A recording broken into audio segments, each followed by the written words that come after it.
Sonic Fox is the only human being to do that ever. To reset Ninja and take it out. To double eliminate Ninja. You might be right.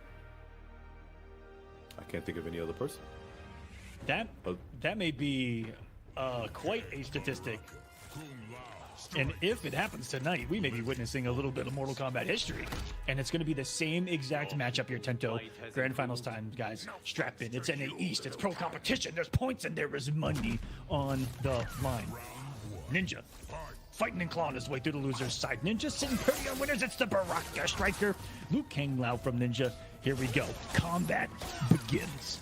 Grand Finals. And the guys that do not know and are new to tournaments, a reset has to be in play. What does that mean? Ninja, because he's on the loser side, has to take Unjust to the loser's bracket first and then beat him 3-0 again in order to win the event. Unjust, he's only 3-0 this man once. Well, I'm sorry, just went once, not 3-0. I'm thinking too far ahead in the future here. Yeah, whoa. You may have taken a little too hard look at the hourglass yourself there, buddy. Yeah, the Mountain Dew is kicking, okay? Put the orb down, Pippin. Oh my god, that whip punish. Oh, the throw, nice tech. He's ready for him already early on. The grabs, ate him alive. Oh no, is he dead? He's dead. That's ridiculous. As soon as he saw that man Lau throw the hat down, he says, "Huh, you fell into my trap card." So you activated my trap card. Goodbye. He was just talking about Yu-Gi-Oh before this too. That's hilarious. Oh, that was like perfect on the kill too. Fight. Unjust come back to start game one and no blast zone. And Dyer, hello. That's going to be a universal answer to the mind game. That's going to be the Baraka Barrage spin thing too. I don't know what it's called. It's a safe jump from the Kyle Lau had. That's crazy. The back throw. All right, Striker, thank you for the save, but you know I'm still in trouble here because this man has 2 bars and pushes me to the corner. Oh, Striker getting sent back to the precinct. Oh, gets gemmed. Is Ninja breaking? No, he's gonna hold this. Grenade on deck. Oh, the sweep to get under the grenades and another back throw coming through. Yeah, it's not so fun, is it? Getting back thrown, huh? It's not so fun, is it, Unjust? Big jump. Oh, he tried to Baraka Barrage, but it's not gonna do it. Striker can't save you this time, bud. You see Ninja with great use of the sweep to avoid a lot of Striker situations that are, you know, usually gonna be sequences of multiple turns from Baraka. Just got shut down early. It's like Ninja finding some answers. Ooh, shot that man out the sky. Oh, early. No. That was like counter. That man wasn't blocking. Beautiful blocks. Steel plus. He went for it. Oh, another back throw to starting to add up again. Oh, he couldn't get it confirmed with 2-1, and that was a good trade for Unjust. That projectile Baraka is so fast. It's got some weird trades. Ninja holding the lead. Perfect time to do the EX blast. Goes through other projectiles itself. Giving Liu Kang a little bit of dominance here. Full screen. Says you have to come through all this. Oh my god. Making the read. Chop chop. The nice tech on the throw. And Unjust finally receives his first loss for the entire event, you guys. That was his first loss from the entire weekend. The biggest online tournament so far for the pro competition. The man didn't drop a game until now. Ninja, the reactions looked a little crisper than their previous encounter. Tento. Yes. He broke 2 throws already. The throws is what was killing him in the first game, first set, to be honest. Those back throws really were adding up. Baraka, Liu Kang, Striker, Kung Lao, the Great Hall. No change from Unjust, and we know he's got a deep bench of highest caliber teams, and execution, and knowledge. That's why Unjust is one of the best players right now in Mortal Kombat 1. Facing another. This is a battle of the gods right here. Oh, he tried to lock him up. You saw that? Pose for a second. Looks like he hit the wall. Oh no.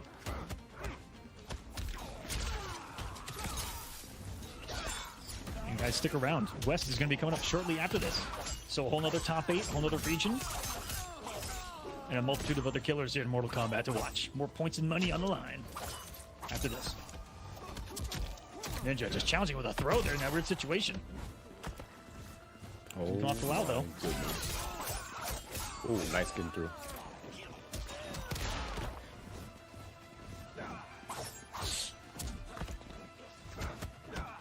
More staggers on deck. Poking the special, good blocks from Ninja. Grenades are good for safety, but can't throw it. Oh, that was supposed to be fatal reaction, but he didn't. Oh, I think he could have punished that with fatal as well. He might have been able to, but that chip is going to do it. Ninja looking so different from that first set. Oh, immediate back throw. Okay, good. Rode a wave of 3-0s himself to get back into this state. Ninja coming from the loser's side. I saw last Evo, man. So did you. We all did. Well, he just let it rock. Oh, okay. Ooh, and the jump came first, and that looked like a very fun to block situation for Unjust, who's now about to be down 2-0 in this against the defending Mortal Kombat Evo champion right now. Oh, yeah. And the jump sealed it.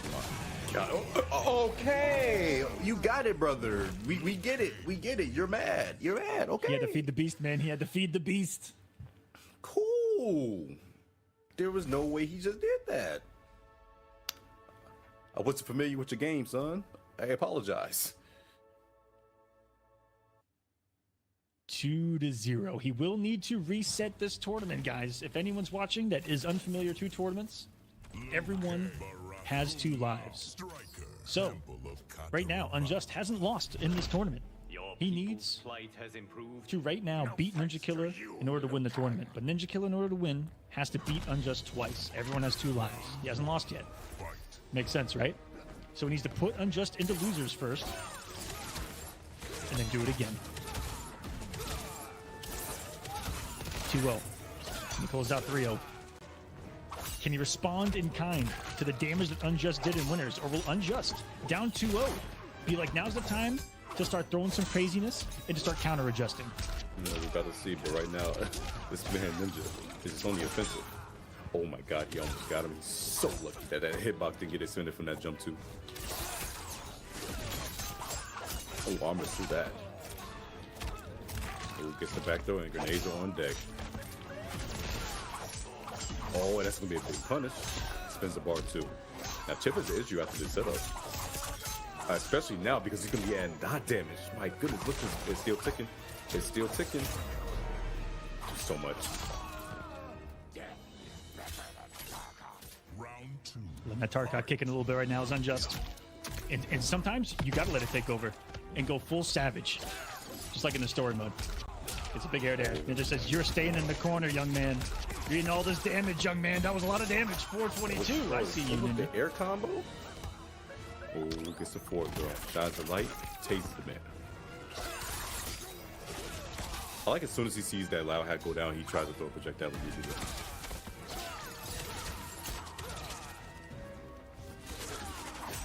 Little jump, clean up recovery. Oh my god.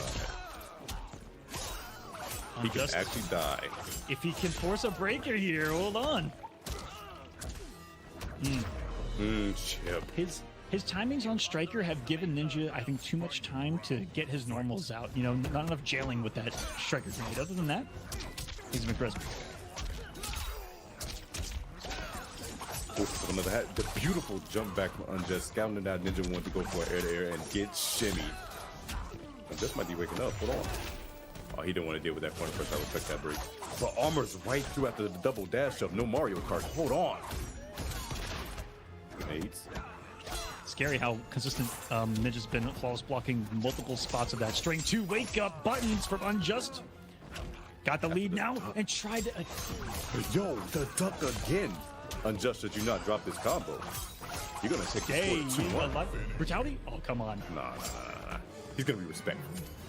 After the dragon, I would have done it. I mean, I guess, yeah, you're right. You should have stabbed that man up. Should have chopped him up. A little bit. Chop, chop, you know. Chop, chop. That's Brock's job, man. Unjust has stopped the bleeding just a little bit here. Can Unjust pull kind of the double the impossible? Can he pull off a reverse 3-0 on Ninja Killer on top of everything? See if this happens. The mighty adjustment is a factor that people couldn't forget about, and it's very real. Yeah, Liu Kang just killed this man so he can just stop suffering. He's had enough. The Tarkov hurts his bones, you know. If you think about it hard and long enough, Liu Kang's the one that infected him. You know? You know? Hey? No. He ain't lying. He's here for the revenge. Yeah, you know. He's out of pocket, but he's right. God, Just saying, if he's... That anti-Tiwa 4-1 was actually ridiculous. Jesus. And near flawless to give himself a reset point now. Ninja knocking on the door, trying to take out the homie in his own camp. Yeah, he tried to defend home base, and then the fire god came through and just killed you. That's you really hate to see it. Honestly, one of the worst. Oh, it woke up with the low. Interesting. Brought a Shaolin buddy as some backup too, just in case. But guess what? Boop, boop. Rock about his. Well, that's a punish. That's -7. I forgot. Liu Kang playing a little bit different game than some others. -7, usually such an awkward spot to be in Mortal Kombat, but if you have a 6-framer, completely different. Unjust. Ooh. Doing the damage before the breaker comes. And I like this. This is putting pressure. The baton to the chest. Pick him up and stab him. The knockdown. What's the Oki situation from Unjust here? Grenades into a safe jump, and you threw right there. That was so brave. Not dead yet, but chill. Oh, he died from that. Yo, I thought he had a little health left. And the Tarkot kicking in. You see Baraka popping off in the middle of the rounds, armoring on reaction to the startup of the projectile. Unjust. As I live and breathe, Ninja just swinging his way out of that situation. Oh, he got a confirm. He's gonna side switch. This nerd. It's disgusting. Man. Only specials though. Not gonna be enough damage. Unjust gets the throw going. Has double striker for the safe jump. Oh, Another one. Another throw.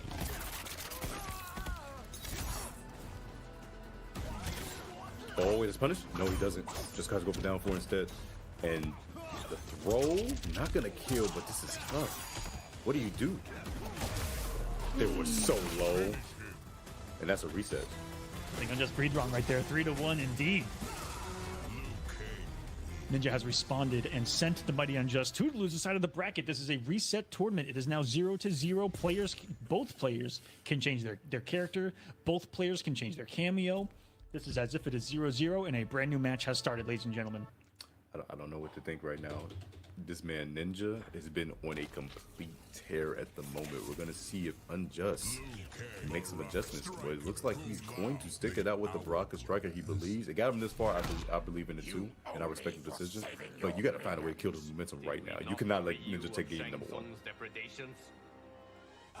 It's such a good position. A little bit of momentum in that final round, and it was 1-1-2 on block from Ninja defensively in the corner. That changed everything. Got him back to mid-screen, got him that health lead. But Unjust starting off this reset as if it didn't happen. The cleanest jumping. Boom. Putting pressure on early. How did he get 3 bars in time before the timer went down to 20 seconds? That That's break crazy. was so damn fast. What, you saw that? Yeah, I didn't even realize that he had gotten first hit. I thought Man. first hit was Unjust jumping. Like that bar came back dumb fast. And this boy's getting gripped. You know, that caught Ninja, I think, 3 times in their winner side match, and that step back low hasn't caught him once since. It's not, but wait a second. This might be the kill. Chip is the issue. Striking grenades into, oh yeah, poking the special. The better way. That was a big test of defense right there. Not a lot of people are consistently flawless blocking poke special. I don't care who you are. Oh, the dash up into armor right there is so good. The shim, not for the break, is Ninja. Oh, that's a beautiful trade in his favor for sure. And he gets a safe jump off of this. Oh, you tried the back dash in the back one, but no, the 4-4 is way too good. Now you can't throw a hat because you have to react with fatal blow. You cannot. You cannot. Just in the other corner seconds ago. The back throw too. Hello, Lau. He breaking? Oh yeah, he believes. But don't do anything crazy. Careful, fatal. Oh, the throw. He's Will he crazy wake with up that. EX Dragon Kick? I thought the striker was a little too early, and then Ninja was able to press. Tries again, sets up the same neutral jump. Another throw works for him though, and he's chipping away at the bar. I got him, I got him, I got him, I got him, I got him, I got him, I got him, I got him. He did it! That EX Dragon Kick, brother. Why? Final round. Fight. That's what just separated these two individuals. A Man. raw Sometimes dragon you kick gotta like do that. it. So sometimes you got to do it. There's no other way. Is that Loud Hat still coming? No. He was Huge. hard knocked down. This is going to set the huge tone. Armor immediately. Bro, Ninja's putting out all the stops right now. Nice tech, but wait a second, it doesn't matter because I'm still in the corner. Oh, nice tech on the throw. Conversion. Oh, he tried it. Smart tried something that goes as far forward as possible.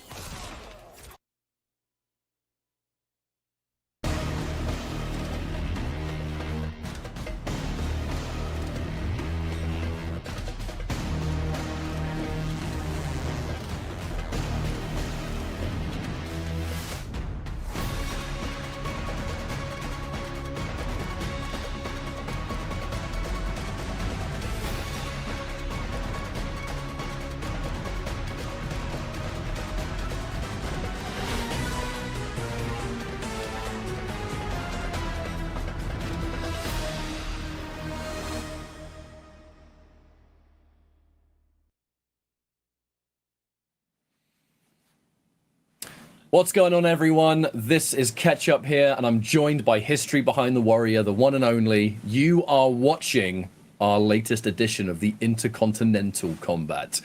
It's another week, and it's another top 8. It's going to be EU East, and this is, of course, the first half of today's entertainment, because after this show, we're going to take a short break and go into EU West. But this is our first top 8 of the day. History Behind the Warrior, mate. I mean, look, we recognize all these names, right? This is a very safe and expected bracket with the players that are in here. I think the big thing is that K-Top and H-Dope, they got to play losers round 1. They got to take each other out straight away. I mean, that's the big thing that screams out to me in this bracket. Yeah, I got to imagine it's quite unfortunate for the two brothers because, you know, we were talking about a little bit earlier, when it comes to playing against someone you're so familiar with, let alone growing up with, it becomes like the mind game of how much do you know that I know of how you play? Like, there's a little bit of a meta game, so we could very well see them play outside of the box, despite them being quite known to be like, you know, Tanya Goro enthusiasts, you could say. Yeah, I mean, they play the same characters. The one player between them that's more likely to switch tends to be K-Top, and we were talking about this, and obviously, you know, we have all the other matches to talk about as well, but we were talking about this before we went live, that when these two play each other, they don't use the same characters. I think that's just a twin thing. We see that from the Chilean twins as well. We've seen that from El Kakoi and Mighty Unjust. Like, when they actually play against each other, it gets a bit weird because they know each other so well. It's like sometimes there needs to be that extra little bit of spice, you know, just to give you an element of unpredictability on someone that knows you oh so well. But our first match is Makaran versus Desarted. Makaran going to be feeling real strong, I think. A lot of confidence off the last performance that we had a top 8 with him in attendance. The same thing for K-Top, although K-Top has got to make that losers bracket run to sort of repeat the same level of success we saw from the last time. And, I mean, you know, other players, Magic T, Winnerside, for example, a great start and a great result already before we've even kick-started the show. And many other players that we will talk about as and when it's their time to play. But this is it. This is pro competition. This is where things really matter because this is where the points are on the line. Everyone's looking for that position of final combat. Everyone's looking forward to being part of that final run. And with how many tournaments online we're seeing here from Pro Comp, this is where the foundations are laid, especially if you're the kind of player that isn't able to make it to every offline. You know, we've had 2 offlines. We know we have the Brazil event coming up soon. We have Combo Breaker, of course. Only a few players are going to be in a position where they can attend every single one. So these online tournaments matter more than ever because of, I mean, this is where the other injection of points is going to come from. Yeah, no, honestly, I couldn't put it better myself in that sense because, you know, we are coming up to 2 final offlines being Liga Latina and Combo Breaker. Those points are really, really important right now to kind of land in to guarantee your placement for Final Combat. And saying that, you know, with Combo Breaker being like the last home run into Final Combat, that's only about 3 months left. So you really want to put in your time, grind out the game as much as possible and, you know, kind of secure that spot. If there's one tournament too that everyone's going to want to win, it's going to be Combo Breaker. You know, Combo Breaker is so special for Mortal Kombat fans. I mean, Illinois in general is where Mortal Kombat was born and bred, and it's just one of the more iconic tournaments that players always want to get involved in. But you know, that's in months down the line. We have today to get through first. Makaran versus Desarted. So character choice, no surprises here. Ashura, where I think there was Serena there, and then we have the Baraka on the other side. With the Kung Lao cameo, this is where Desarted is a little bit different, because we know that Desarted can play with the Striker, and that's obviously the most common of the cameo pairings for Baraka. But Desarted does like to use the Lao as well. Normally it's been when he's down in games. He's starting off strong with it straight as we begin this top 8. So let's see if it helps out.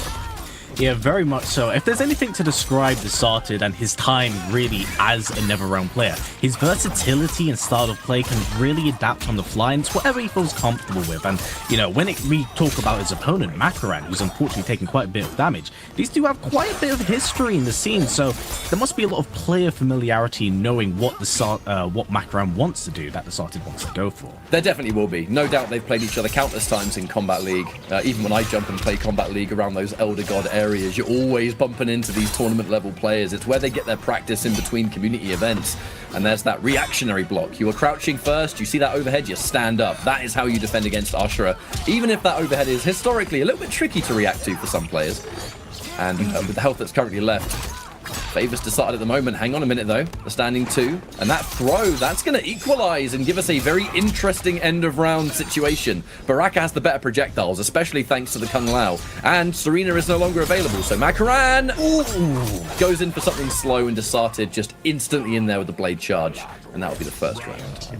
Very, very ballsy move from Desarted, especially with 10 seconds left on the clock, but well played. And, you know, Makaran, he's been a player that's been kind of bouncing a little bit from the roster. On release, played a little bit of Serena, played a bit of Natara, but seems very, very comfortable with this Ashura. Unfortunately, his opponent is Desarted right now, someone familiar with him, and seems really comfortable in this matchup. I think we have to look at the meter usage from Makaran as well. We saw early on Desarted is not afraid to sort of challenge that sort of flash parry, the armored escape that we see Ashura go for, because Baraka standing 2-1, it's pretty far reaching and it's fast, so it's one of the better buttons at challenging a early release. And just then, Makaran had to fake it out, because if that whiffed, Desarted was getting a full combo, that was probably the end of the game. Tries to go into the wake up reversal there for Serena's flip kick.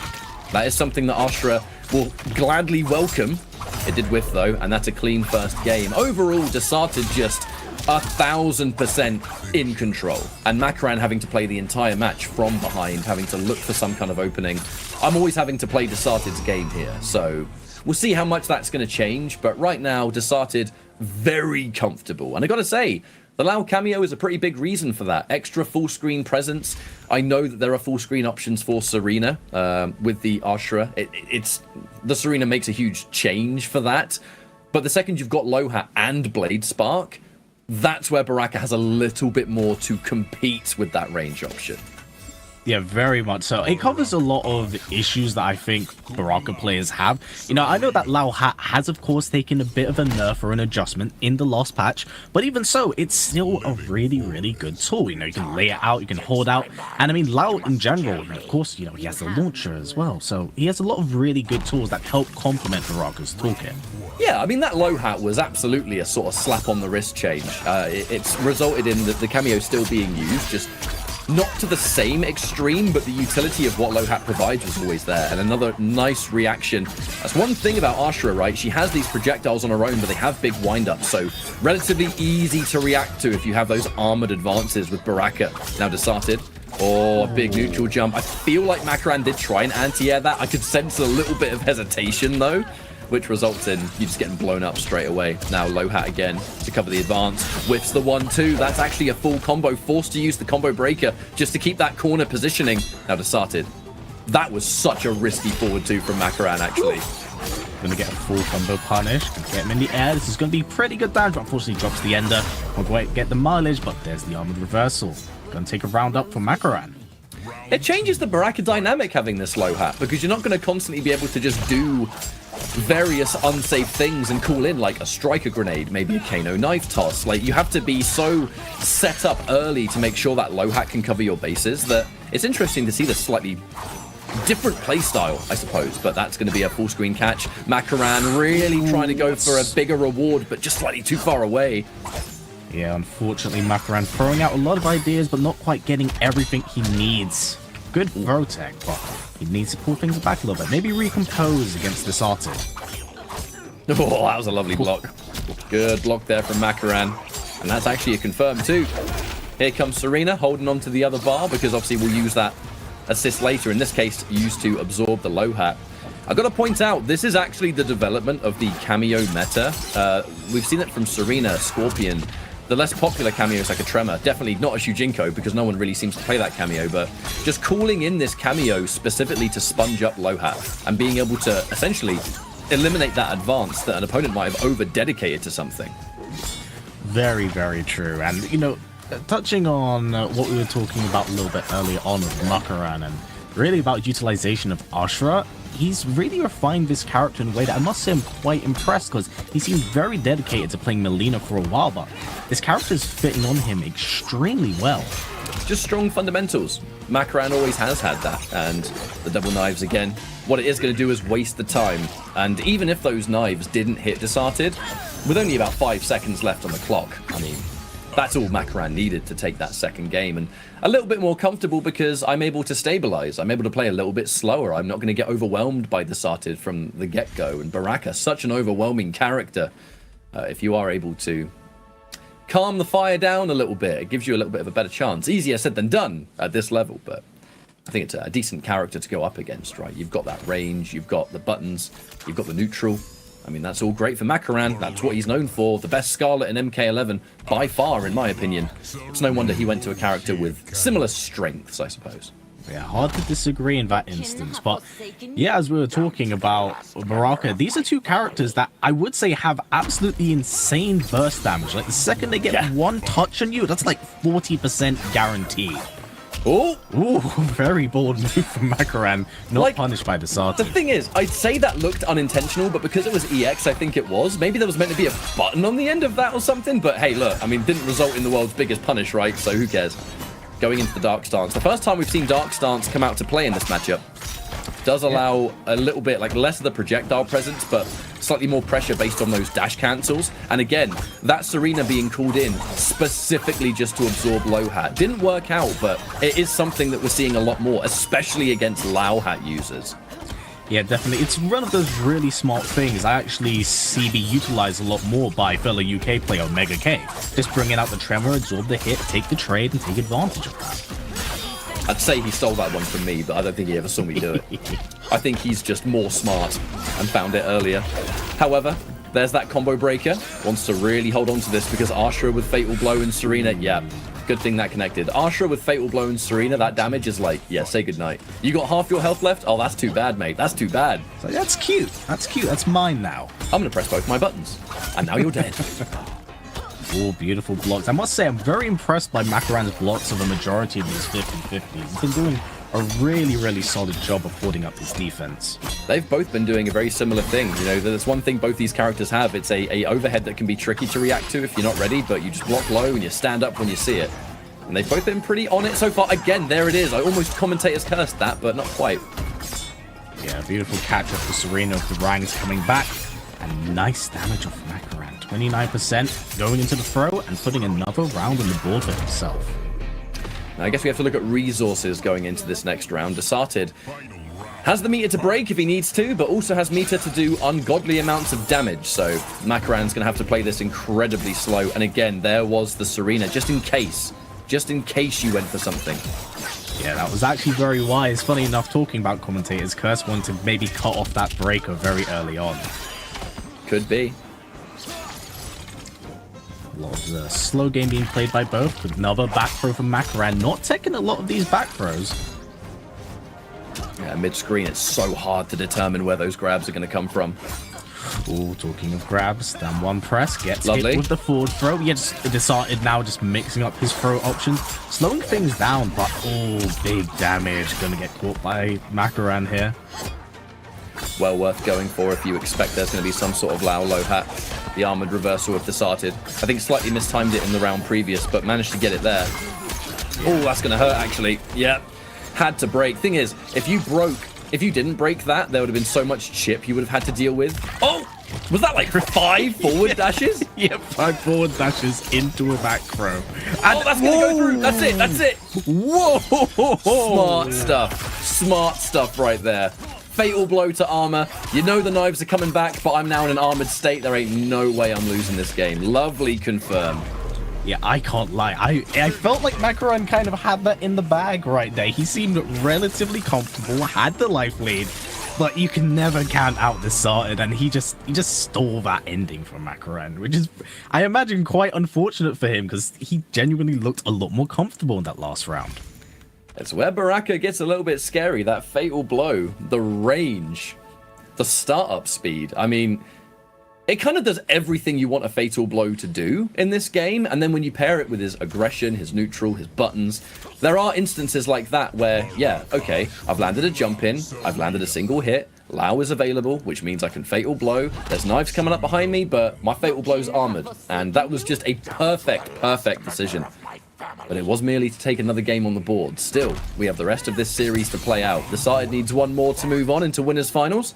Macaran, we'll see what he decides to do here, I suppose. And again, now, of course, he does have one game on the board, so he definitely knows he can do it back, but I admit it probably must be recomposing himself after that last game. And going into this game with probably a bit of a fresh mindset and one that isn't quite compromised.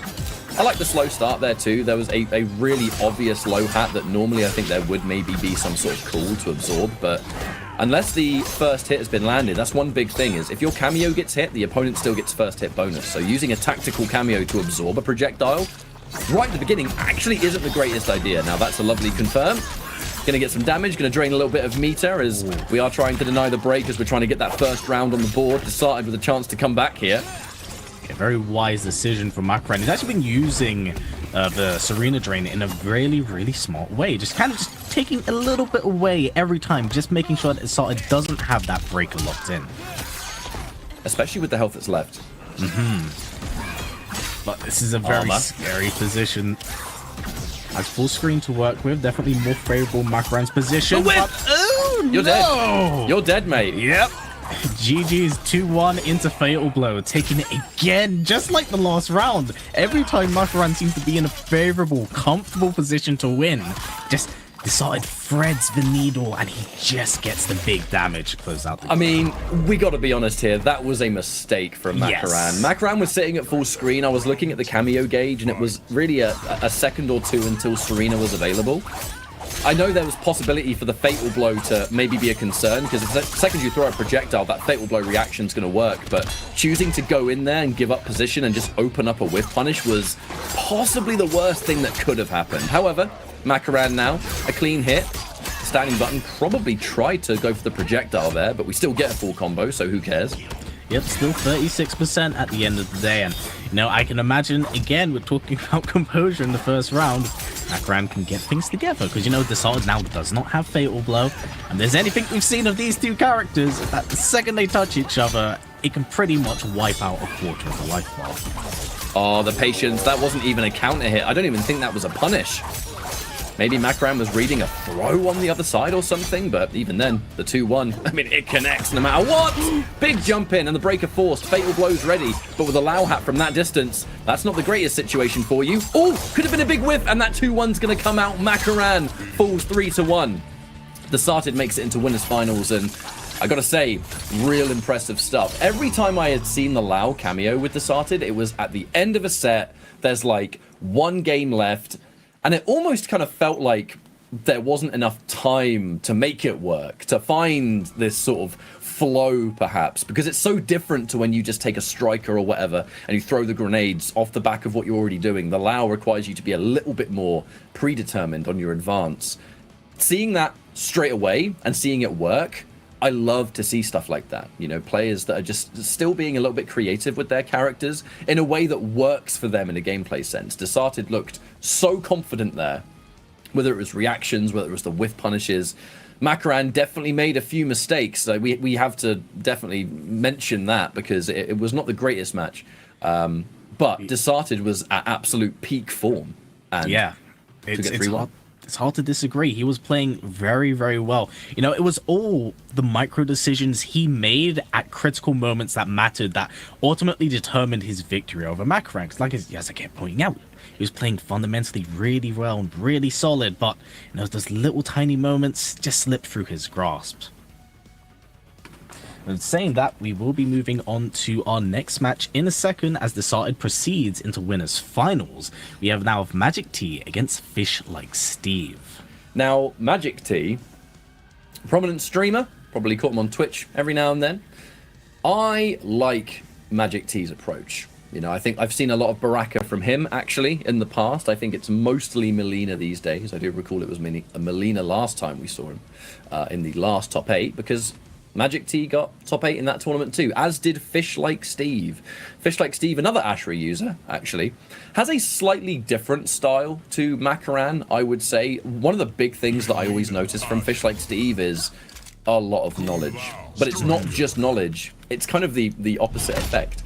So Fish Like Steve actually really favors the Striker cameo. Now, I know Striker's one of the more popular cameos competitively, not necessarily with Ashra. However, it works for Steve, and when I say there's a lot of knowledge, there's a lot of really weird, like, individual matchup moments. You know, we saw the mirror last time we saw a top 8 here for the EU East. There was some, actually, probably the most prominent use of using a cameo to absorb a hit to punish things that are normally safe. So, anyway, we're going straight into the Dark Stance pressure. Magic T with the Melina and Lau. If you've seen that team, you know Melina gets a knockdown, it's Setup City. Yes, of course, when it comes to a character like Melina, it's just pure mix-up, sheer damage right across the board, and of 2 touches, 2 interactions in a few seconds, look at how much has been depleted from Fish Like Steve. My goodness me. I'm pretty sure I saw the lights behind, and then Striker just wasn't anywhere to be found. I don't know. Maybe I just can't see too good these days, but maybe there was a defensive Striker attempt there. But Magic T, that first round was a prime example of why Melina and Lau can be a really scary team. There's so much set play when she lands a hit, and she's so unusual in the neutral that landing a hit can be pretty efficient.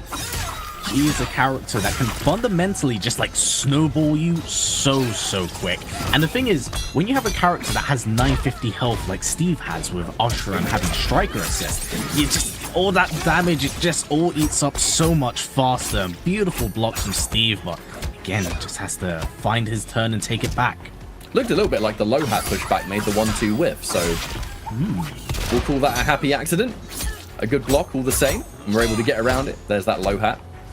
That has been a change of low hat, you know. I mean, it's old news now, I know, but that low hat on block no longer being plus does adjust that up close game just a little bit. You know, it's all more about the setup, more about the charged hat. It's more about just keeping yourself safe. Ooh. That looked like a buffer to me, and a buffer that worked out, because we stick that button out with a fatal blow. If it hits at that distance, I'm winning the round. Good choice. Very smart choice, and it's good for Steve to kind of just even out the playing field. And I do want to talk about the previous round compared to this round, is that Steve played it a lot slower. It seems like once Magic T gets in, he will just set play you. So maybe it's be smarter for Steve to just back things up, take his time, and maybe not overexert himself and keep things very safe. There is a fine art to fighting a Melina in the neutral. Oh, no confirm on the 1-2. That, I say that would have been a full combo, but no doubt would have been a break from Steve, so you would have got all 3 bars. Interruption, counter hit again. Having to respect that it's no longer your turn. Oh, he tried to press there, gets caught for it. Kept in the end. Ashra just doing Ashra damage. Clipped with the low, point blank. That was really cheeky, actually, because the overhead is such a common tool with Ashra. Just the meaty low. I mean, no one would expect it. Yeah, I mean, no one's blocking that low. Not in that situation. I'm certainly not blocking that.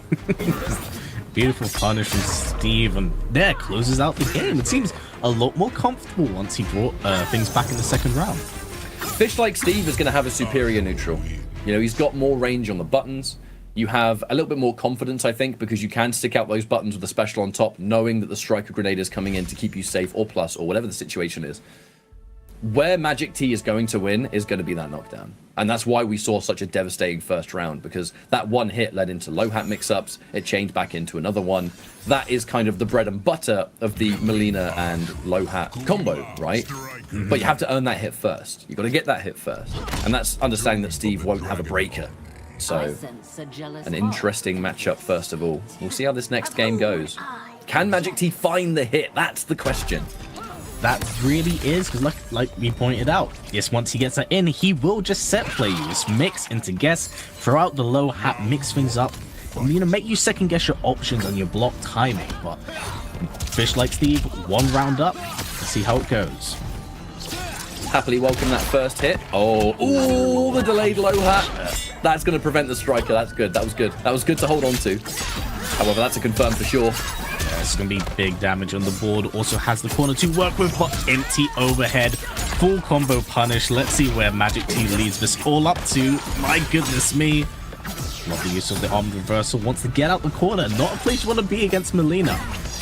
It is the added dynamic that Ashura will introduce to matches. Oh, that's a big punish for sure. No confirm though. Bit unusual. I mean, my first thought was, are you trying to keep the corner? But I'm sure you could have done a combo that still ends you in the corner. Now, even in that instance, as we talked, when it comes to Lao, there is maybe you want to lose the extra damage just to go for the setup to guarantee that mix. Oh, what an interaction between these two. Have had so many cameo trades at the start of this first game. Fight. Backing up, want to open up the screen a little bit, but Magic T controlling the neutral a little bit, or just walking up and throwing. I like that choice. We're so used to seeing that there are so many different strings that Melina has, especially when you have the low hat on the end of it. Yes, you can armor some of them, but going in for an early throw is a pretty nice little added layer to that. Magic T choosing to mix up his overhead low options as well at the moment. Going for low. Beautiful catch, but still not your turn. Oh. Don't think Magic T was really prepared for that one. I mean, you would have had to have been lightning fast to get that confirmed. Fish like Steve now. A time to go in, but a bit greedy. Was no longer your turn. You were minus. Oh, full combo. That's the game. Yep, that should be it. Well, drops the combo, unfortunately. Gonna go for the hat. There's no low hat. Oh, holds it all of the way and full combo punish. 27%. This is still very, very possibly brought back by Fish like Steve. That was a reaction! Yep! That was an absolute reaction over the low hat. Oh my lord. Now, this isn't going to kill. I know it's Ashura's fatal blow, but it isn't going to kill. Yeah, it's going to come down to the final decisions made between them here, but this is such a scary situation. I hope he wins Magic this T. round. I hope he wins this round, because if he doesn't, it's going to be really painful. Beautiful Lovely throw tech. Backing up, throws out the low hat, just wants to back off from the striker. It's going to be so tempting. It's going to be so tempting to do a low hat or something. Ooh! Was that a teleport? I think so. Oh, so unfortunate. Fish like Steve, but very well played from Magic T throughout. I imagine he probably got a little bit flustered at the end of that last game, but it's good he managed to pull it through and at least, recompose himself. I think it was a teleport, by the way. I mean, at the risk of sounding completely unprofessional, my feed slowed down a little bit there. I heard the teleport, and I saw a freeze frame of Melina coming up the other side, so I'm guessing that is how the game ended. But what I was actually going to say there is it's really good that Magic T was able to win that round, because it wouldn't have resulted in the game win for Steve. There still would have been another round. But a comeback like that off the back of a dropped combo when the game was guaranteed, yes, that can bother a player. I think we'll say that in the nicest way possible. So it's great that Magic T, right, that there's no potential tilt there. Not saying that Magic T does get tilted, but I mean, look, that's a lot of mental damage in the set. Beautiful combo conversion. Gonna push Magic T right in the corner. Just like Steve looking very strong, just constantly clipping and chipping away at Magic T. Being a bit more proactive, a little bit more mobile, a bit more up close. Magic T is able to fight back, and we are going to go back to a ranged game here. Ashura's ranged game is... Oh, again. There's a confirm. Sneaky. And we have time. Actually... be a lot of damage. Looked to me like Magic T purposefully did that EX Ender just to make sure that Lao was fully charged by the time the combo was done. Even if you use low hat there, you wouldn't have had time to charge it all the way. However, Fish Like Steve is going to take that next round all the same. And now with Magic T, full screen, 3 bars a meter. Spend one of them on the low side. The low side giving enough knockdown frames to set up a low hat. Yeah, very smart play there from Fish Like Steve in the first game. Brought things back, looks a lot more comfortable, but it's quite interesting because, as we've noted, once these two get the engine going, they just put out so much damage. Once the gameplay slows down, there's a lot more tactical mindset going into things. But talking about that big overhead into big damage. That is one of the big benefits of the Striker with Astra, and we've seen that from Steve even before the very first patch where Cyrax and that was around. We were seeing the Striker early just to get like meterless combos from the overhead and some of the other confirms that Steve likes to go for. Nice little fatal blow here from Magic T off a quick little confirm. Ooh, that's a nice bit of damage on the board right there. Kind of evening things out. Goes up the low hat. Himself gonna be, and there it is. Oh, goes for the breaker. Fatal blow is in play. A lot of confidence to take this round. Oh, the handcuffs. Throws out the hat, goes for low, and there's the overhead. Dude, some of these setups that Magic T has are so sneaky and nasty. He holds onto the low hat so long that you can feel the hesitation from Steve where he's like, no, the hat's coming, no, I'm gonna press. And then the moment you do, that low hat hits you. Yep, it's either that or it's the overhead, man. You get put into a blender. Just gonna keep things safe. Ooh. Jump in. Going in for the grenade off that back throw, I get kind of shades of the Baraka Striker where it creates like a safe jump situation. That would have armor broken too. We're gonna hold it all the way, keep it safe. Ooh, big damage coming in. Gonna get pushed to the corner for it as well. Going for the meaty. Right now, Magic T goes in for the low hat. Oh, challenges the button. Can't break the projectiles. That's going to be some free damage. Fish Like Steve in the driver's seat for sure. With punish, chip damage. Yeah, Magic T. I mean, even if Magic T sat and blocked all of that, unless you flawless blocked, there was going to be the flurry on the end. And that was going to chip 100%. So, did what you could. Still in the match, though. Yeah, very well played from Steve, but, you know, we're still on winner's side, so Magic T can afford the loss right now, but he definitely wants to keep himself in the fight on winner's side. It's just a comfort zone that everyone would much rather have. Whether you're watching a Mortal Kombat tournament, whether you're watching something else, that winner's bracket comfort zone is so good. It's just, you know, you're having to play less matches, right? That's just the way it is. And it also means that your chance of just going straight forward in the bracket, getting more of the points. I mean, winner of this goes into winners finals, right? That's minimum top 3. That's minimum top 3 prize. That's minimum top 3 points distribution. So Tarkat is a hell I could have scarcely imagined.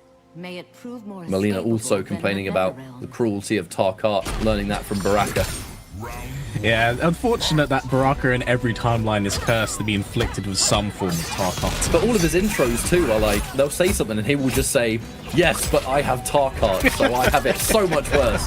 And you can't even dispute that, you know what I mean? It's like, no, you know what, mate, fair enough, to be honest. It's hard to argue with that statement, but Magic T looking to start off the round quite an explosive way, looking a bit more comfortable here. Gonna go for the mix again. Just like Steve has to hold that being kept in the corner. Him to block. Probably expecting a wake up. Yeah, didn't get the final hit and everything else, so you weren't going to be in a position there to set up the low hat safely. However, who needs a low hat setup when you have a life lead like this? Tries to go for a grab. Now, wait a minute. Say that, and then Steve was like, no, watch this. Look, mate, I see half-life, and I see a fatal blow for Ashura. Like, I'm never saying never. Yep, you know, this is absolutely be death territory. One touch is all that's needed. It's Especially now these sweeps. These sweeps are chipping away at it. Oh, no punish. Okay, escape fail. That was really smart from Magic T, that if I go for a grab, I have to go for the less likely direction. There was an escape failed. Steve tried to tech backwards because that is the quote-unquote obvious direction to go. So Magic T did the right thing. Steve, again, oh! Went for the air ball, surprisingly. Gonna get the forward throw again. Magic T opened it for a lot of the screen, unlike how we've seen him play a little bit earlier, slowing down his game plan. Oh, gonna catch out the striker, gonna get full combo punish right now. Right size, go for the setup once more. Blocks down 2. Down 1 just to steal the turn away, and I think that's it. Absolutely. Momentum shift. That's it. In its purest form. Momentum shift in the favor of Magic T. We're going into a final game between these two. But off the back of a win like that, Magic T going to be feeling that, I think. You know, we're going to be pumped. We're going into that next game, and it's like, right, everything I did there just worked. So in theory, all I's got to do is do it again. Really is so the case, but I just want to talk about how many forward throws did we actually see from Magic T in that entire game, because I feel like we saw like at least 5 or 6. It's the favored throw option, I think. Magic T just must really enjoy that, just having that full screen presence, because to be fair, one thing about Fish Like Steve with the striker pairing is that Ashura is not going to be as scary at distance. You know, you're not going to have to worry about those Serena knives, whether it's the quick one, whether it's the one that's a full combo, and it is a full combo whenever she hits one because it's Ashura. The distance is one that kind of favors Magic T a bit, because Magic T can play reactively to Steve's advance, and that's one thing Melina can do. She has tools to anti-air. She can whiff punish, whether it's full roll, whether it's button, whatever. Now that is a full combo catch early though with Fish Like Steve. Goes in for a meaty neutral jump. Very interesting. I've not seen that out of Steve, but you know, touching what we talked about earlier, the differences of style between Macaran and Fish Like Steve, these are 2 different mindsets and approach, and I feel like Steve is really showing that off in his skill here. But again, instantly with that defensive striker, gotta do it just to keep yourself safe. Another striker being spent to keep that uppercut nice and safe. Advantageous even if you're spending the bar, getting the jump on the other side. Flawless block, slowing the game plan down a little bit. And again, you know, Magic T is keeping an eye out for that setup. It's low, but striker assist. Oh, this is going to be a lot of damage. Forces the breaker out of Steve. I love that. I actually love that screen space that Steve is standing at, because that is an uncomfortable range. That was such an uncomfortable range to make a low hat not free. The low hat was how Magic T was going to keep himself in that fight, and Steve was standing just outside of sweep distance. Easy reactions. Yeah, a lot of wise decision and screen presence being shown by Steve, but it looks like Magic T looking to just snowball again. Oh, doesn't quite get the advantageous frames off the grenade. Big overhead. Damage has the mid screen to work with. A lot of jumping going on from both players right now. My goodness. But raw ball roll. Looking for the optimal. Goes for the setup. Has the corner to work with. Great blocks. Oh, grenade. Not the worst thing in the world, because you are going to neutralize that grenade and you're still going to keep damage. You're still going to keep the corner. But now we have to back up. We're just trying to get full screen to do low hat. All right. But the answer back. Steve waits for the low hat and then instantly calls in the striker. You're not getting in that easy. You've got to wait. You got to keep in mind, Steve also is in Fatal Blow territory. One really, really bad decision. Lost game, lost round. One overexcited advance here could lose the whole set. I wonder how that's going to change. Another lovely block from Steve. You're going for the grenades once again. The plus frames. Things very safe. A lot of staggers going on. More forward throws. Again. Another one. As I hear strike grenades. Gets a low hat. Beautiful throw tech. No more forward throws for you. But full combo conversion. Squeezes out the break from Steve. The ball roll so many players forget even exists. The weird air tracking one that you can do the size from. Overhead. No full combo conversion, but 23% gonna have full screen. Wake up, jump! And a setup.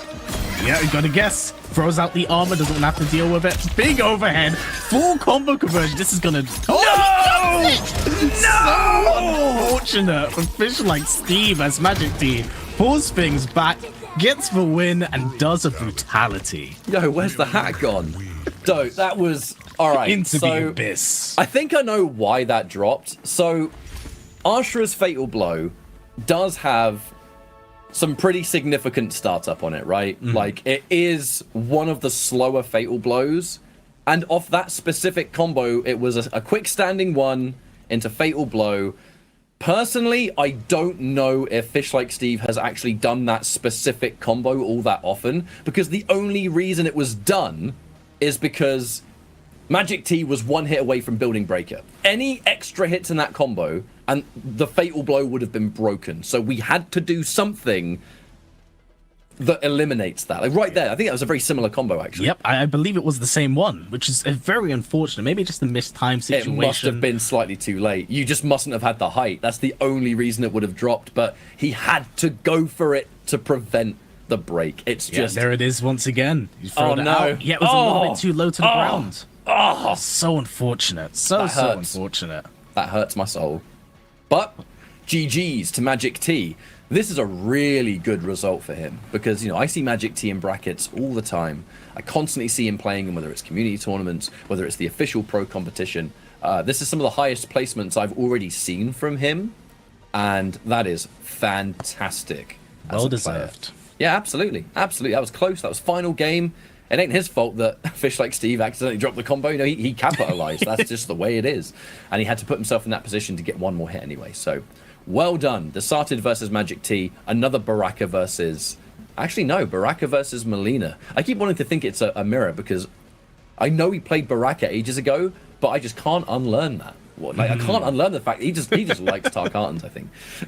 But... Suben 26 and Takanada. Takanada plays very similar characters to Desarted, so we could very well see another Baraka here. I'm also interested to see what Suben is actually going to bring into this tournament because he has been playing quite frequently on Rips Arena and he has been utilizing Tanya. And Tanya Goro has been quite a very common team we've been seeing, especially across the European scene. Yeah, absolutely. I mean... Tanya Goro's kind of cheap, you know. I mean, that's there are more specific ways and more professional ways I can say it, I'm sure, but you know, Tanya Goro pretty cheap. It's a similar effect to the Lao, but you've got a little bit more pressure, a little bit more buttons, a bit more range on those buttons at the cost of, I think, slightly less mix-up, because when you look at a Lao Goro, there's the overhead low game there. There's the bigger reward for an armored launcher. But the fundamentals remain the same. When I've got a bar and I've got my cameo, you have to be very careful with what you do. Otherwise, one armored launcher, and it's not just the damage, but it's the twist of momentum. It's the reverse of favor. But now Baraka and Tanya. Expected to see the Baraka coming out of Takanada. It's going to be Striker this time, so I'm sure there's going to be more familiarity from a viewer standpoint. You already know what you're in for, right? It's going to be grenades aplenty. Grenades into Blender. But in saying that, the same can kind of... All right. First thing we do is crush a low poke. That's That information. would do it again. Another overhead not dealt with. I'm not going to count the first one because that caught a button. That wasn't a no reaction.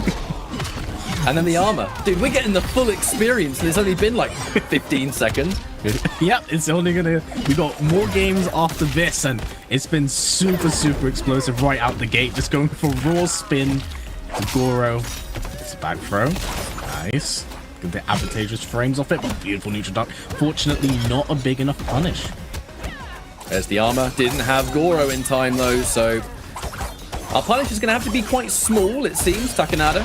Grenade time. Big neutral jump. Maybe expected. Well, not going to lie. Not sure what we expected. Actually, no, I do.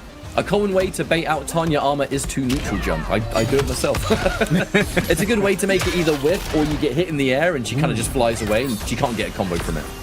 Yeah, Takanada, I must say, is playing quite explosive at the moment, but oh, there's the No strike pun intended. grenades. Yeah. Kaboom.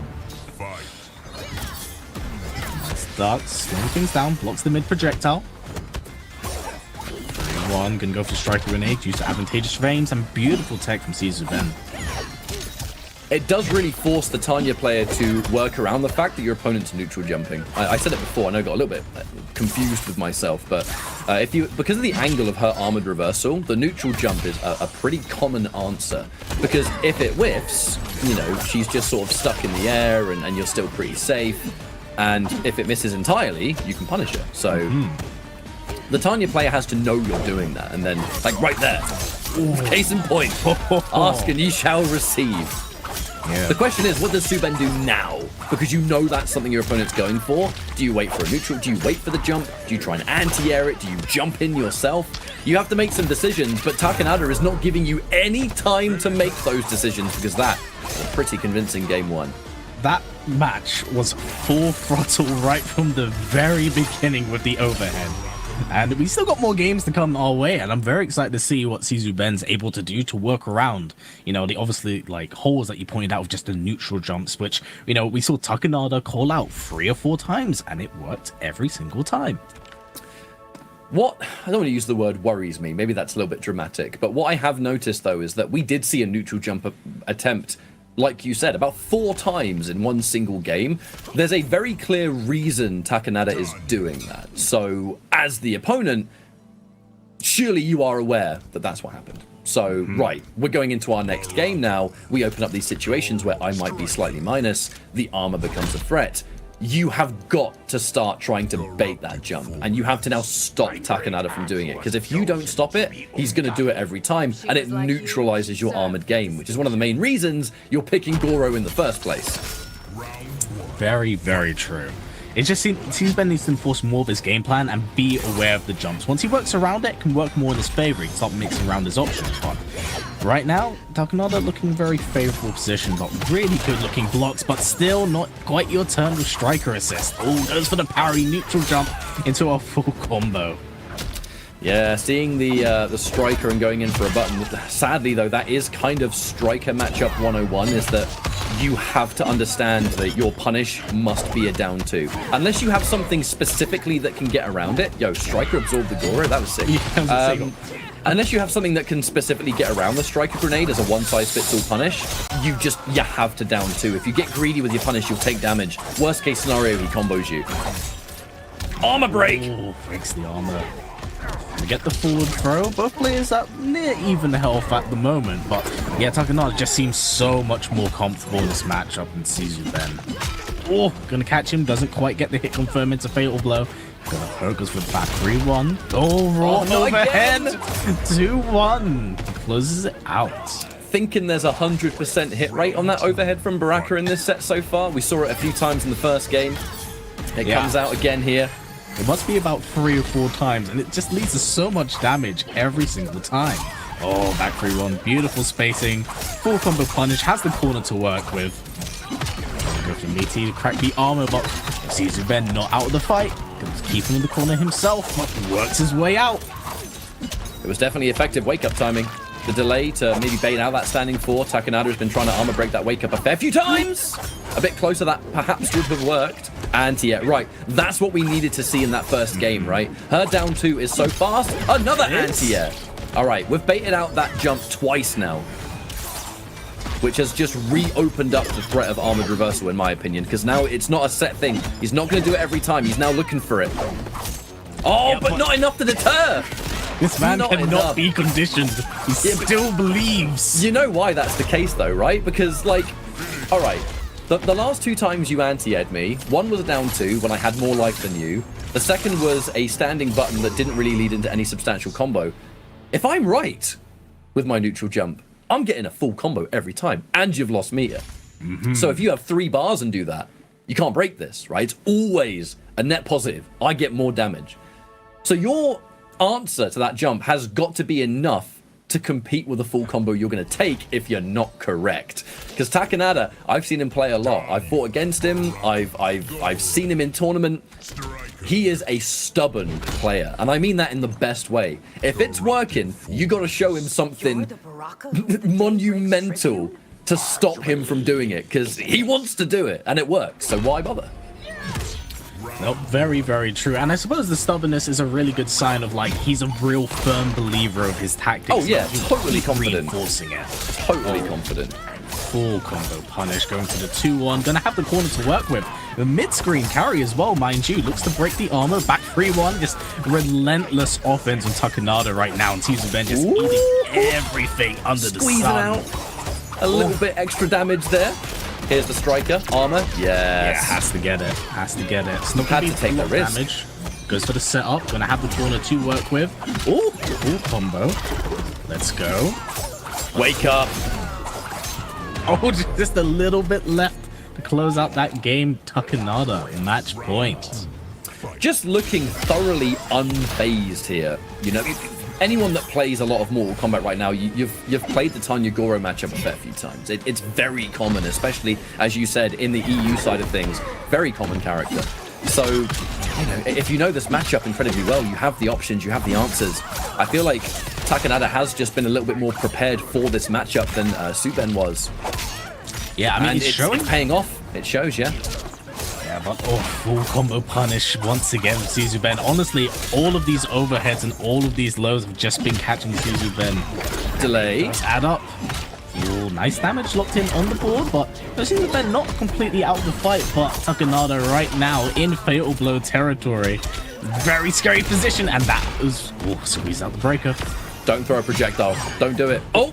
No! Oh, drops the it! jump! Oh, takes the throw! Jump.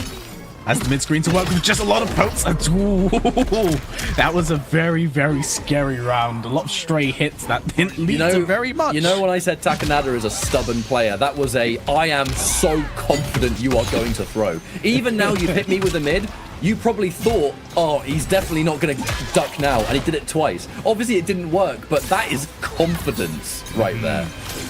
And saying that, Suzuben with a substantial life lead at the moment. Takanada's got a lot to do to catch things up. But looks for the big jump in. On the reversal, squeezes the break out of Takanada. Suben is being so much more unpredictable with both the armor, the button timing. So it's not as almost 100% as it was before that Takanada was going to be able to answer back. There's the bait, have to wait for the Goro. Smart throw, actually. Chip damages. We are entering possible chip damage territory. Fatal blow. Fatal blow. Is this going to be just enough to kill? This is It's 950 damage. It's 950 health. Yeah. Yep, you're dead. Yep. You're definitely dead. Yep, you are. Oh! Yes, there is the literal last hit. Well played from Takanada, and Suzuben, like, he was catching up to things at the very end of that last game, but it was, alas, too little, too late, and Takanada is going to advance further into the losers quarterfinals. We did see like a really decent amount of solid adaptation, right? Of just seeing what Takanada was doing. As you kind of said, it was really a too little, too late situation. It just took too long for there to be these substantial changes, whether it was baiting out that jump, whether it was being now a little bit less predictable with your armor timing. We saw a couple of instances there where, you know, we were starting to establish that close range game of, you know, button versus throw. Obviously, Tanya's mid is incredibly strong at establishing that threat. I know that the armor in return was a different element to that as well, because Takanada's armored reversal usage was fantastic, but Takanada just a little bit more ready. I think that's really what it came down to. Just a bit more ready for the set overall, and the result reflected that. Yeah, a lot of familiarity in the matchup, and it really did show. But, you know, on the plus side for Takanada, he is going to go into losers round 2, going to fight against Fish Like Steve. And, of course, now we do come into the other side of losers round 1, which will be a battle between brothers. And, you know, I could say very much, but as you being a brother and a twin yourself, and very familiar with these two, as they've been around for a very long time, I'll let you take it with these two. Well, I mean, as I really badly timed my sip of tea, actually, right as you threw over to me, that's 100% my fault. So K-Top and H-Dope, like, I have talked about these two countless times. Not in MK1, I mean, MKX, Injustice 2, Mortal Kombat 11, they've been around so long, and what I actually think is wonderful with these two. Wait a minute. Okay. Hold up. So, I've got a lot to say about these two, but this matchup is looking real interesting. I've never seen H-Dope use Reiko, but it is his kind of character. He likes those, like, brute force characters that have that element of up-close mix-up. You know, I'd seen H-Dope use Shiva, I'd seen H-Dope use Scarecrow in Injustice 2. All sorts of various characters. I think H-Dope played a lot of Predator, I think, in MKX, if I'm not mistaken. Just these, like, brute characters. I always wondered if it was a matter of time before we saw the Reiko here. And K-Top, I mean, Raiden main for many, many years. Raiden's very good in this game. Kano Raiden's probably a top 3 team in the game currently. Not surprised to see it. But I mean, look, while these two play and we kind of see how they feel out this matchup, their experience has grown just year by year. I know that sounds hilariously generic, but they play a lot of NRS games. They play a lot of fighting games, not just MK1. The amount of fundamentals and experience and tournament tournament comfort they have built is thoroughly, thoroughly impressive. So very, very true. As someone who has gone out to Athens, you know, been very familiar with the Greek scene and a lot of the Greek players, these two like really have put in the work, and it was actually K-Top's match against Mirko all the way back in the ESL days of MKX, where, you know, I had my first exposure to them and really got an idea of the potential the scene had. And you know what, since then, it's just been going forward again and again with other fellow Greek players like Nivek kind of ushering in a new age of NRS players. And that's so insane to me to think that K-Top and H-Dope aren't even like the new generation anymore. Because they were the new generation of the Greek player base back in like 2015, 2016. And so many tournaments have happened since then that they are veterans in their own right. Yeah, you got me thinking fondly of those old days when Mirko and K-Top were like absolute rivals, and we were constantly seeing Thunder God Raiden versus Hellfire Scorpion, and it was just so sick. Speaking of sick, ooh, combo, give it to me. Oh no! Yeah, we're trying to go for some optimal stuff. Okay. Oh no, no breaker. It's gonna scale if you end this in Fatal Blow, which I don't think we will see. No. Gonna be one more touch, gonna get the back throw. Not gonna be enough to close out the game, but right now, both players very capable of winning. Gonna go into stars, gonna jail off the downfall. While patience being shown, gonna go for maximum projectile usage. But Oh, tried. get the trade. H-Dope did try and do the smart thing. Either I sit here and flawless block and open up another situation, or I pull the trigger on those throwing stars. I hit him first because my stars are faster than his. However, the time it took to input and do the animation for the stars versus simply releasing the charged electric was in the favor of K-Top. Just let go of that button, let him go, let him fly, win the game. Love it. Yeah, I was gonna say, I must say, I'm not surprised at all that K-Top has returned back to Raiden. I know on release, these two did play Tanya Goro, and K-Top was like, I ain't really feeling Raiden right now, but of course, you know, over time, and then people realized like, oh, what's this? Kano Raiden? This is really impressive. I like this. And I feel like that perfectly Yo, this fits down into back K-Top's. 3 move kind of good, huh? Damn, this move's kind of good. And it hits from behind? Wait, I got a character with 2 ambush cameos? Dude, that's like, that's premium. Premium gaming. Thank you, Kano. Yeah, but you know, just it's brought out the true potential of this character, and he's so scary with, you know, his mix of 50-50, keeping himself safe, and then having Kano that really just covers so much of him with armor-breaking capabilities. I mean, there are many ways to play Kano. There are many ways to play Raiden, but this is just proving to be the most effective in tournament. Raiden has some different cameo pairings that do change how he plays, but this one just, it's the old reliable, and look, combos and conversions does actually drop that one, forcing the breakout of K-Top. Oh, beautiful anti-air into a full combo conversion into the DDT. Gonna go for the setup, getting off the tremor, drops the combo, and I'm convinced this man's playing for the highlight reel. That was so sick. It kind of gives me the impression that this Reiko may be a little bit newer compared to some of H-Dope's other characters.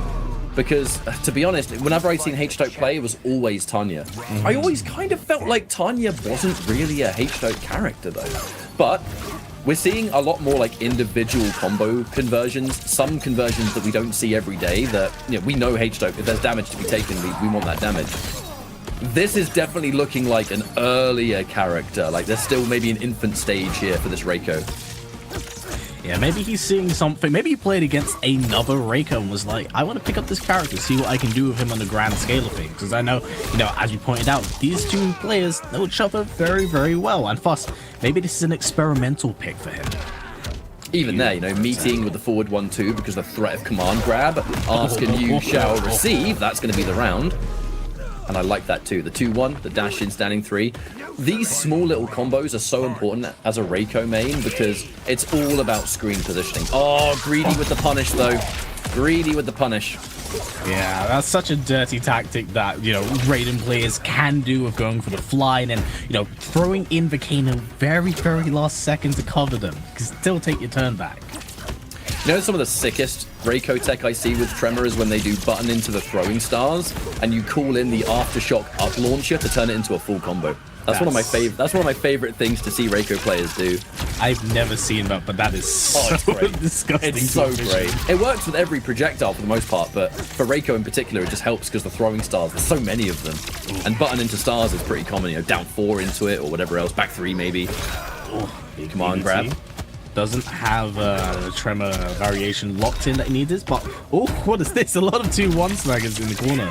I think he just wanted to go for the side switch, to be honest with you, because he could have gone into aftershock low ground pound, but I wonder if that combo with the potential of a break or something else would have just removed it. Uh-oh. Oh, yeah. Can't break this. Oh, it's going to be a lot of damage. But Tremor is going to give an extra 100 health. If H-Dope survives, it's entirely because of Tremor.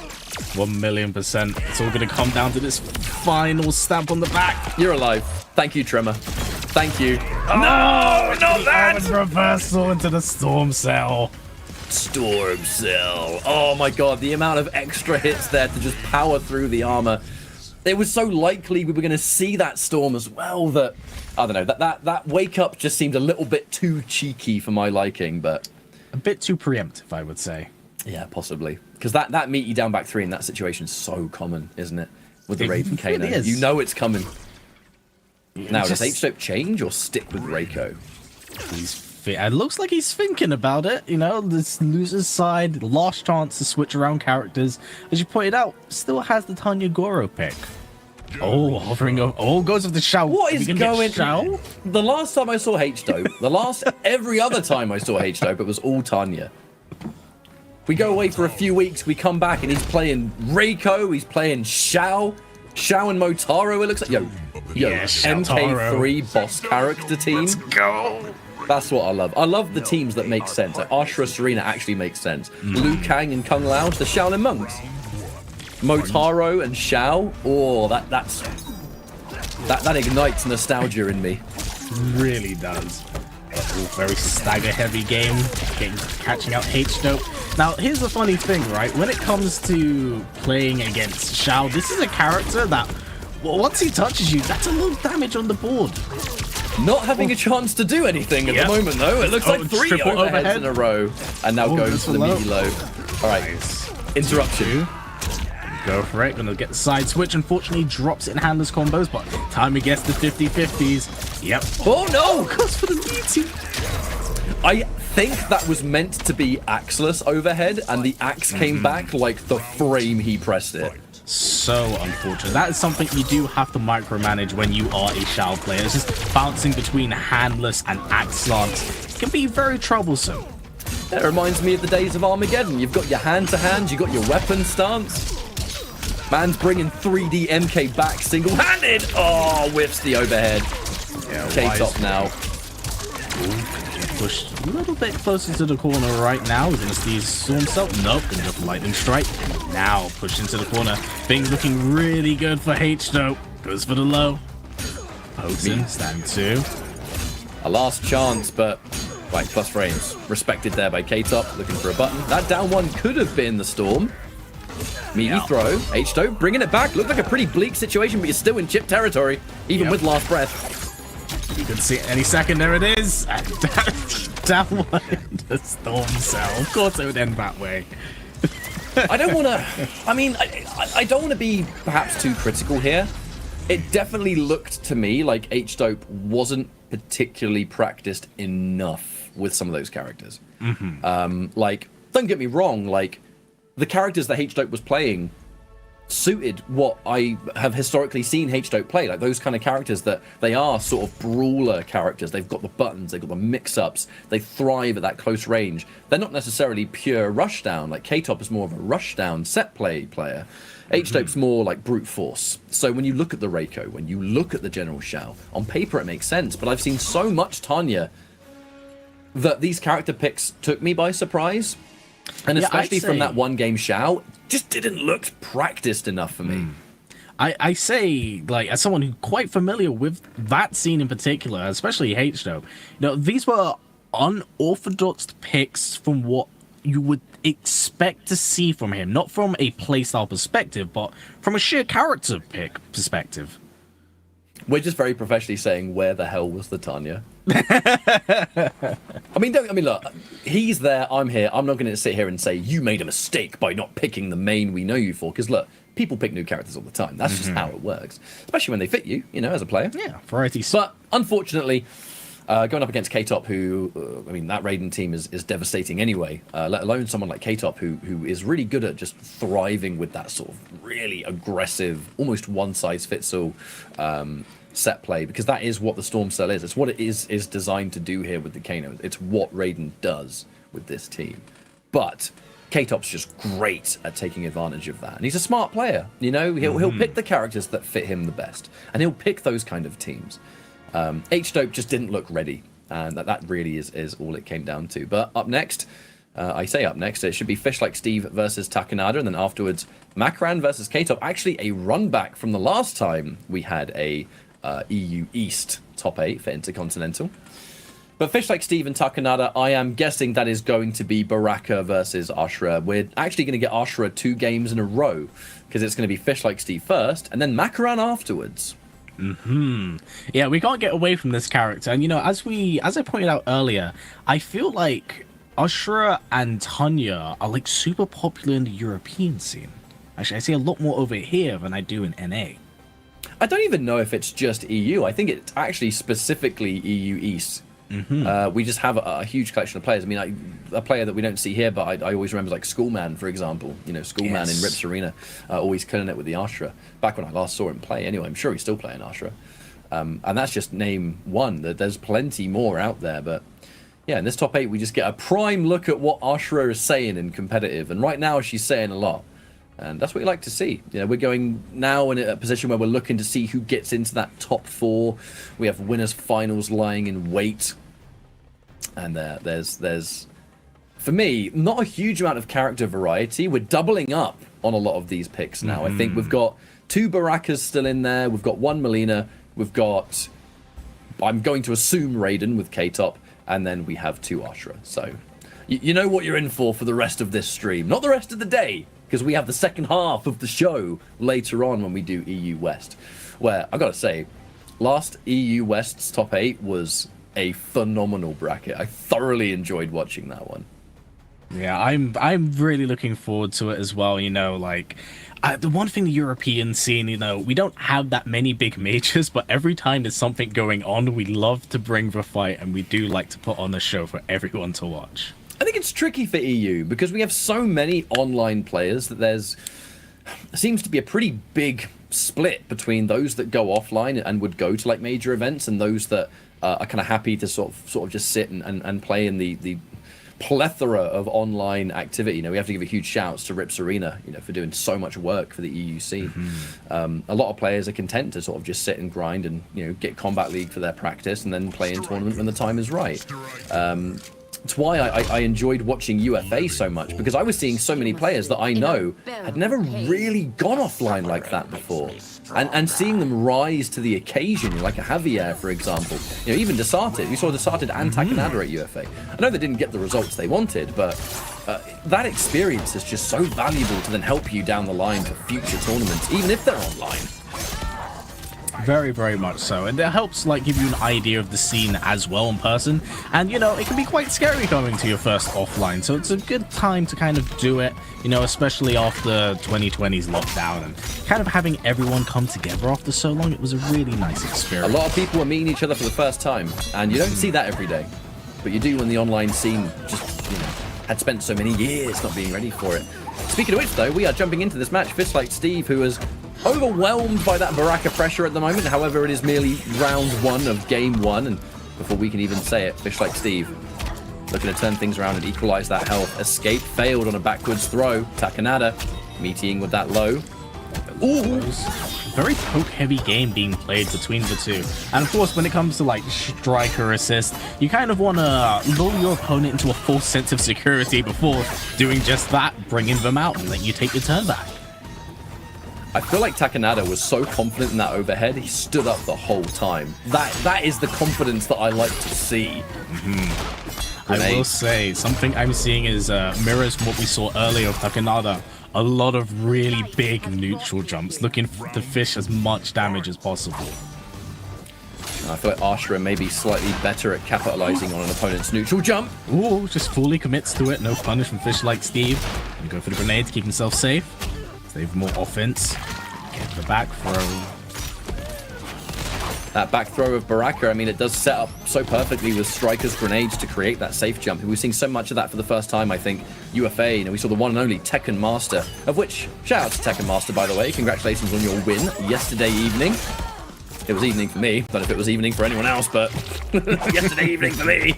Takanada now, the aggressive pressure, looking to turn things around and get another round on the board. Ooh, down one into spin, gonna squeeze the breaker out of Steve at the moment.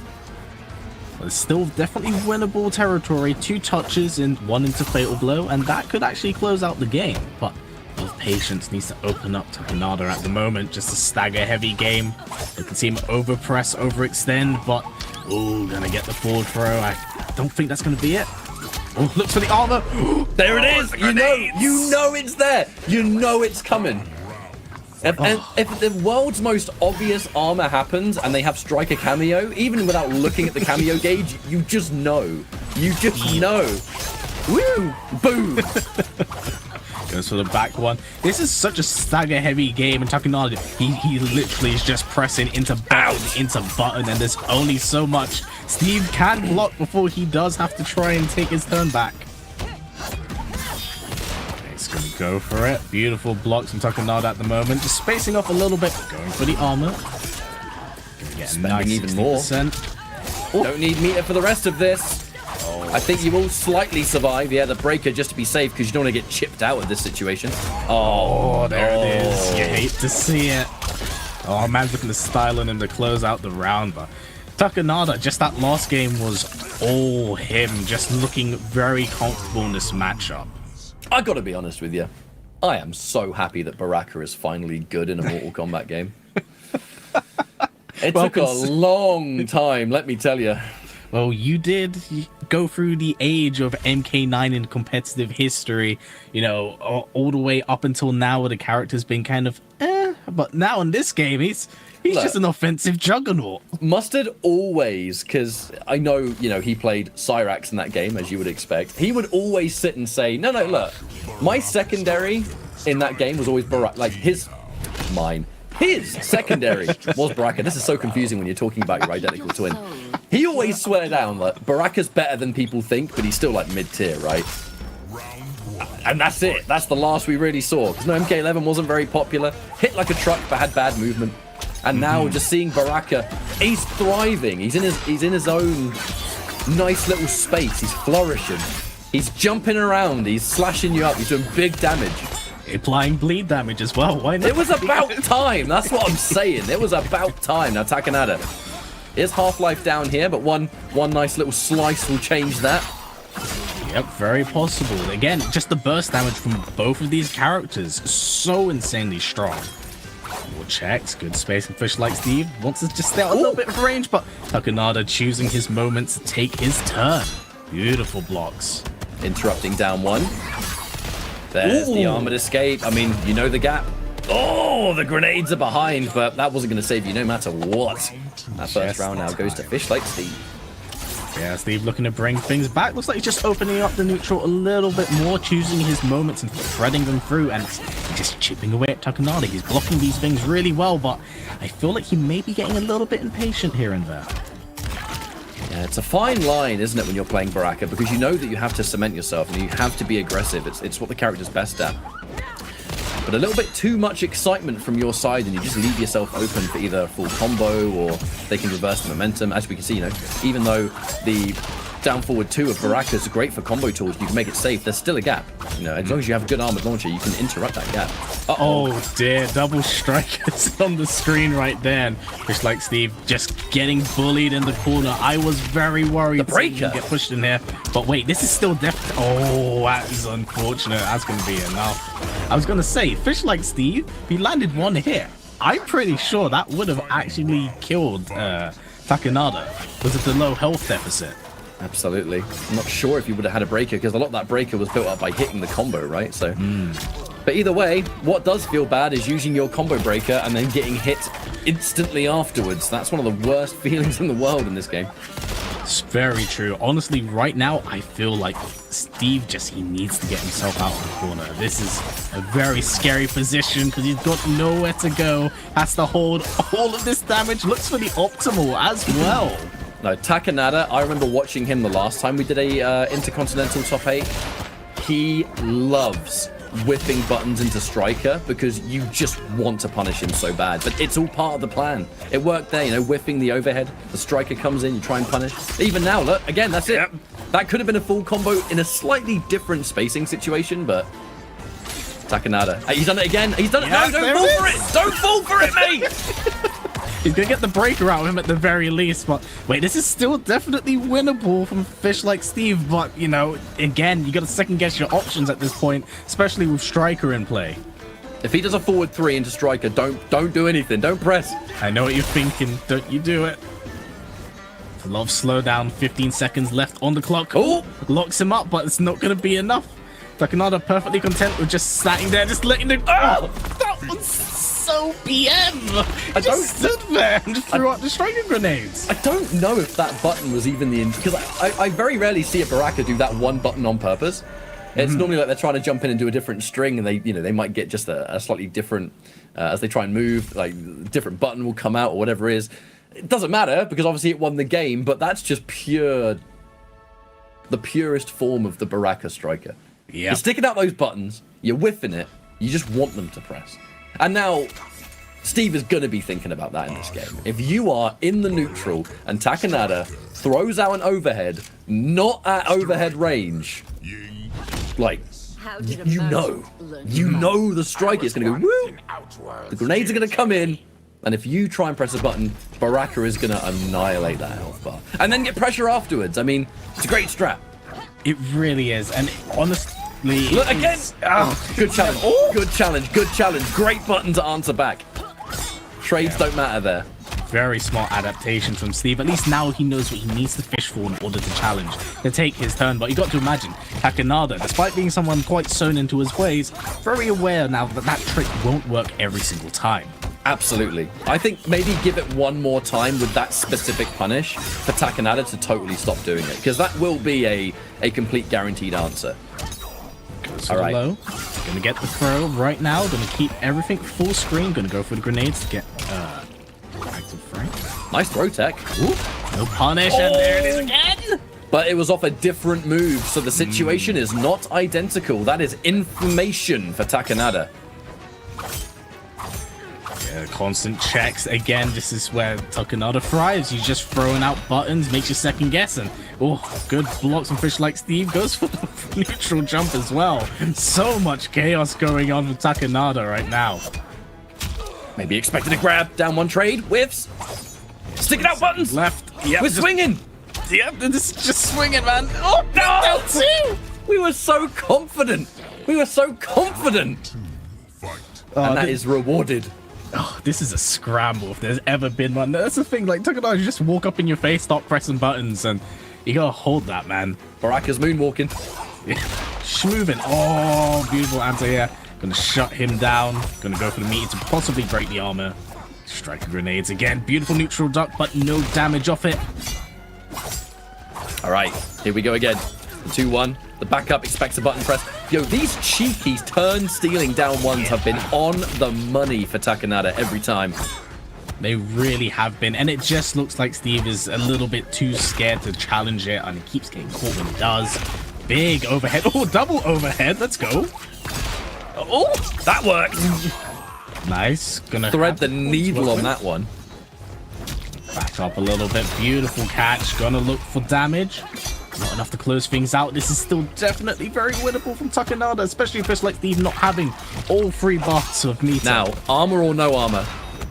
No striker! Oh, he's gone! No! Yep, that is it.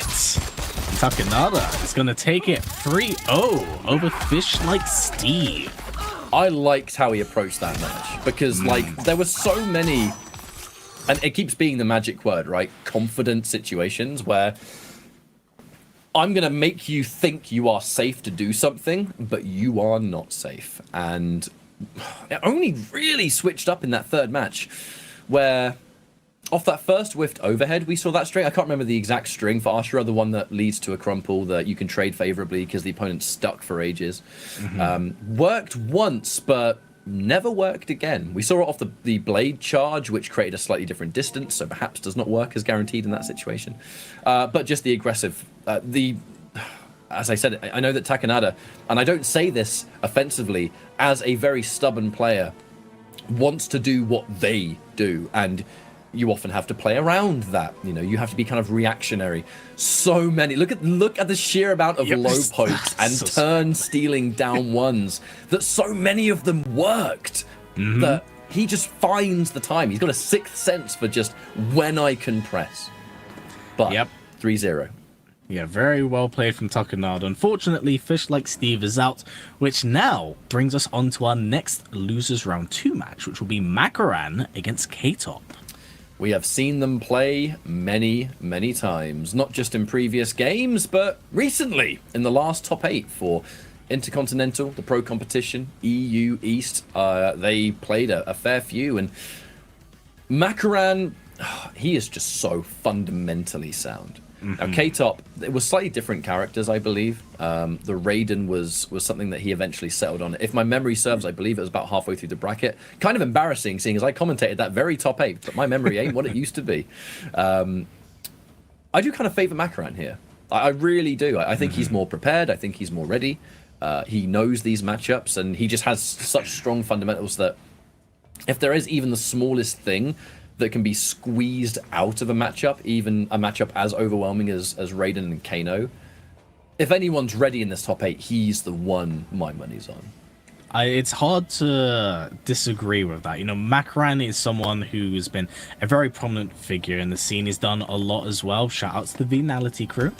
Absolutely. He's been doing so much. He's been streaming on such a regular basis. And, you know, Makaran's been putting a lot of his heart into this game, and it's really been coming through, and I'm very happy to see that he's been finding a lot of success in doing so, because, you know, it's really working to his favor, and I'm happy he's actually settled on a character that kind of complements his playstyle, which I didn't know he kind of had in him, because, you know, he was a Scarlet player, a character that was prominently known as a zoner.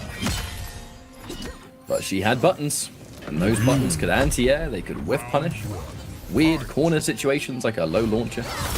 But either way, as we begin now, K-Top going back in with the Tanya, just having a little bit of extra tools to fight this ranged game of Makaran. Very, very true. I'm interested to see how much of this shines through. And also, we did get that change, as we pointed out, with K-Top to Tanya Goro this game. But again, a matchup that Makaran's played a fair few times, and they have played against each other competitively with it. Oop, walk in mid, instant break. Now, this is something I've said in the past. I said it the last time they played too, that a lot of Tanya players, when they build up that buff, they will spend it almost straight away on combos or the teleport or whatever else. H-Dope and K-Top really likes to hold on to it because she gets that extra movement bonus. When she has certain buttons, she'll slide in, she'll keep that momentum. Ooh, they like to use that, but either way, round 1 here for Makaran. Very comfortable round 1 as well. Again, pointing out the familiarity in the matchup from just the jump-ins. Makaran played that really smart. He put K-Top in the corner at just the range that he couldn't reach out of it, and just kept throwing projectile after projectile after projectile, waiting for K-Top to maybe get a little bit impatient and look for that armored option. More than comfortable at this full screen right now, though, for Makaran, looking for the armor. And for now, we'll definitely find it. Favorable trade, the knockdown. Oh, expected a stagger on that forward 2-1.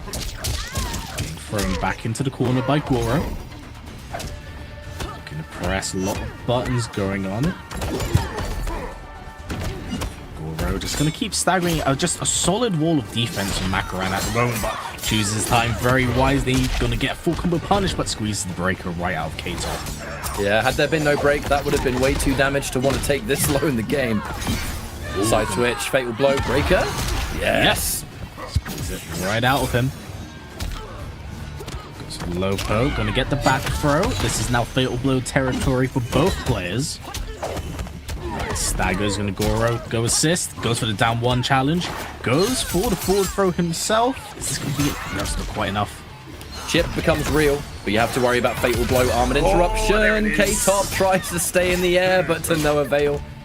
That's now 1-0 here for Makaran. Comfortable. Very, very comfortable.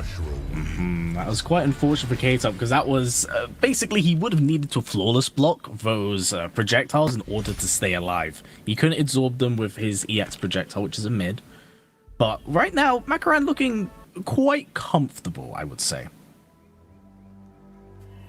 Now, there's some possibilities here. Oh, there it is. I was going to There's talk about it. I was possibilities. thinking, well, we go Tanya first, but there was always a chance we were going to change. K-Top has the Tanya, there's Johnny Cage. There is, of course, the Raiden, to the surprise of nobody.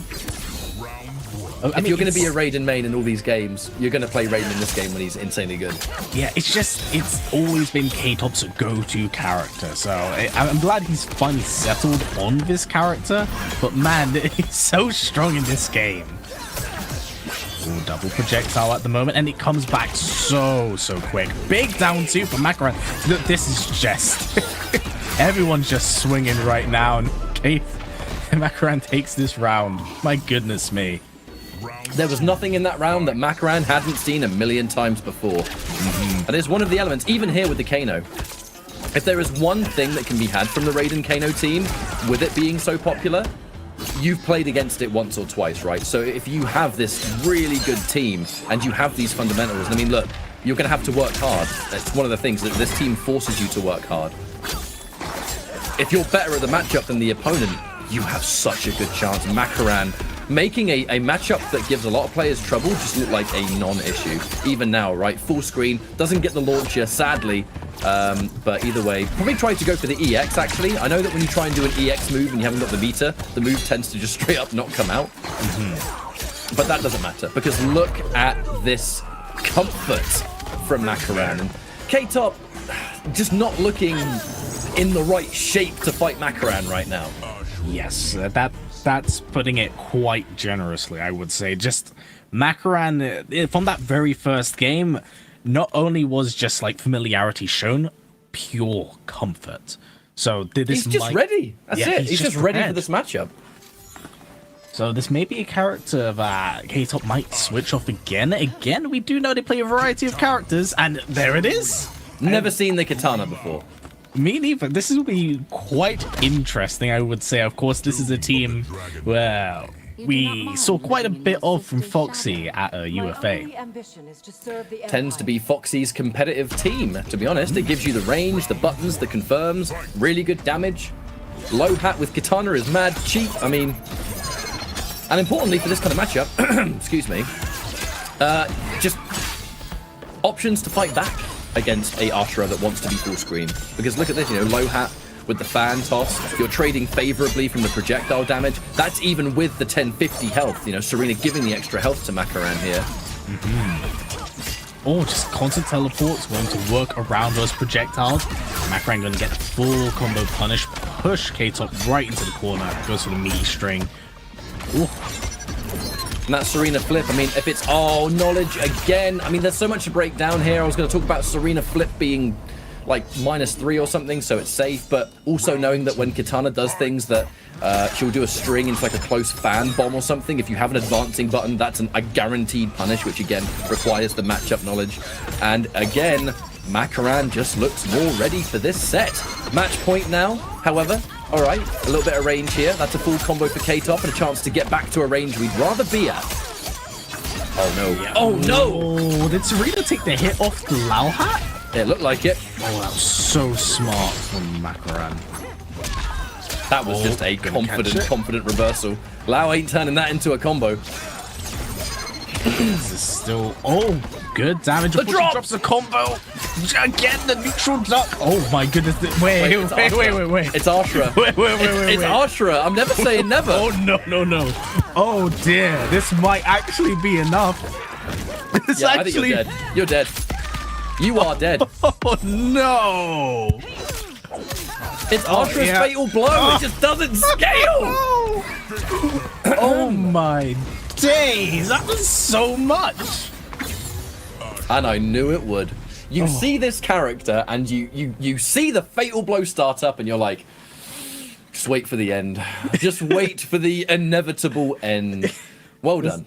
There's always a part of me that is surprised by it, because I'm just like, surely not. Surely he might have messed up a little bit. Always but no, a chance. Nope, always 50%. Always a chance. But very well played for Makaran. Unfortunately, on the side of K-Top, went into things maybe a little bit unprepared. It looks like Makaran just had the matchup familiarity, as well as, you know, playing against someone for so long. You kind of know what they're doing, so it was a mixture of both a matchup, player matchup and a character matchup. Things just looked a little bit autopilot for K-Top there, you know, and I really don't want to sound disrespectful when I say that, but when we saw, it was Tanya, it was Raiden, and then it was Kitana, all three of those matches, what was being brought to the table is kind of like a, and again, I don't want to be disrespectful, but it's more of a, I've seen this before, you know, I've seen this character do these moves in this situation, you see it in Kombat League all the time. There was no extra elements to this matchup. Nothing that when you're fighting against Makaran, who has played these matchups countless times, and he's doing all of these sort of finite decisions, these little punishes, the matchup knowledge, whether it was interrupting Tanya's situations, whether it was just not allowing room for Raiden to play neutral, reacting to the teleport, not caring about the knives as long as I trade favorably. And then when it came down to Kitana, the one time K-Top did the special move that was the sort of close fan bomb that some characters can interrupt if they have an advancing move. Go figure, Makaran did it. He was just way more ready for that set. Yeah, honestly, that's just the best way to put it. Familiarity in a matchup, the ability to call out a lot of things and just be aware of what to do. You know, just very well played for Makaran, and it showed in his gameplay. Unfortunately, K-Top wasn't quite up to snuff in that matchup. Again, just Makaran showing his overall knowledge. So now, sadly, he is out himself. But big shout out to, of course, the Greek scene themselves. You know, tons of very prominent and very good players over there. Absolutely, and it's like I said, it's been a long time since K-Top and H-Dope were like, you know, the new generation. That they have grown so experienced that we'll definitely be seeing more of them. You can guarantee that. But, you know, the two of these players are going to be Takanada versus Makaran. They're making it into the top 4, which now means that Magic T and Desarted, the other two players in top 4, winners finals will be coming up next, where this is where things really start to matter. That distribution of points and prizing and all that, it really starts to separate in the higher end of these brackets. And any one of these 4 players has the ability to win. I feel like, personally, Makaran is going to be on a real run here. He tends to, especially when he's in that losers bracket and bringing forward some rock-solid fundamentals. But we have winners finals to get through first. Well, yeah. I've just been told in my ear we're going to go for a quick break. When we return, we'll have more Mortal Kombat, but we will be back after this. We're going to have some fantastic players ready for you up here who have made the top 8. As you would expect, we have some of the very best players in the world. Over the chip and he missed it down 3. Superman it! The regular ready for breakers not going to matter. Put him on the ground. Oh my God. Welcome to Pro Competition, the pinnacle of Mortal Kombat 1 gameplay. A road paved with challengers and conquerors. A test of might as players fight towards a spot at Final Combat. Players from around the globe are looking to show off their skills to those watching. However, if you talk to competitors at events, there's something more to Pro Competition beyond the search for a champion. It's my first time seeing a lot of people because I used to play them online, used to talk to them all the time in the chat, Twitch chat. So really with the Pro Comp Tour, it's the community aspect of bringing everyone that we never got a chance to really see in person and really build that relationship from that point on. It feels good, man. After COVID, you know, everything shut down and everything pretty much stopped. So, you know, it feels good to be back out here in this environment and everybody getting back together and, you know, and enjoying the new era that is Mortal Kombat 1. Pro Competition is more than just the gameplay. It's the sense of community. And for players who've been waiting for its return, it's equally about sharing a passion for Mortal Kombat through competition. A lot of guys live for this, you know, including myself. You know, I competed for over 10 years, did it for the love of it, and a lot of people love this. You get to like build that relationship, talk about tech, exchange ideas, and really you just get that vibe of like being with somebody who actually likes the game as much as you do. For players who've only experienced competition through the online battles in Kombat League, the one thing players want you to know is that they're always welcoming new combatants. You know, I can't find them nowhere, but you might know number 1. It's Ninja Killer. I want to fight him. I got to. Get to see Rewind. I have him in my pool, so I get to go up to him and be like, hey, please let me hit you. Please let me hit you. I'm just like, I'm just trying. The beauty in competition is truthfully the fellowship from the players. There's just no better feeling than sitting next to people you made friends with through Mortal Kombat. Because these memories last a lifetime. What people are missing whenever they're sitting at home playing online is they're missing the energy levels whenever they come to an offline event, such as ECT right now. The energy levels, the intensity, it's definitely a once-in-a-lifetime type of feeling. This is my first time being here. I was supposed to go to the last one, but I wasn't able to make it to that one. So being here, this is another experience right here. I love all of this. I'm not gonna lie. I came in like towards the tail end of the last Pro Tour, so being at the actual Pro Tour is really exciting because I don't know, I love the offline feel. It's an amazing feeling. Definitely come to the events. Live events, I mean, online is great, but offline is where it's really at. So you get to see the people playing next to somebody. You can't recreate that online. Always come to the events. With these memories, the tales can be told. From the dominance that Sonic Fox and their skills have shown, to Ninja Killer taking his talents as an online warrior to being the biggest threat sitting beside you. The new era will be promising. He's the one who's blocking Lightning Cage. Cyrax spinning the wind, flawless block forward dash, and Sonic with Rain is your first Pro Competition champion. This is Pro Competition.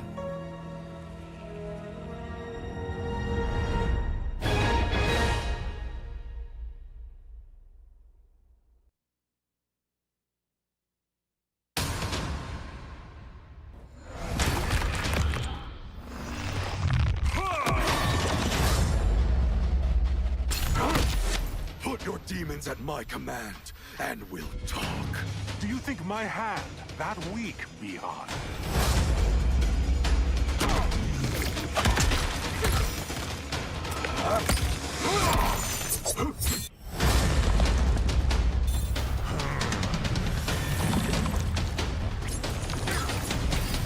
Fight.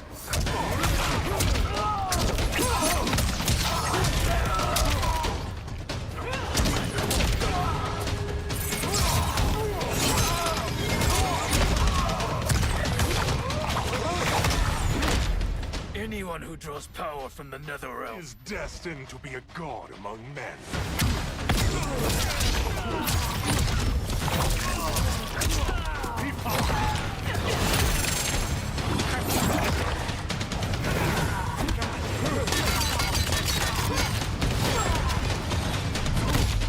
I had hoped our alliance would be more deadly.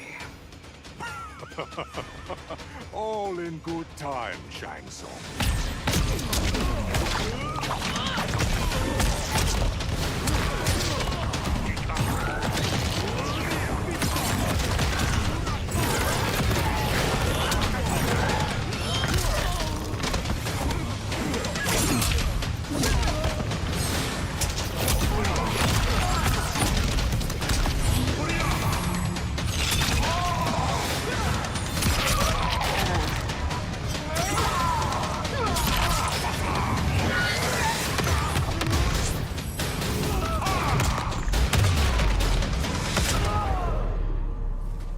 Finish him. Kusiman attack!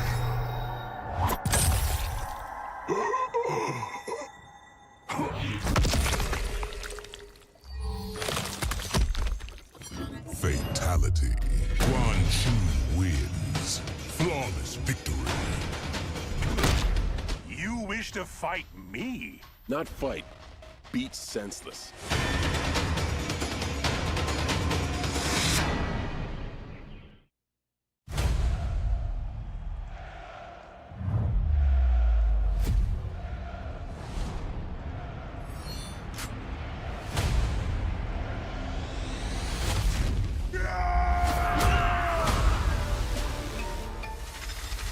It is unclear how Shinnok discerned the importance of Draman's mask and the other relics. Several of the relics are in Shao Kahn's possession. We must divide our forces, recover the relics as quickly as possible. How does it know me? Because part of you is trapped within, Scorpion. Fight! Get over here!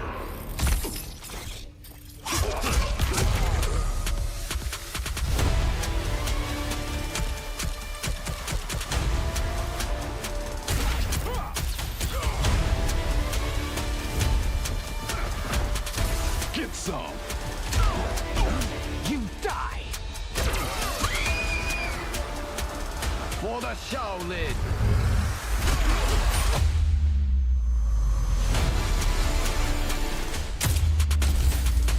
Die like a warrior. Finish him. Fatality. For the Lin Kuei.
Hello everyone, and welcome back to the Mortal Kombat Pro Competition once again.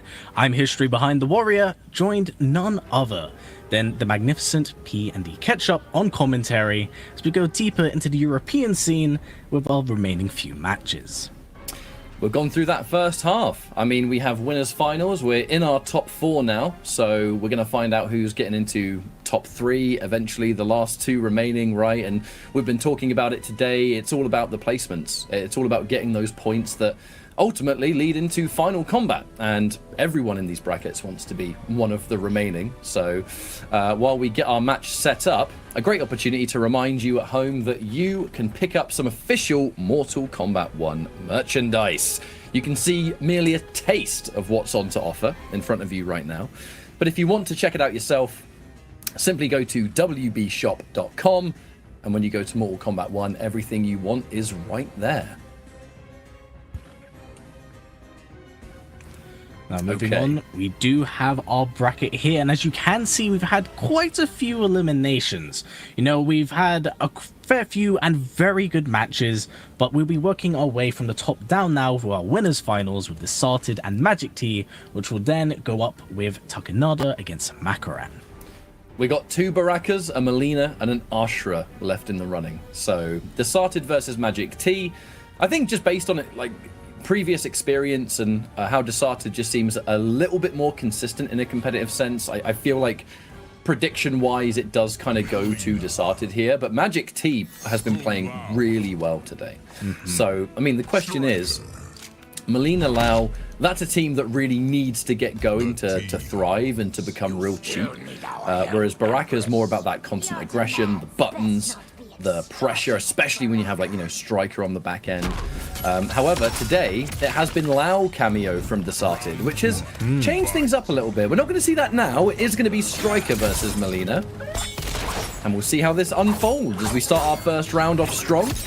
Already, that 1-2 just clips Desarted, sticking out that back 3.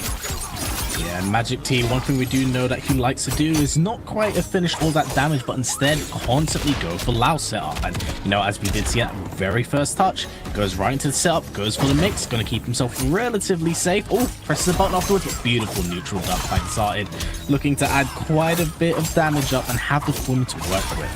I mean, Desarted was born and bred in Mortal Kombat 11. We are not afraid to neutral duck a throw attempt. The reward is massive. It's not going to be KB now, but it is going to be full combo. So it's going to be the same access to damage. spending a bar here to get even more damage, speaking of. And the breaker is forced out. This is definitely still win territory. You're Magic Team! We're just doing Melina things out here. You know, ball roll's eternal. It don't matter what game it is. It's eternal. And I think that actually might be enough to steal this round. Mate, what? Ball roll was hitting people in MK11 when it was objectively the weakest that move had ever been. So in this game, when it's back to its former glory, you already know to watch out for it. All right, full confirm now. Decided. Knocked down. No doubt a striker coming out. Setting up a... Ooh, wow. Wake up ball roll. Just going to get out of there. Yeah, you got to imagine with Decided now. That must be kind of a bit of information because that's 2 wake up ball rolls. 1 landing, 1 not much so. So you got to keep an eye out for it. But beautiful catch right out the air and slam back down. Back 1. Going to end the string. Back 1. Check again. Actually looking and press buttons, but the ball roll. There's only so many times you can thread that needle. You reach a point where you've taken so much damage, it's like, right, I'm going to just go for the really wild stuff. And if it works, great. And if I lose the round, it is what it is. I'm about to lose anyway. That is also true, but gets caught by striker grenades and pushed into the corner right now, where the Decided really does thrive. Big overhead. Going to challenge the low. Yeah, it did kind of mess the combo up a little bit, but not that it really matters. Nice full combo set up now. Gorgeous block there from Decided. That's going to turn that momentum extremely. Back down 1. The respect has to give up the turn. The 2-1 into it, and Decided just picking the right moments, but Magic Team not quite out. This goes for the ball roll again. Still a believer, goes for the setup, jumps around, striker! But grenades. He's behind you. He's behind you, mate. Watch out. Woo! Oh man, we have a set on our hands. I mean, look, I like that stuff. When Striker comes running in the background, I mean, he's just gonna go boom. You overcommit to one thing. I mean, you always have to look at the reward. You know, it's the classic term of risk versus reward. If the ball roll gets blocked, yes, full combo. I get it. We all know it's a full combo punish. But the reward, not only the reward of a full combo, but I mean, we got Lao cameo, so we can turn it into set play, we can turn it into a really hard to block setup, of which I actually have to say, these hard to block situations, Magic T's opponents have been pretty 100% on their blocks. So that is an impressive feat. You know, we've seen almost no one get opened up by it, and that is uncommon, let me tell you. Yeah, no, very much so, but the striker grenades once again. Decided getting so much mileage out of it. Go for Logan, go into the hat, but catches him, possibly on the just standing for neutral, walking back. Overhead, stand 2-1 into the spin again. Just so dominant in this corner right now. Actually has a lot of work to do to bring things back. And Decided will notice how many of those overheads are landing too. It's just important data. Another ball roll this time though, not as successful, but a risk that was arguably worth taking, but lovely anti-air covered in there by Striker though. You can never be too certain when you're fighting against Baraka. That Striker is always lying in wait. Really is, but a lot of checks going on. Magic Team looking to bring things back. You know, quite the momentum machine once he gets things going, but Decided's defense is so fundamentally solid, it's so hard to open him up. You know, one thing I do notice though for sure, especially when enforcing this hard to block stuff, is that it does make players a bit more hesitant to flawless block the 1-2. You know, because that 1-2 is actually a punish, no matter what Melina does afterwards. That when she does 1-2, you can punish when you flawless block. But I think people are so worried about that hard to block situation that they're just not ready for that extra layer of a punish, right? You block the hard to block, and I think a lot of players are kind of just content leaving it at that and resetting the situation. Presses afterwards. Decided's got a fatal blow. A little bit too hopeful. A little bit eager. Full roll. Of course, there it is. Guaranteed punish, mate. Guaranteed punish. Yep, also has the corner to now work with as well. So things looking pretty good right now for Magic Team. Ball roll again! We don't give a damn. Lovely block again. That ball roll not as successful, unfortunately. I gotta respect the belief of just raw ball roll, but it is just absolutely murdering Magic T right now by making those big reads. 3-1. Fade out maybe a button or some armor perhaps. Started, gave up his turn to do it. Still has Magic T in the corner though, and uh-oh, that overhead again. Not hitting because Magic T wasn't blocking right, just blew up a low poke. Yeah, that's one of the scariest things about that overhead. It crushes lows and it's a full combo punish when it does. Nice block. The hat is poked. Back once. Next with the 2, another throw, and that should be enough. Absolutely. Absolutely. Now, the Sartid, I mean, the thing is, he's been just playing a little bit better in the neutral here. Like, some of those more significant moments have been coming from those sort of wayward bull rolls, but the longer you play a set, and, you know, we are in best of 5 all the way through, those moments just become less frequent. You know, we like seeing those ball rolls hit their mark. We like the comebacks that come from it and the, oh my god, I can't believe you did that. But the longer games go on, the less that stuff starts to work. And the more you have to rely on just opening up your opponent in other means. And that is where Magic T hasn't quite been able to hit the stride yet, because Society's been a little bit better in that department. Oh, that's very, very true. Very, very true. I'm intrigued to see what Magic T is kind of able to just, like, touch up in this possible final game, because Society's been playing this so incredibly solid, but again, the ball roll right out the gate. Cameos will collide in that instance though, so it's not going to be as big as it could be. Looks to the neutral duck, but of course there is Striker on the other end of that. Yeah, Magic T now having an eye out for it, knowing full well to not commit. Maybe just poke, go back into block. Alright, punish on wake up. Full combo now. Roll. The optimal. This setup time. What's it going to be? Again, the solid blocks. Defensive Striker! Defensive Striker is a different beast. Oh, there he is once again. Another throw. These throws are going to add up. 2-1 going to splat down, finish the string. Goes for the strike grenades, goes for the low. Right now, just Magic T just being a little bit smothered. Still very possible of winning things out, but be careful. Goal gets low poked.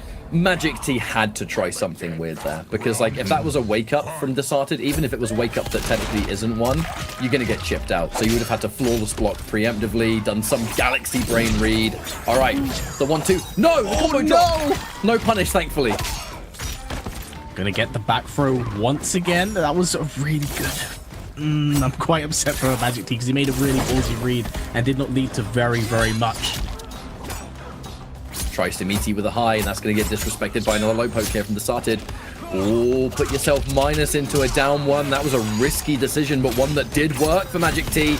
The bait. Oh, no. The classic bait we've seen from both of them so many times, and by both of them I mean Takanada, also known for the whiffed overhead into Striker. We're seeing a lot of really big down twos from this side, just not colliding right now. But, oh, beautiful punish.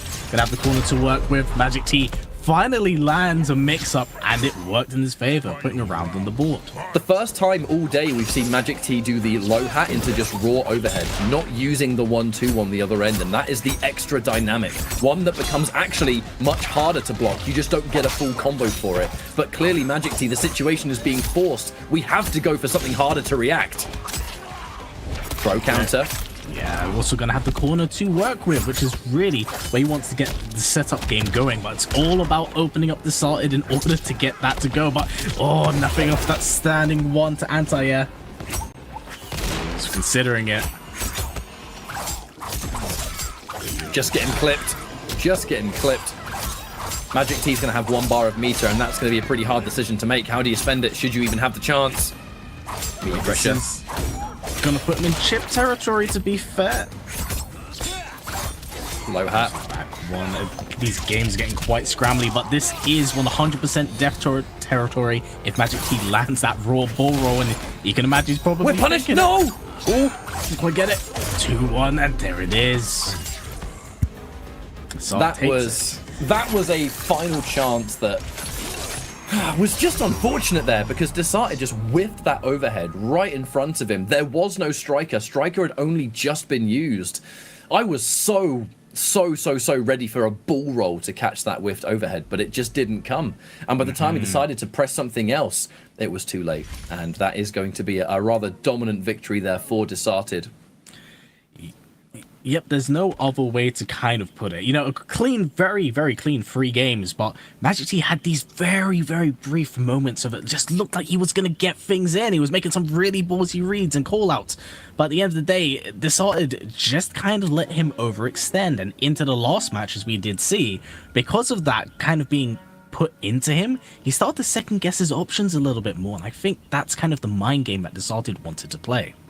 I just feel like there weren't enough layers from when Molina actually landed a hit. And I think that was really shown a little bit more when finally we saw the overhead on its own into the low hat, which actually resulted in a round win. The problem is, it took too long for us to get there. The layer of the low hat from Magic T was very often land the hit, do a charged low hat, wait to see if the opponent wakes up. If they don't, all right, I'm now going to do a 1-2. And then create the 1-2 overhead, you know, hard to block. But that's a little bit skin deep compared to some of the other stuff you could establish that could armor break at the same time. And go figure, the one time Magic T did something else, it actually worked. So I hope that's a little bit of data here to say that, look, when I land a hit versus these opponents, I need to go for something a little bit more creative, because that first element of wait for the 1-2, they've dealt with that so many times. It's no wonder they're blocking it so consistently. You've got to start throwing out other things to make it a scarier situation. But there's still chance to do that, because with Magic T sitting in losers finals, is not out of this tournament yet, Desarted waiting in grand finals with that comfort zone of a double elimination situation. Takanada versus Makaran is going to be our next match, into elimination matches again. And I've got to be honest, I feel like I'm favoring Makaran here. I feel like he's got a good chance to win. It's hard to not ignore what we've seen in the previous matches of Makaran. Like, his overall game and matchup knowledge is really shining through. And, you know, with... Let's be for real here. The surge of Baraka strikers, you got to imagine there is maybe some comfort in this matchup. But at the end of the day, it's going to come down to Makaran's own familiarity of the player that I think will also help be like a determining factor moving forward. I'm sure they know each other very well. 2 Combat League demons, you always see them about, whether it's on streams, whether it's in something like Rips Arena. There's always presence between these two. And I guess the extra element is that Takanada does not kind of just play like your everyday run-of-the-mill Baraka striker. There is a set player element here, which I think could be a detriment. Depends on how Makaran answers back early, should he be able to. And one thing I do want to point out from the start of this game is actually quite a big life difference between the two. Of course, 100 life, it may seem like nothing, but it really does matter as you get closer and closer to death. Especially when it's Serena and Ashra. That is going to be the difference of whether a Fatal Blow Confirm wins the round or not, which in her case is really useful. Lovely confirm, by the way. Safe on block should it be blocked, and on hit she gets a full combo, so add it to the many list of reasons that Serena works so well with Ashra. Fatal Blow, yes. Yep. We're going to do it, and that should be the round for sure. Yeah, that was very smart for Takanada. It was just kind of like, I don't want to have to deal about worrying and losing this round. Let me just close things out, put myself up on the board, and then going to the next game, I can worry about what comes next. Good start here for Takanada. Loads of meter as well, have to mention. 3 bars and a full striker. Up.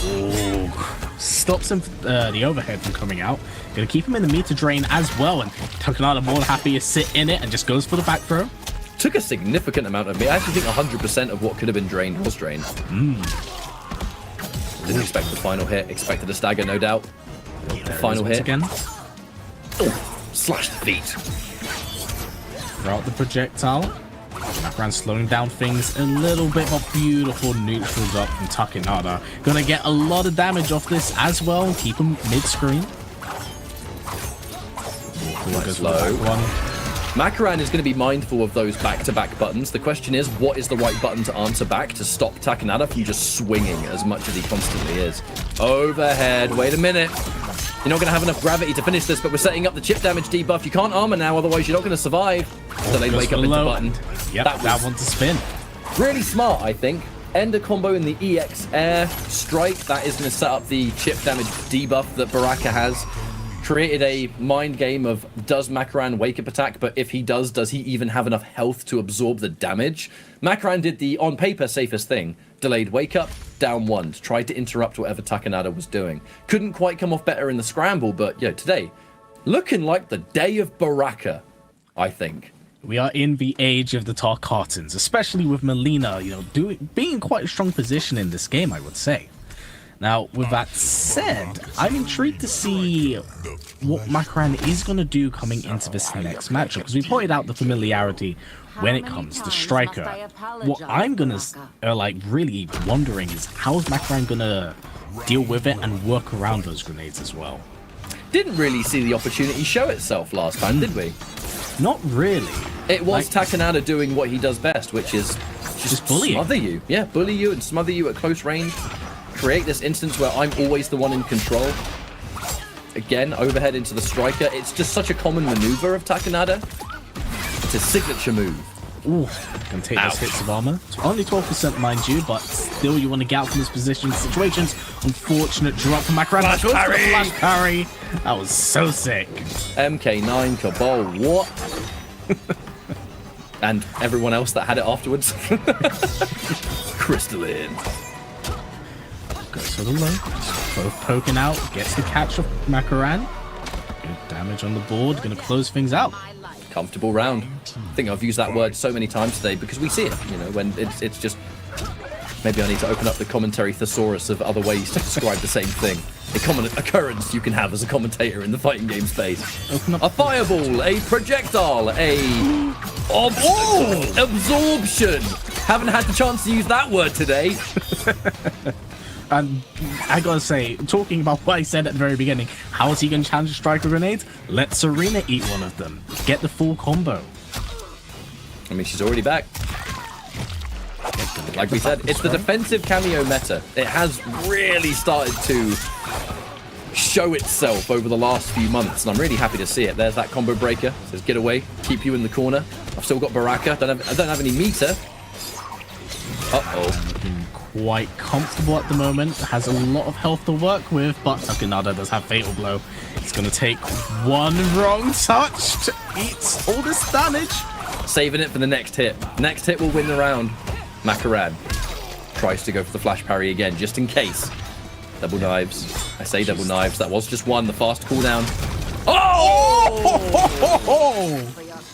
He's knew it was coming. He's been hit by back 3-1 so many times. He's like, if I see that back 3, I know that last hits are high. I'm going to pop him in the chin.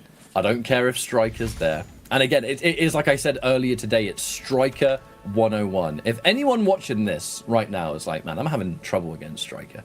It feels like every time an opponent throws out a move that I want to punish, the Striker grenades come out, they punish me. Either it disengages the situation or he just straight up gets a full combo. That is, as unusual as it looks, it can look a little bit ugly from a meta standpoint, just doing an uppercut and then getting hit yourself. It genuinely is the best way to trade damage, unless your character has a matchup-specific option, which by all means Ashura might do. Maybe it depends on the right cameo, but a down 2 is something everyone can do, and it's a guaranteed way to trade better. Yeah, honestly, the best way of putting it is you just want to get yourself out of that situation. And there it is, once again, using the defensive part of the cameo. Not having to deal with the grenades. Wake up armor already being established to say, I'm not afraid to do this. Your safe jump won't be safe every single time. You got to bait it. Yeah. Oh. Armor. Yep. Man, and with that interruption, you actually hit Striker as well, so you get a little bit more damage than you normally would. Very smart stuff from Makaran. He's playing this matchup very, very well.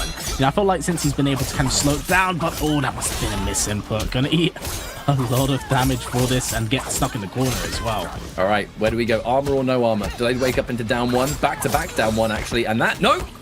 Overcommits to the whole string, flawless block, safe from Striker, not safe from the down 1. Makaran must have tried some sort of interruption there, might have even had the Fatal Blow confirm locked and loaded, but either way, Takanada takes that game and is, again, just so tenacious. Like, I'm so point blank all the time. I am not afraid to just stick out these buttons, down one afterwards. Maybe a second down one if I'm feeling adventurous. This man really has no fear, and it's his stubborn style of play. Like, he will do things, they will work, and if you try to work around it, he'll keep doing it. And you got to respect him for that. You've got all the neutral in the world, Makaran, and you may have the confirms and the matchup knowledge, but I'm Baraka and I'm right in front of you. Plus, I got the corner. Get out of this. My favorite. We'll say that. He's just walking backwards at the moment. Got a life lead now. You can sort of play around with that a little bit. But can you play around it too long when it comes to playing against Ashra? Oh, I don't know. Giving up that space was a risk, and a risk that has benefited Makaran. A full combo, almost stabilizing the health. Fatal Blow confirm will take the round. Don't even need Fatal Blow if you land a significant hit. You've got enough meter, armor again. Gonna throw out, get rid of the striker as well. Gonna just double jab into forward throw. That's what he do. He's just not afraid. Oh, he was looking for a big down two. Ironically, had you gone for a different poke that wasn't a down two, you would have probably won that game. With punish. No, didn't believe. Player just opening for a little bit more space at the moment. Overextends, gets the breaker out of Takanada. Still has striker. Right, basic confirmed. No meter, so that's really the best we're going to get. Wake up down one into back throw. Let's go.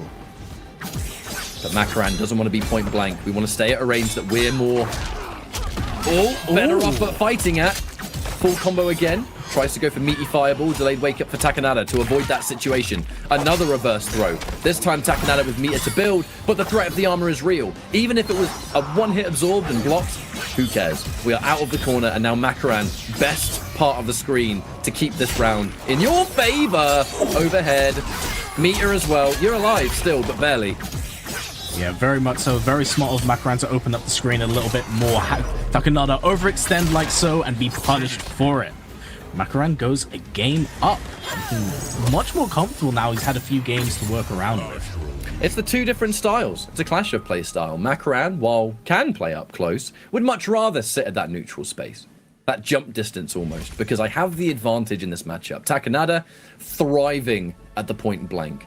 Always able to try and either wiggle his way out of a situation or just have really unusual low poke based offense that it's uncommon in this game. You really don't see it. Well, there's probably someone in chat right now saying, no, I see it in Combat League all the time. But no, for real, in a tournament space, like back-to-back low pokes that steal a turn, Baraka has confirmable buttons, good chip damage, that back three that just chews you up, catches you not watching your feet for a split second. I mean, it works. It's no wonder it works so well for Takanada. I think he's got the right character for that playstyle here with Baraka Striker. No, very, very true. Now, we are coming into possibly our final game here in the loser semi-finals. I got to imagine that Takanada's somewhat stubborn style may be needing some adjustment for this final game. So I'm intrigued to see if he mixes things up.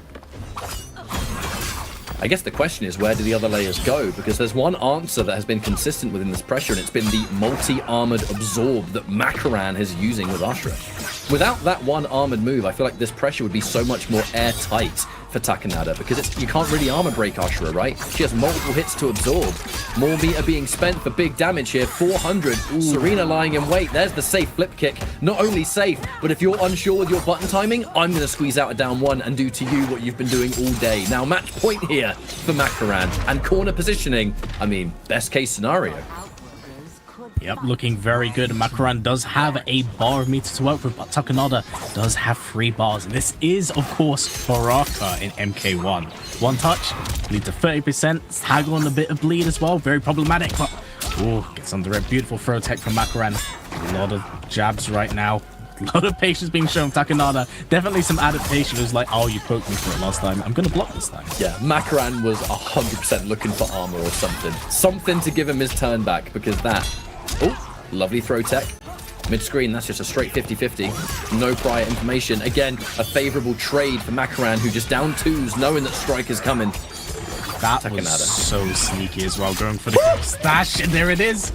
Goes for the ghost dash, uses the armor, and then calls out the Serena, looking for that big damage on the board. Now, with the health that's currently left, 1 Serena knife and the meter that Makaran is working on, that is the end of the game. Takanada cannot get hit by anything substantial. Right, we're swinging it out. Breaker. Okay, that's going to limit the damage output, so Takanada can now afford to take not just 1 hit, but 2. With punish, you will survive though, no meter. Yeah, not quite enough. Flip kick. Goes for the back 3-1. Macron being very patient, does finally get thrown, but Takanada still in this game, has access to Fatal Blow. Goes low, beautiful blocks, and goes for the armored reversal, taking the game over Takanada. Macron 3-1. A much safer answer than an uppercut. If you want to go for back 3, when Baraka does back 3-2 and he tries to launch, if you were to go for a uppercut read there, that would have required releasing block, and should Takanada have confirmed into, or say confirmed, committed to the EX down forward 2, your crouch is getting blown up. If you're doing armor, you're going to interrupt no matter what. Even if that down forward 2 would jail, I'm pretty sure you would have still blocked the whole thing. So that was just a really, really smart way to close out that game from Makaran. Well done. Yeah, honestly, he played so fundamentally solid throughout that entire set. A little bit shaky at the start, mind you, but eventually he started to let Takanada be a little bit over patient, kind of second guess his options, which is something that we didn't see from Takanada very early on, as you pointed out. Quite a stubborn player, stuck in his ways, really kind of enforcing his game plans, but Makaran just used that to his favor, and it allowed Makaran to move on into losers finals now against Magic T. Well, sometimes, you know, a player that is just dedicated to their own play style and they're not as reactive, if that makes sense, it's not really a bad thing. Because if you have the right character and you have the right team, you can build your plan around making that as safe of an approach as you possibly can. And that's why it works so well for Takanada. And he still played really well, you know, absolutely. Getting that top 4 finish, yes, fell short to Makaran, but played really well to get to this point. Played just fine against Makaran. It's just that Makaran is on this entirely different level in a lot of cases when it comes to those small moments, those micro decisions, the decisions that are the difference between getting grand finals or winning a whole tournament. Like, it's just that extra layer that even if it's stepping it up by even a few %, it's the difference maker at this level of competition. And clearly, we're just seeing this, I would like to say, like, evolution of Makaran, because he's already got a team that works wonderfully for how he approaches. His neutral, his reactions, his adaptability, where he can be reactive with how an opponent's approaching a match. You know, do you have any habits? Are you overcommitting to this one thing? Do I have the matchup knowledge for that? Whether it was crouching something into a down 2 to favor better, whether it is a certain punish that works well versus this character. He's just so committed to this one team now that those micro details will always show themselves. And we may even see it here. You know, we have Melina versus Ashra, but it's Melina and Lau. If there are matchup specific answers for this low hat stuff, I reckon Makaran's gonna show it now. Yeah, it's funny you say that, because remember I said at the very start of the stream, this is a character that Makaran's played quite intrinsically, so he might be very familiar with the setups that are going to be in play here. I'm sure Makaran would have played it a little bit himself. I know he moved on from Melina quite early, but Melina and Lau is not necessarily a new thing that tries to go for a punish there.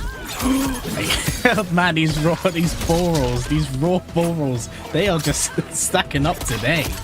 Wake Up Attack didn't even have a chance to absorb armor, so that was either a dash that just became active after the armor was gone, or he tried a different move entirely. It's not taking sure that Makaran. Oh wait, this might be dead. I don't know, it's not 950, it's not 950, I'm not confident. It ain't 950. It ain't 950. If it were 950 or something, I'd be like, oh yeah, you're definitely dead. Oh, wait, I'm gonna say it. It might do it. It might do you it. gotta do 170 damage, half it's already gone. Chip damage is a threat. Oh, especially now. Don't do it, don't roll, don't roll, don't roll. Do it. He's waiting for it. He's waiting for it. Thinking it. The flawless block! The flawless block! Oh my good lord! That was so sick. Well played from Magic T into the flawless block punish. So smart and well done. Let Makaran overextend right there. And you can imagine, probably not too happy about that. Certified oops moment. A Magic T off a delicious flawless block now. You just need to win one round and that's it. 1-0. Anti-air. That opens up the Melina layer because she has other things to do to bait an anti-air, whether it's the air sigh, the air roll. Magic T. Ooh, get out of here, Serena. Get out of here. Get the forward throw, open up the screen a little bit more as well. Again, I think Magic T's familiarity, not against like this matchup in general, but Makaran is starting to show a bit because he's working around that offense, knowing that Makaran likes to overextend, throw out that poke, and I think that's where a lot of the mileage of those raw ball balls have really been coming from. Yeah, this has been really strong so far. Knocked down, that's enough time to charge up low hat once again. Wake up down one. I mean, wow. Makaran. Okay, that's a rare thing to see him do. Magic T. Hang on a minute, Magic T. No, we're going to see a reverse situation of what we saw in the last game. Oh, no. We're just down one, and we're just going to down one. I mean, it's a good down one. It goes far. Why not? Respect it. Respect it. Lands and allows Magic T to take this first game, and this is absolutely going to be an amazing set between these two, I can tell. Magic T is hungry. You can see it. Like, not afraid. And when you have that momentum, like you're feeling yourself, it's like, it's a different beast when you're playing someone like Melina. Where if all of these decisions, whether it's a sixth sense, whether it's God knows what else, if my hits are constantly landing, I'm just going to keep doing what I'm doing. Hard to disagree with success right there, you know. That first round, super important moving forward, especially in losers finals. And as you pointed out, you know that Magic T is really hungry for that comeback against Sartin. Overhead, number one. Gonna go for the low. Real lot of patience being shown for Magic T, just choosing to back up. Goes for the ball roll, gets clipped by Serena's projectiles. Thankfully, the second one didn't hit, though. That would have been a very unfortunate full combo for Magic T to concede, should that have both connected. More of the screen to work with, just walking back a little bit, just opening up the space, not choosing to overextend, but Makaran gets caught by a stray low hat. Nice wall pokes, patience being shown, just no overextensions from neither player. Oh, stand one, goes into the forward throw. Ooh. A little bit hesitant on the whiff punish, and in fact left yourself open for whiff punishment. That's unfortunate there. Magic T, low hat. Oh, that's so dirty. It is, but it's something that we haven't really seen Magic T use much today, but I'd love to see it a bit more. Backing off and just whiff punishing that. Do not need fatal blow. We can save that for later. Take that first round with a decent little combo there. But yeah, I mean, low hat charge into overhead. I think I've seen that twice from Magic T, but both times it's worked. I mean, it is a really dirty situation. Yeah, very sneaky. You know, the thing is we've seen with Magic T throughout these sets is that he likes to go for his little setups, and ones like that, so gnarly to get hit or be on the receiving end of. But roll. Oh, that's not the right one. I don't know what that attempt was. Never seen a side toss from that situation. Must have been something else. Might be a corner situational sort of thing, but fortunately we will not see it here. Makaran just goes for really big damage. Goes for low hat. Beautiful blocks from Makaran at the moment. Patience being shown, but there's the overhead. Squeezes out the breaker from Magic T. The threat of ball roll is always real. That could have been a whip punishment. Ooh. Oh, the forward twos. Well played from Makaran, bringing another point on the board for himself, tying it up to one apiece. All right, so Makaran with a bit of a turnaround here. And again, it's a difference because that set play from the low hat and the Melina situation, good armor that has multiple hits is a pretty decent way at getting around it, because it's not just that Serena... I keep saying Serena. Ashra. I'm not looking at first. When Ashra does that wake up, it's not like she dedicates and that's it. She's fully punishable, even with the ball roll that goes far. It's not always a set in stone punish, depending on the distance, depending on the charge time. And it's something that Magic T has to consider. Every time you get a knockdown and there's meter on Makaran's side, you have to think about it. Yeah, again, I think a lot of this is going to come down to player familiarity as well. You know, when we talked about the online scene as well, I have seen these two butt heads time after time after time. So when it comes to the Pro Tour, you know, when these points are really on the line and everything matters, who's really going to be able to come out on top? We're going to find out. Ball roll, but this one's a lot safer. Low hat. Looks for the down two. These aren't quite striker grenades this time. Can work just as well. Formidable blocking by Magic T at the moment. Just not choosing to overextend too much. He's going to get absorbed. Yep, was waiting for that. We've seen so many anti-airs from Makaran. It was only a matter of time till Magic T started to like add the extra layers to it. I can bet myself like this is going to be a lot of damage. Woo, close out the game, and does put himself in the corner a little bit too close for comfort, mind you. Well, looks for that forward throw. Here comes a throw in turn. Going to open up the screen a little bit more from Serena. Forward throw again, just going for the less likely direction. Magic T did try and teleport in between those.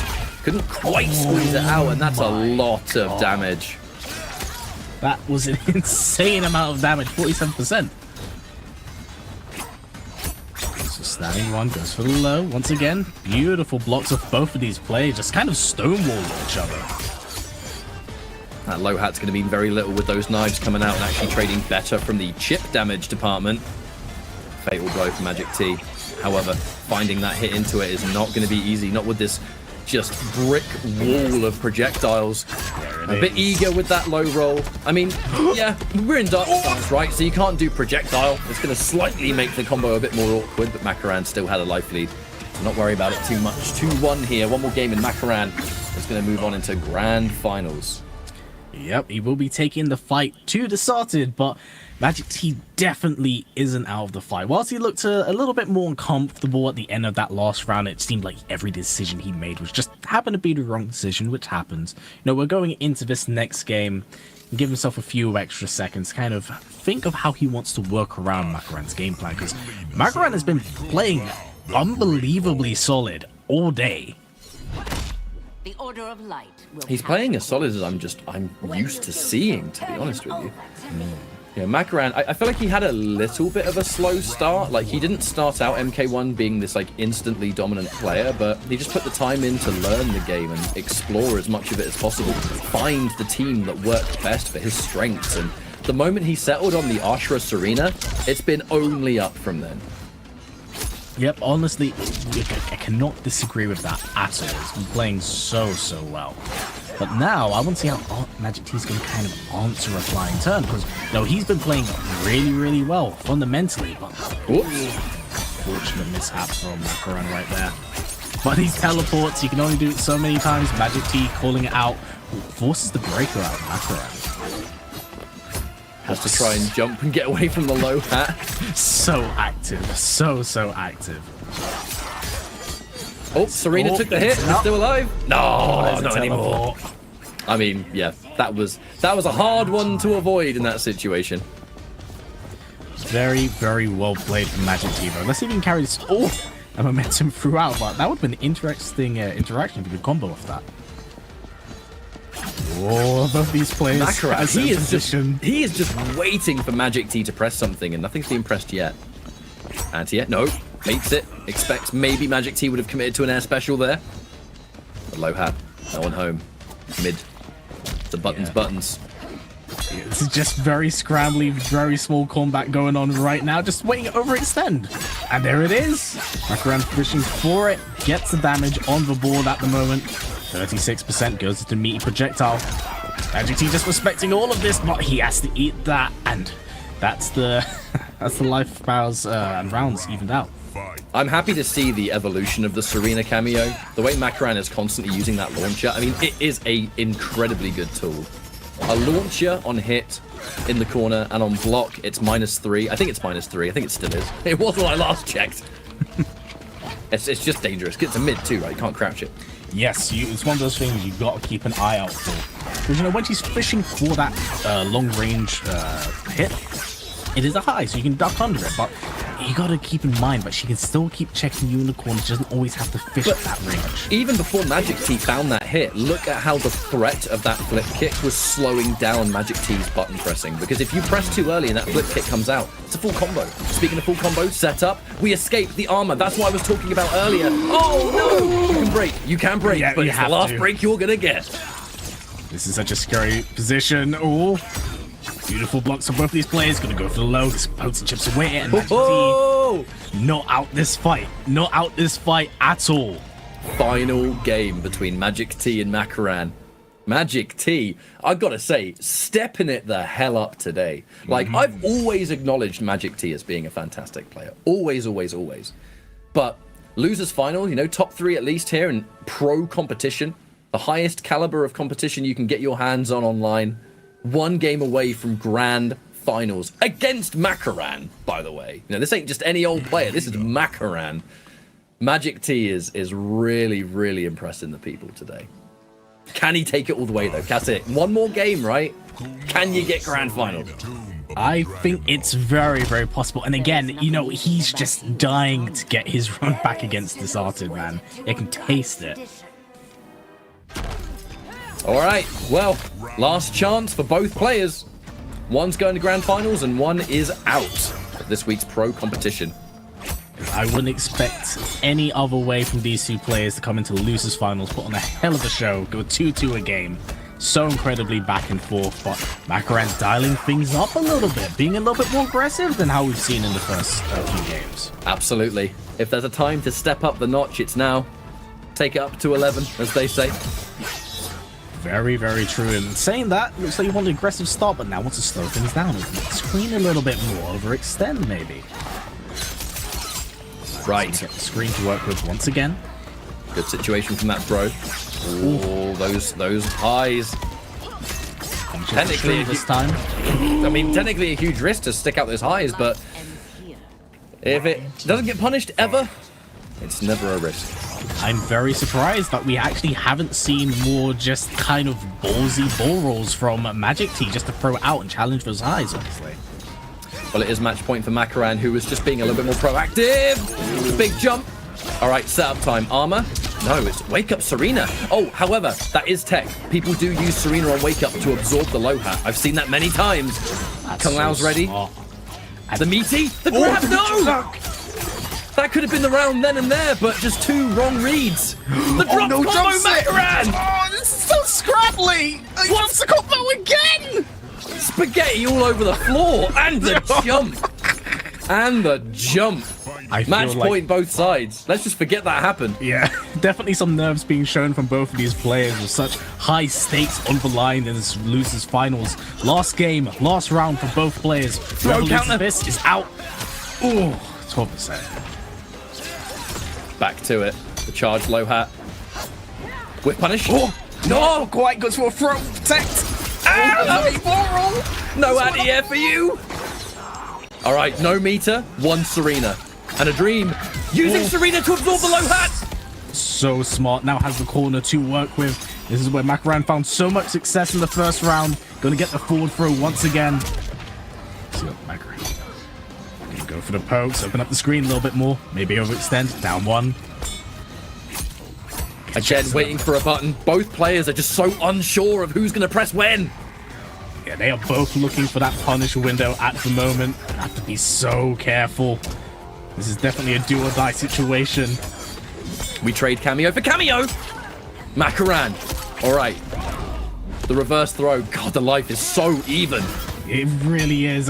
I wouldn't expect it any other way from these 2. Just phenomenal. No, that was such a risky low side. You've got no breaker now. And it's now strike throw.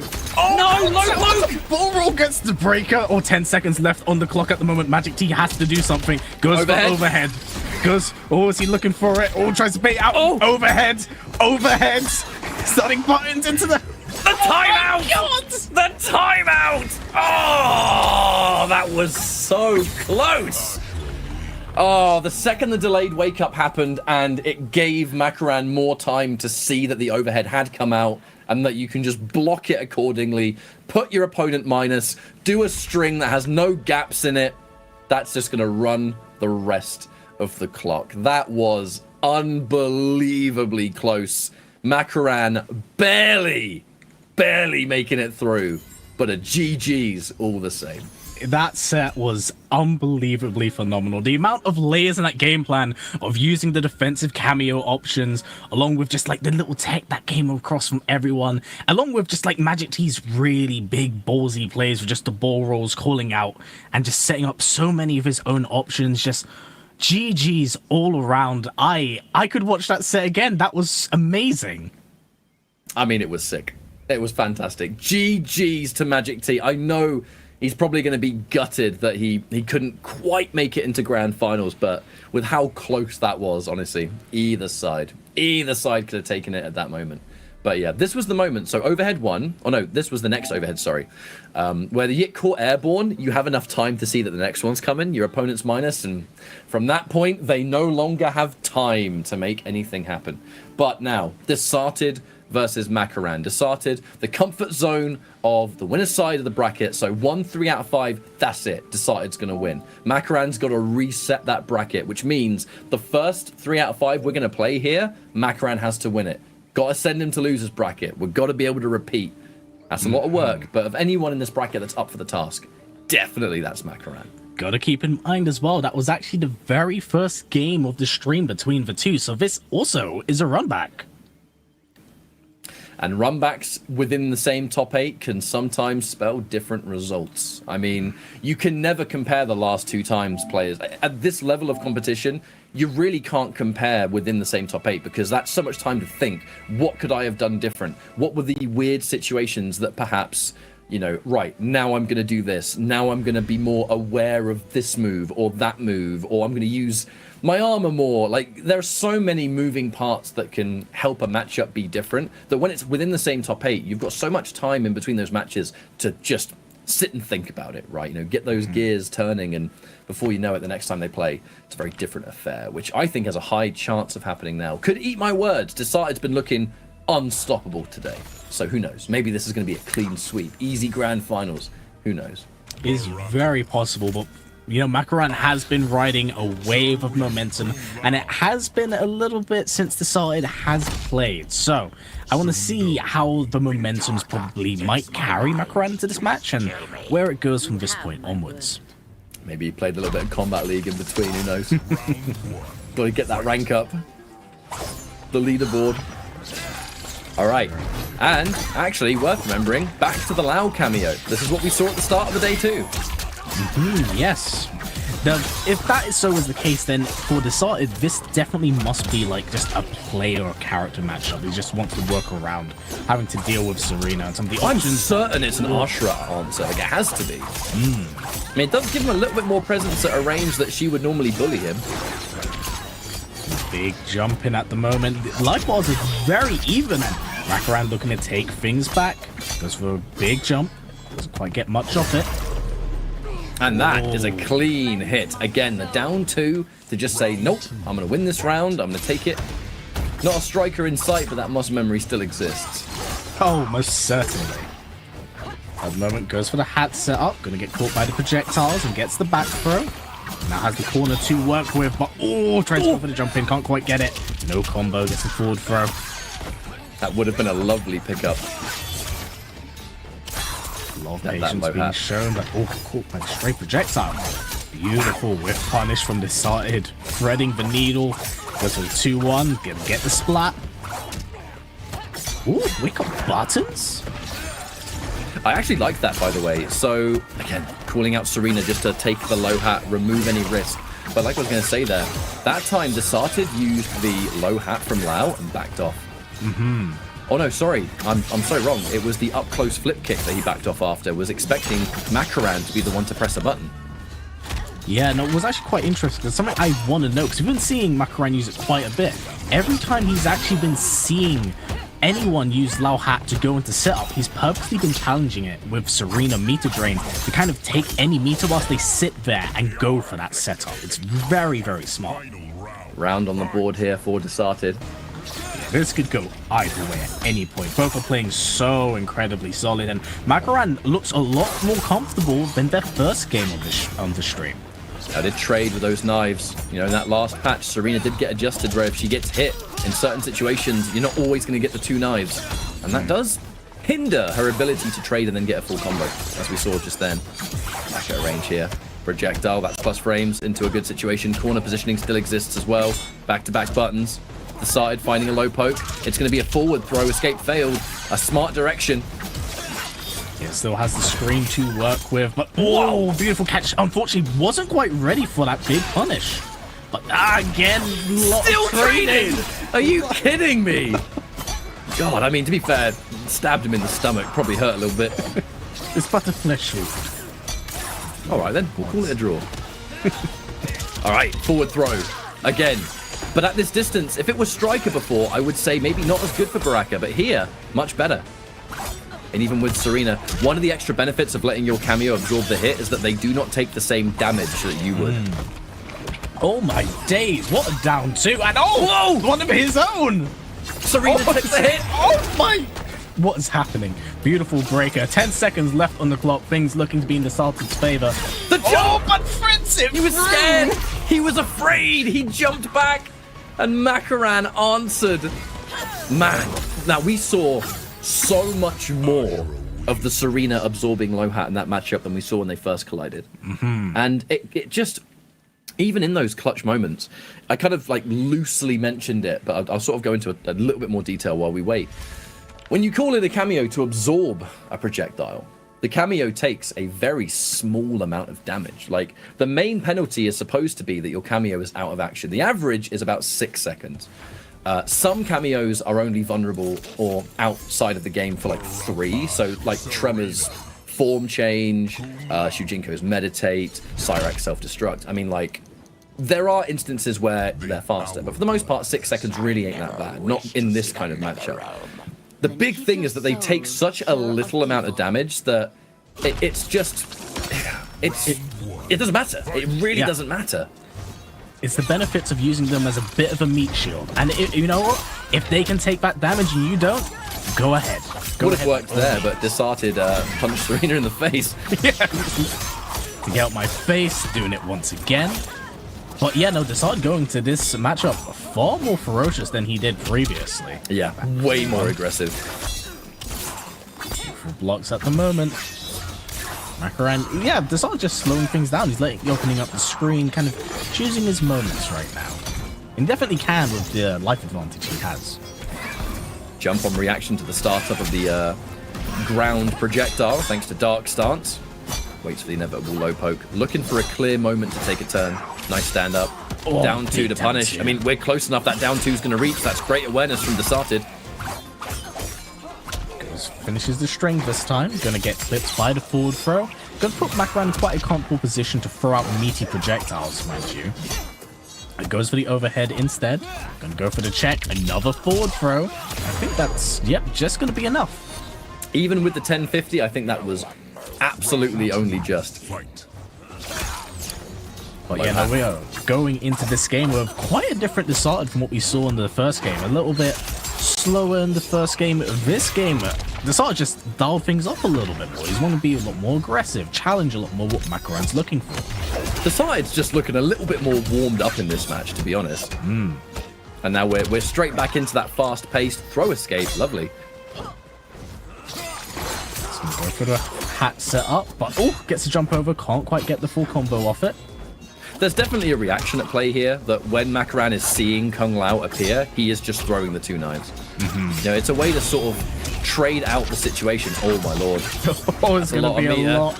God, it's all gone. Yeah, it is gone out of here. 2-1 though. It doesn't matter because Sar's looking to build it up quite quick. Let's go for the low. Double knives again. The second he sees it, she comes out. Yep, I believe it's the same thing that he's been doing purposely on the setup of the Lao hat to get the meter drain. A little bit of damage here. Here goes for the low. Oh, big jump, no challenge or anti-air. Needs to fake him out. And there it is. Well played from Makaran. Evens things out on the board right now.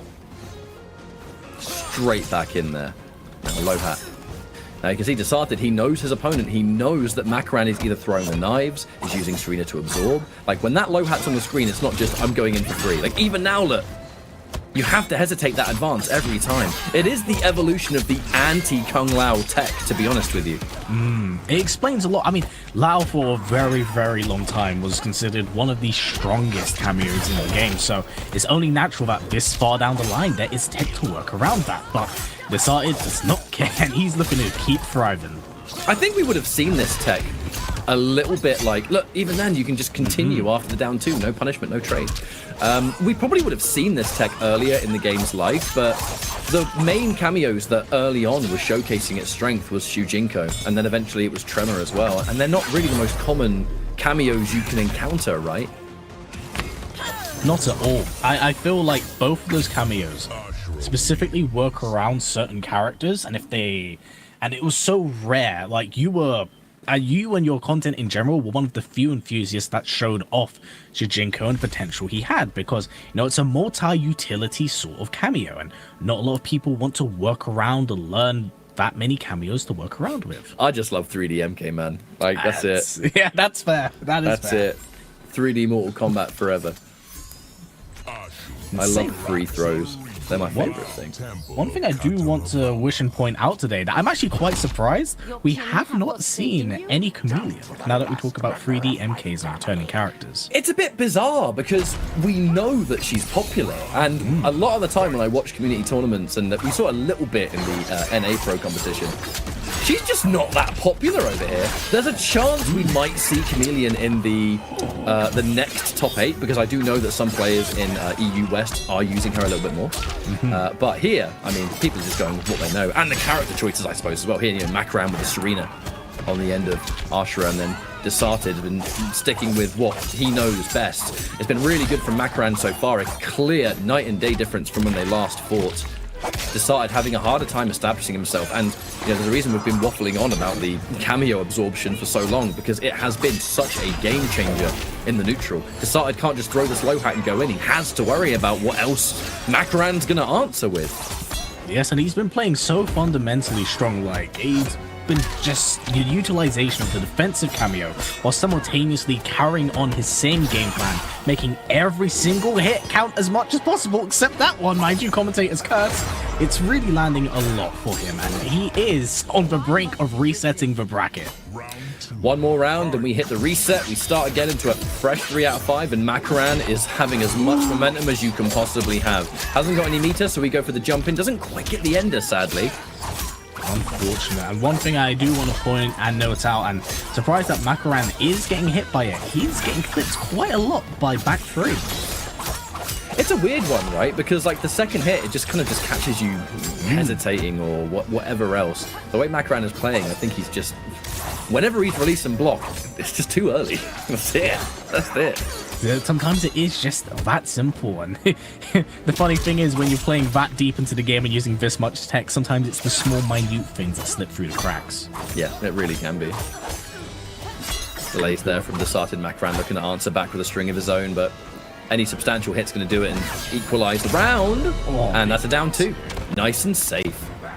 Yeah, Desarted looking to deny that reset. Definitely wants to keep himself in the winner's side, that's for sure. And beautiful spacing right now. Desarted looking to put in so much damage, but Macran still wants to stay in the fight, gets the breaker out. Smart to go for low hat when you know that Serena is on cooldown. When that penalty's active, you haven't got to worry about her coming in and interrupting your plans. Oh, talking of Serena, there she is. And that stray singular projectile, it comes back so fast, man.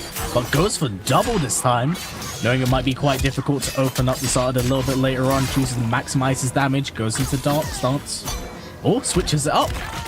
Cancels the projectile too, that was cheeky. Now Desarted, all right. In control, but Macran, there is a bar of meter. Is that answered? Wake up. Right now, nothing. Good blocks. Goes for the setup. Yeah, there's the meter drain. Oh, still had it very active, and Macran resets the bracket. Didn't even on his loser side. We didn't even need Serena to absorb it there. There was just enough time on the string to punish and then finish up the combo. So, all right, a fresh new series, one that Macran's going to be, I think, feeling pretty good before we begin. And that's it. The final series of the tournament starts now. Very, very much so. And man, we're going to see him go again. We're going to see him go again after going into winners semifinals, now into grand finals. And of course, it's, oh God, these two guys, I love watching these two butt heads. And I'm very happy to see Makaran make it as far as he has, despite, you know, how he kind of started off. I feel like a lot of the momentum he's had through loser's side is now finally reaching like the end and like the possible climax, because I'll be honest, I think that he could very well win this. So, the time that has just been spent, we didn't go straight into character select, pick the same team, jump straight back in. There's either a couple of reasons. Desarted wants to either take a quick breather, because that's really important when your opponent's got momentum like that. You need to sort of gather yourself again. Or was possibly thinking of swapping Cameo possibly to Striker, because Lao has been really good for Desarted, and it has been helping at these ranges. But the actual advance of the low hat has been so consistently shut down by Makaran because of the Serena usage. I'm not sure if Desarted's going to stick with Lao the whole way. There might be a change if it just stops working. I mean, 100% if so, but we've seen Makaran's ability to adapt on the fly, so does Desarted switch to Striker just to mix things up? Or will he stay with Lao because he's more comfortable? It would be to just change one set of tools for another. If the main reason you're picking Lao is because of low hat stuff like this, and it consistently is being answered back by Makaran, the reason you'd pick it just kind of, it disappears, right? But either way, Makaran, a nice hit confirmed, forcing the breaker here from Desarted, back to range again, and once more this low hat gives a little bit of chip damage, but that's really all you're getting from it. Wow, that was weird. Very strange interaction, but Desarted in quite a comfortable position right now with the fatal blow in play with both players now too.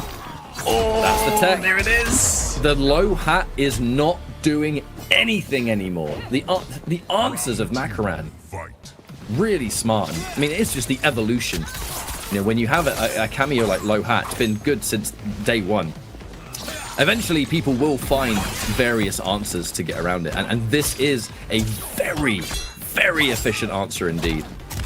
Yeah, no, Makaran he's showing his understanding of the matchup, and the utility he's gotten out of Serena has honestly been so insane. And it's maximum damage coming up right now, 37%. The penalty of a cameo being hit is just meaningless in this matchup. Give it a few seconds and Serena will be available again. With a character that likes to stay full screen and waste even a couple of seconds just making you uncomfortable at distance. Now, a knockdown. Desarted, a chance to do something here. Yep, going to be able to possibly stop Makaran's momentum, which I think he really needs to do in order to even out the playing field. This is still back free. I mean, this is still the first game post-reset, so we're talking like Makaran has 100% momentum here. What? A grab out of a down 4. Oh, down 2 in turn. Not happy about that, understandably. Very poke-heavy game. Goes for the jumping, can't quite get it. Beautiful block spot. Ooh.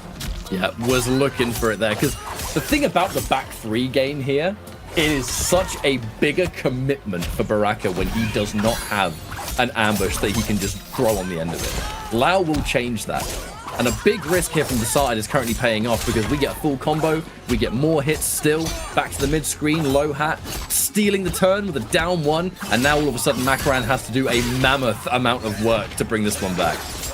Yeah, but it's very possible. It will end up being a 2-touch situation with blown play. 1-touch situation. Misses the overhead from the neutral jump. And Makaran breaks the momentum. 1 game on the board in loser's side.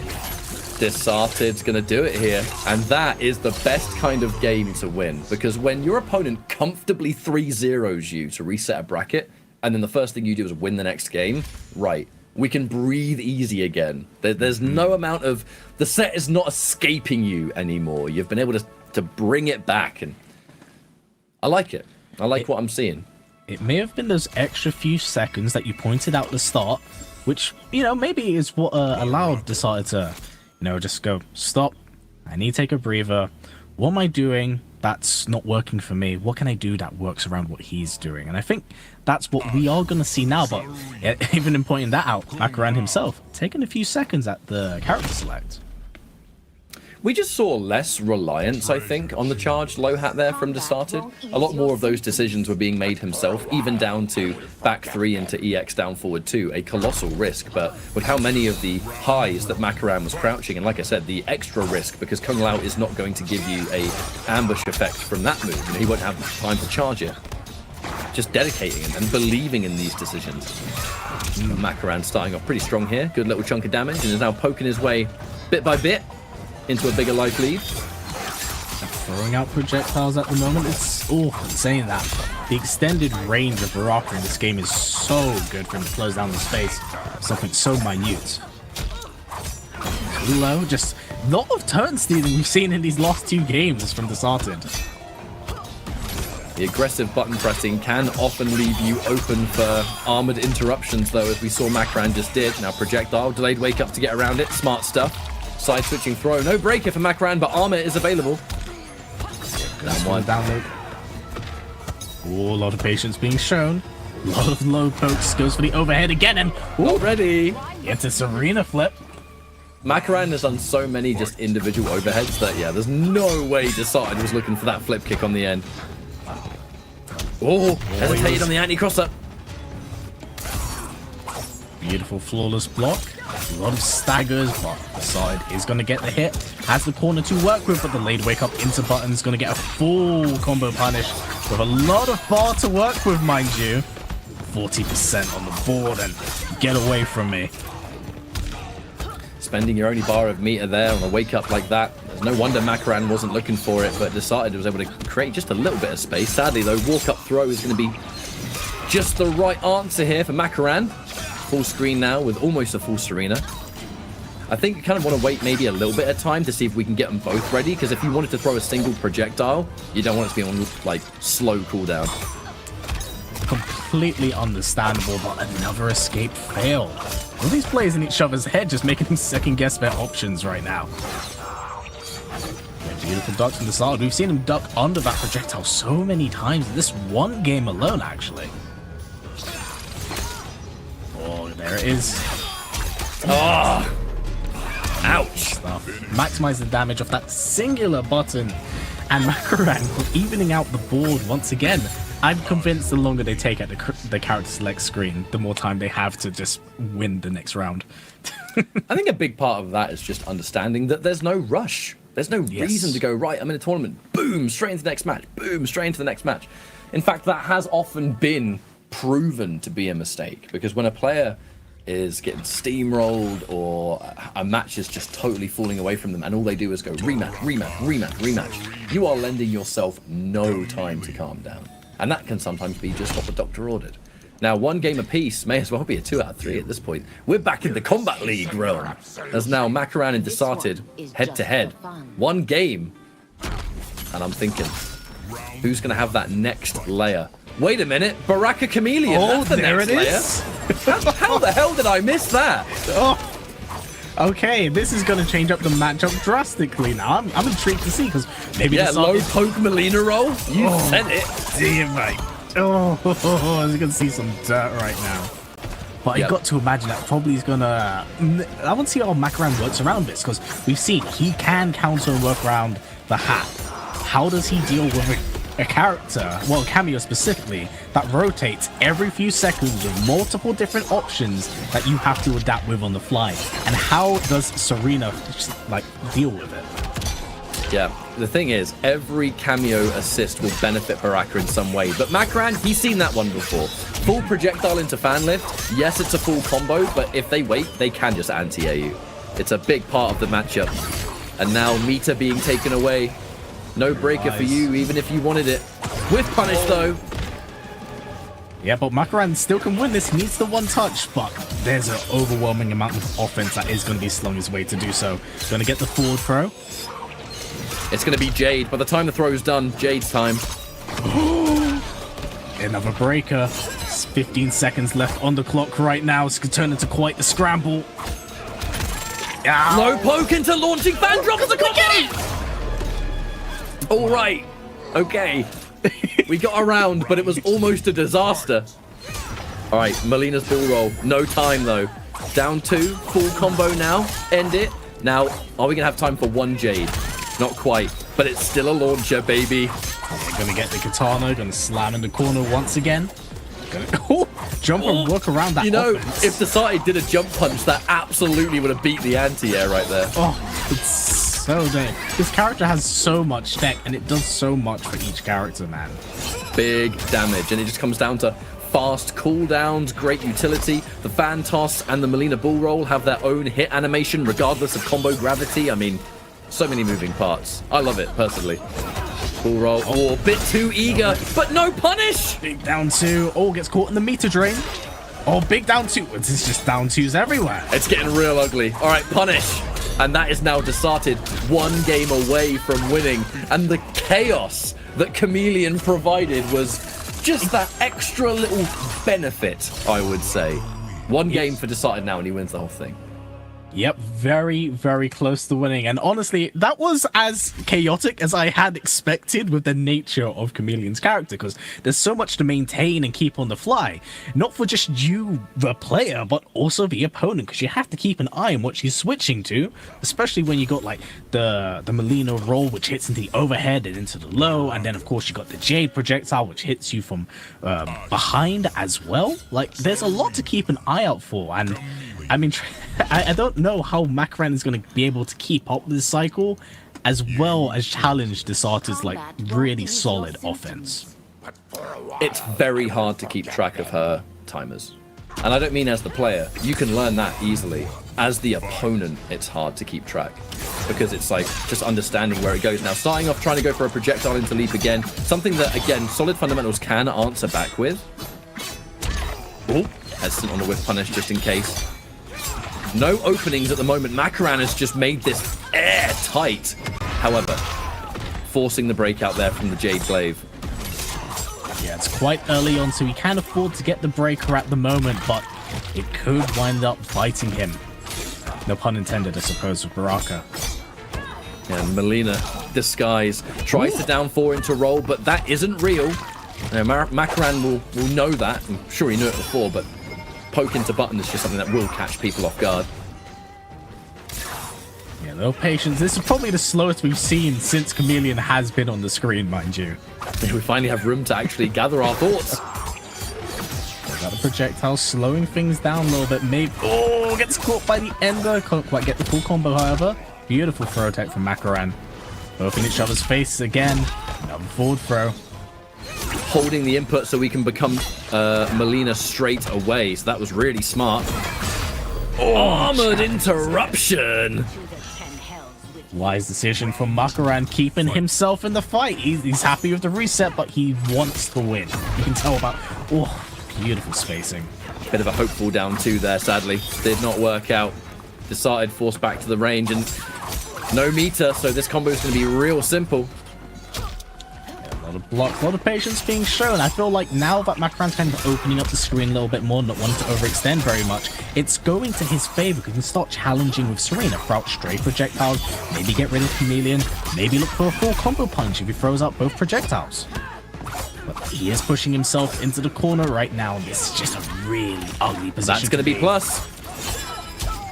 That's actually not a terrible situation, because the super plus forward throw holding the input to guarantee Jade comes next, of which you can use Jade after your mix-up. A great choice from Desarted, who is still in this match. Big neutral duck, but no answer. The overhead armor. Weird situation though. The forward throw now, and that's going to be tournament point for Desarted. This Chameleon has added so much insanity to the match. Can Makaran keep it together for one more round? It is so scary. Like, Chameleon is such a crazy, versatile cameo in this game. There's so much to keep an eye out for, but man, Makaran's making every touch count right now. It's like, if I got 2 bars, I'm going to use up as much as I can. Gets the escape failed. Going to get thrown back out. Makaran going to slow things down. Move back in. So just getting clipped right now. I mean, we have to buy some time. One of the big things that makes Chameleon fantastic is those fast cooldowns, but if you're constantly stuck in these slower cooldowns because of the summon attacks, it's a very different story. Catches the cancel. Yeah. Not only is this combo going to do great damage, but it's going to buy time to get Chameleon back. Chameleon of which could end this tournament on the right play. Does not want to overcommit to a ball, though. That unsafe ball roll would be the end of this match. Jade time. Do we throw it? Yep. Here's the glaive. We have room for more. Working around it very, very well right now. Makaran needs to get the hit. Oh, he needs to seal the deal with the fatal blow right now. Hit something very substantial. Close things out as we get. There it is. Gets the breaker. 18 seconds left on the clock right now. We just got hit by the double knives. And it takes us into a final match situation. I think there was a little bit of uncertainty there because you're at range and you kind of want to throw the Chameleon assist at that time, but it was so late in between disguises. Even I was sitting here thinking, is that going to change by the time you've pressed a button? By the time you're making those decisions, boom, Serena's knives have come out. That decision's out of your hands now because you just lost the game. But now it's a final game scenario. No more reset to be had. Just one game, 2 players, 1 champion.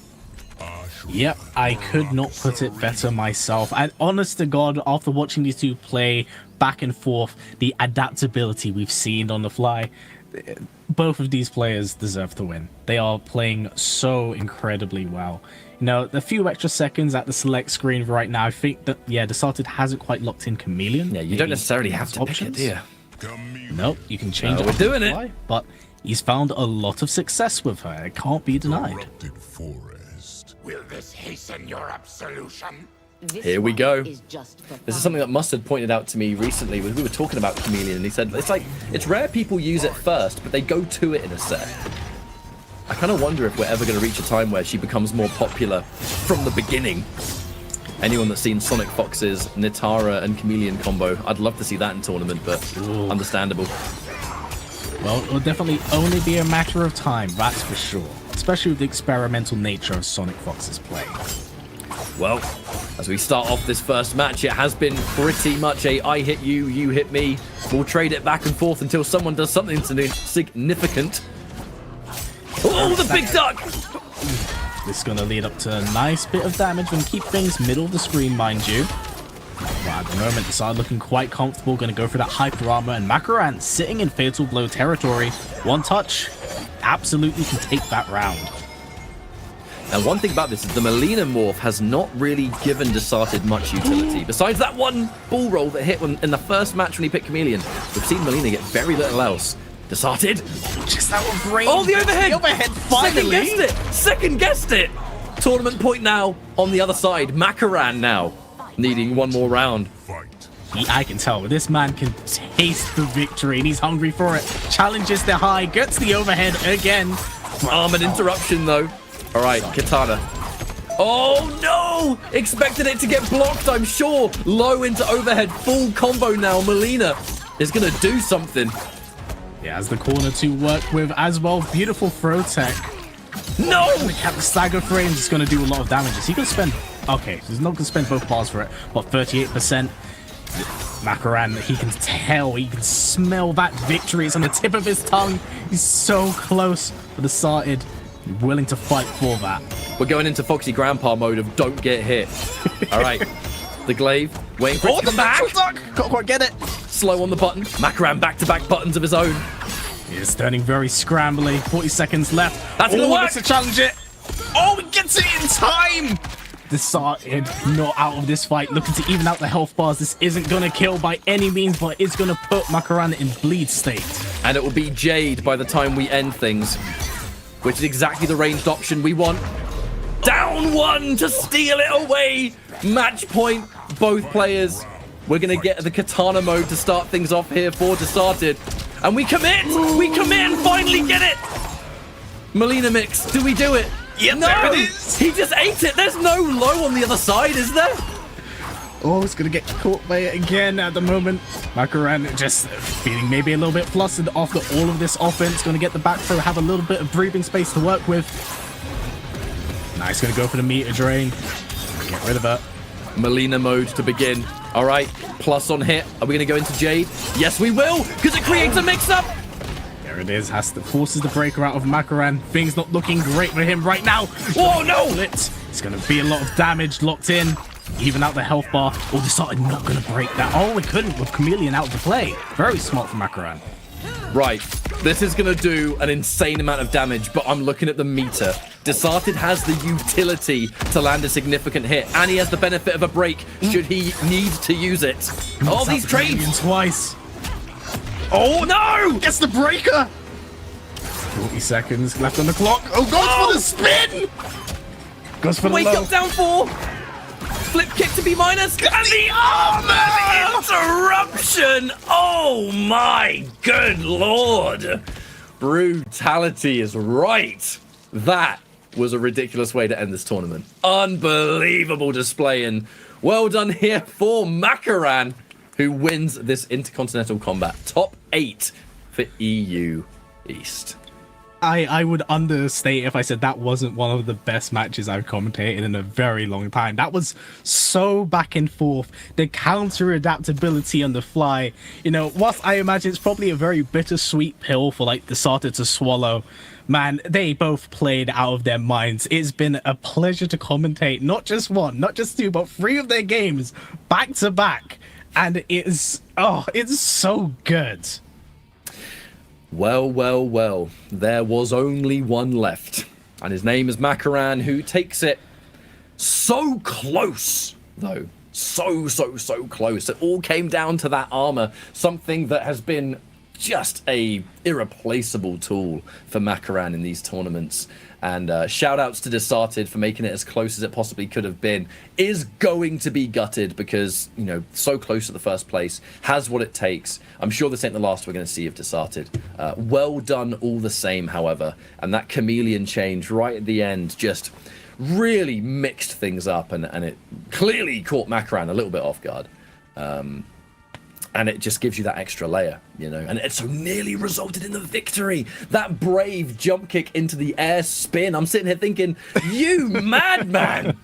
And it worked as well. So close to getting all the way.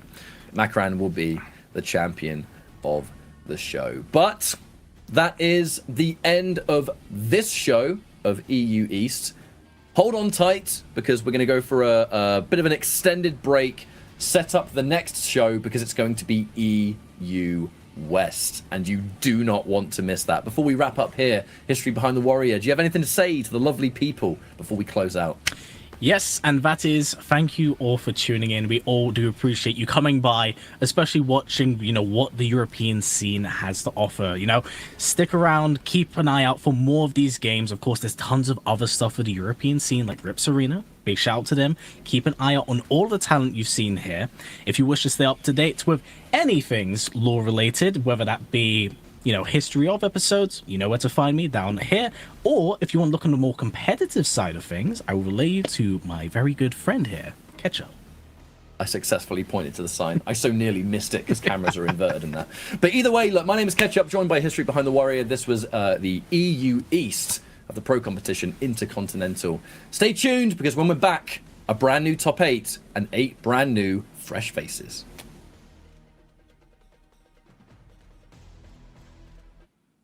Oh, wonderful. Excellent. Oh my god, that last game. That was sick.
Sonic twice. True. It's gonna be tough. Oh, But an immediate wait. change. Okay. The I did say they need to mother-daughter show another match. face. Did say they need to... Nice!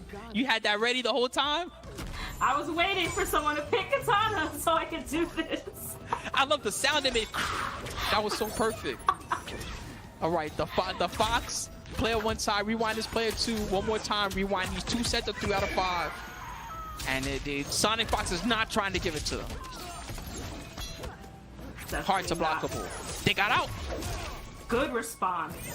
Broke on the Jocks. Oh yeah, Jax makes Katana a heavy hitter, and she has some zoning of her own here. Oh no! Unfortunate, and Fox knew exactly what to do. Punching both her and the... Again! Man, what is it with these different hard-to-blockable setups they have? That's messed up. They just do anything into a hard-to-blockable. Sonic has cracked the code of you're not gonna block. This is a one-player game when I'm right in your face. I don't even disagree with the strategy. Missed on the Jocks, but a free combo. This is big for rewind. That's gonna hit. They can break. Break.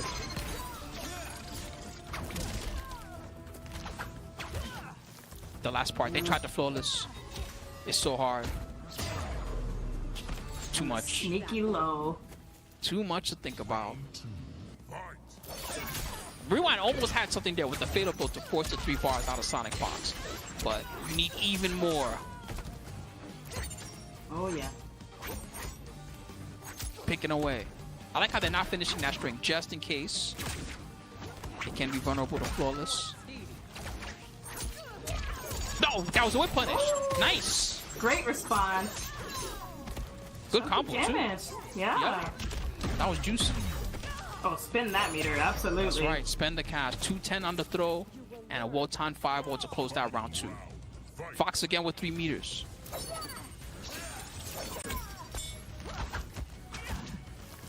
Oh, they're just finishing it. That's brave. Good throw again.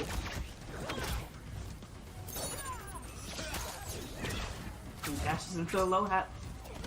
Little stagger here. Another throw. Rewind is doing a good job going toe to toe with the Fox at the mid screen. Are they gonna break? Oh yeah. Oh, they took it. Interesting. Wow. 376 for that. Ooh. Try to go for the anti-air. Stop Good throw. short though. Might have been trying to bait Rewind into some type of response. Again. This is so close. Oh yeah. Still, Fox is holding on to that breaker like an all-important resource. The reversal. They finally spent bar. Dive kick. Oh no. They have to break. All right. No cash left for Rewind, but they're still on their feet. Oh, try blocking this. Try blocking this. And it took her soul.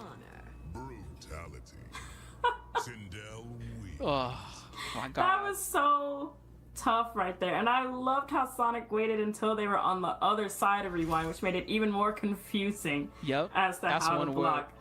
word. The timing is so difficult when those happen like that. You just have to kind of figure out if the low's coming first or the high's coming first, or the overhead, I should say. And you just gotta guess right. Fox with the 1-0. Man, you pulled out the fan so I love the sound it made. When you opened it up, that sound is cool. For real, that got me excited. Like, oh yeah. Like, come on, Rewind. Like, give me the energy right here. Like, you know, yeah, there you go. See, it sounds like a weapon from a Chinese martial arts film or something. That sounds Oh, nice opening for Rewind. That confirm is so sick. Got the corner too. Oh, run it back. No cash for Fox. But they have the screen. Ooh, good block. All right. All right. We're getting past the first layer. That's already a victory. Oh my god. Layer 2. Try blocking this. Sonic is very hard mode. Yeah, this is pretty sweaty. I'm not gonna lie. It's hard to block this. Oh my god, that combo was nuts. She's doing aerial drop kicks. Now they're just swagging. That's crazy. Rewind with the 3 meters, but behind on rounds and behind on chances. Not really how you want to go as Rewind. You want to be ahead of the curve early. Definitely. Good trades for Rewind. Fox trying to get away. Again. Oh, the trade on the down jobs. Fox trying to establish the pressure, but Rewind got out of there. Now, how do they both still have these 3 bars? That's crazy how defensive they can be, even though they're both going all out aggro. Down job. Saving that meter for a hairy day, just like this. That's what I'm saying. They don't take a penny out of the bank until it's time. Hard to blockable again. They have to break, I think. No, they took it and they lived. Now no way, right? Oh, it's a fireball. Like you can't break. You can't break because it's a fireball. That was so big brain from Sonic. Said, you know what? You want to save your meter? Die with it. No breaker for you. In the face.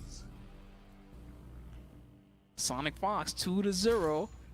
Their speed running of the MKPK, the West Coast Regional Qualifier, might almost be complete. It's up to Rewind to stop it.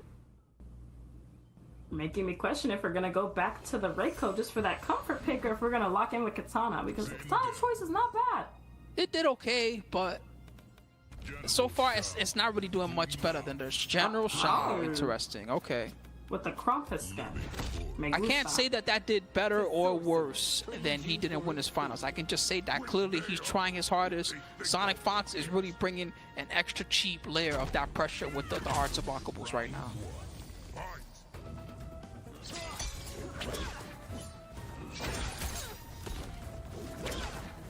Dashing in. Evading the zone pretty well. Oh, there we go. Ooh. Not the first matchup that a General Shao is gonna love. He's got to slowly inch his way in and find his moments. Just like that. That was a good one. Right over the low fireball. Shao attack? Hold on. Oh, we take it. I think this is a guaranteed chip out. I don't think Fox can do anything. And Rewind taking advantage to seal the first round. Strong statement.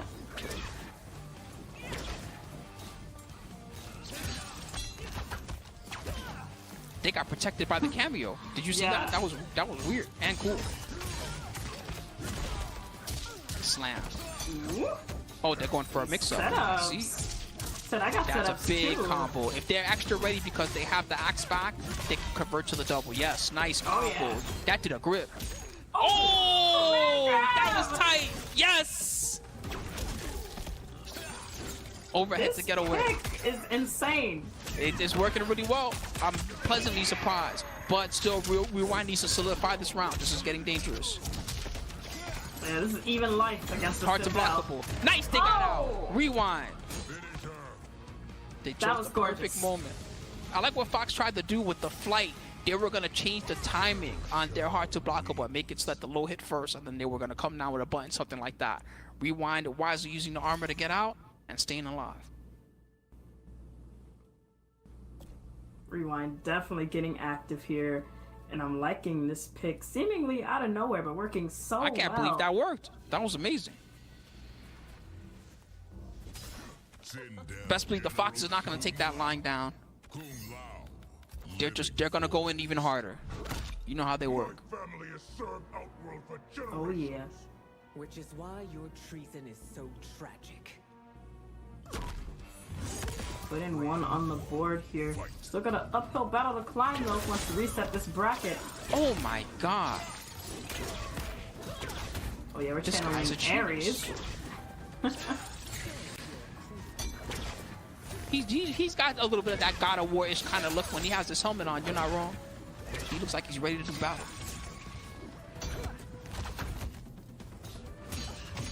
Nice! Ooh. And that's a pickup because it was the regular version.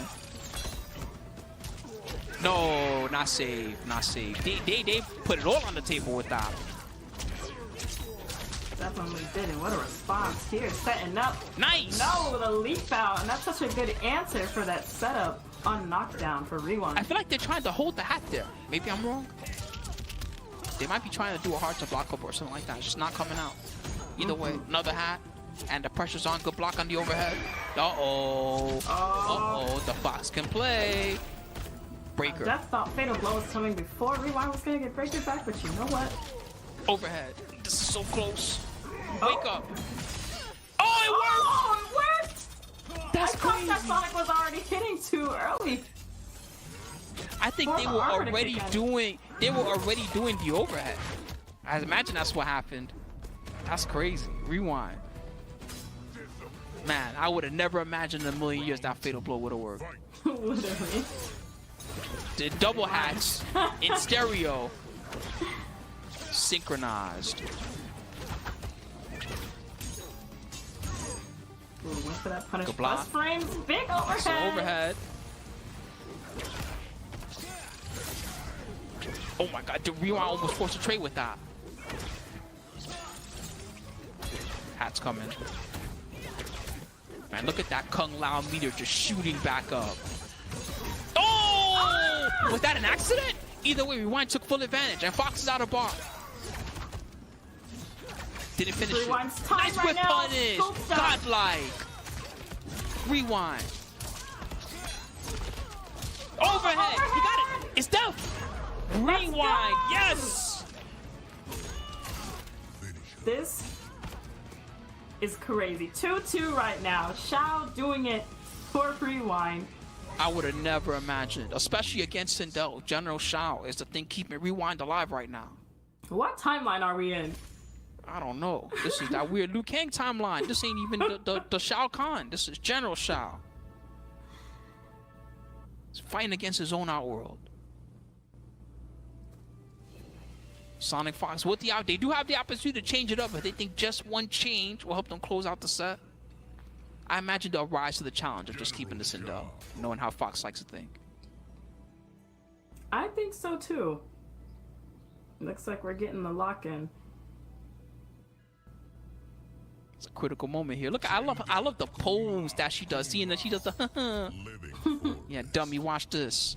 I'm gonna mix you up. That's the face that she's making. You know how to block. Every monument, every shrine. But you can't erase it from the hearts of Outworld. The betrayal matchup. Rewind needs one more for the reset. I'd be happy to see it. Sonic Fox needs one more for the W. Wow. Oh, they still got the combo because it didn't armor. Oh my god, the overhead. Rewind. And the axe is going to come back right on time.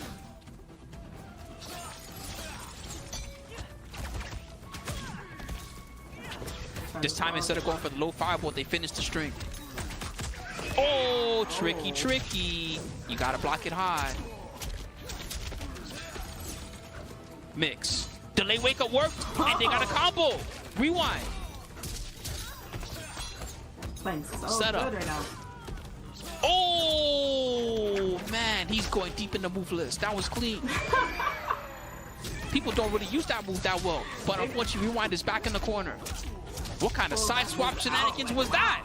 And then he gets another hard to. Oh, the throw. But wait, he's alive. Oh, Rewind. Let's go.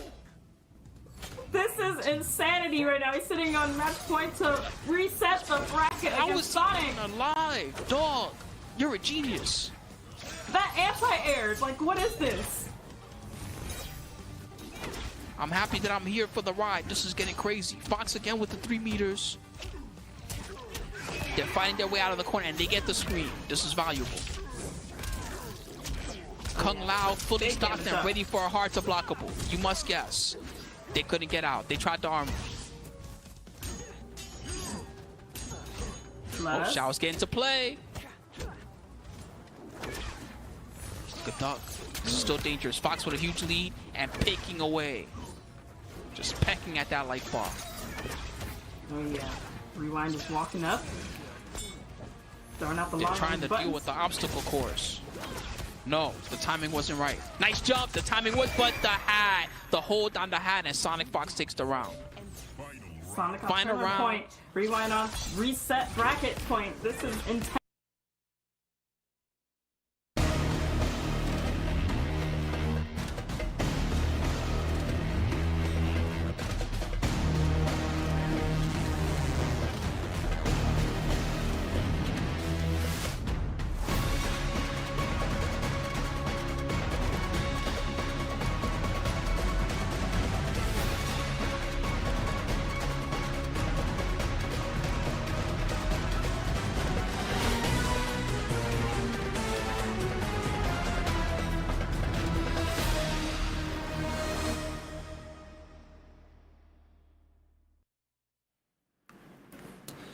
Ladies and gentlemen, welcome to MK1 Pro Competition Online Edition for EU West Qualifier number 2. My name is Sento. This handsome man with the exceptional beard that is next to me is none other than the condiment twin, Ketchup. He's joining us again. Yeah, he's doing a double header.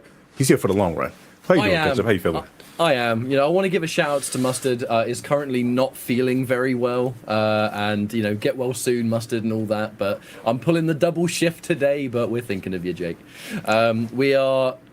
I mean, look, if you watch the first start of the show, the first half, you already know where we're going with this. We've got 8 players. This is EU West, so it's a fresh batch, different characters, different play styles, and some extremely familiar faces. Up first, we have MK Javier versus Rothor, and that's going to be a really sick way to start.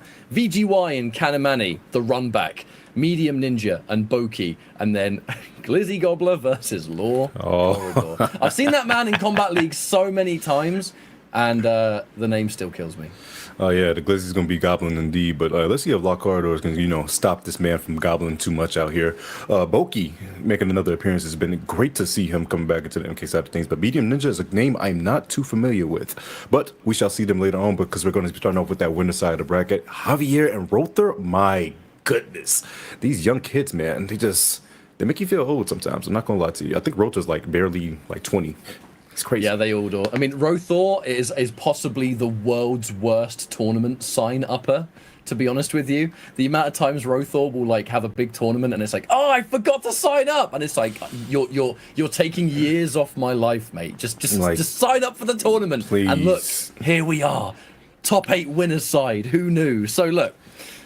All jokes aside, it's going to be a really, really good rest of the day.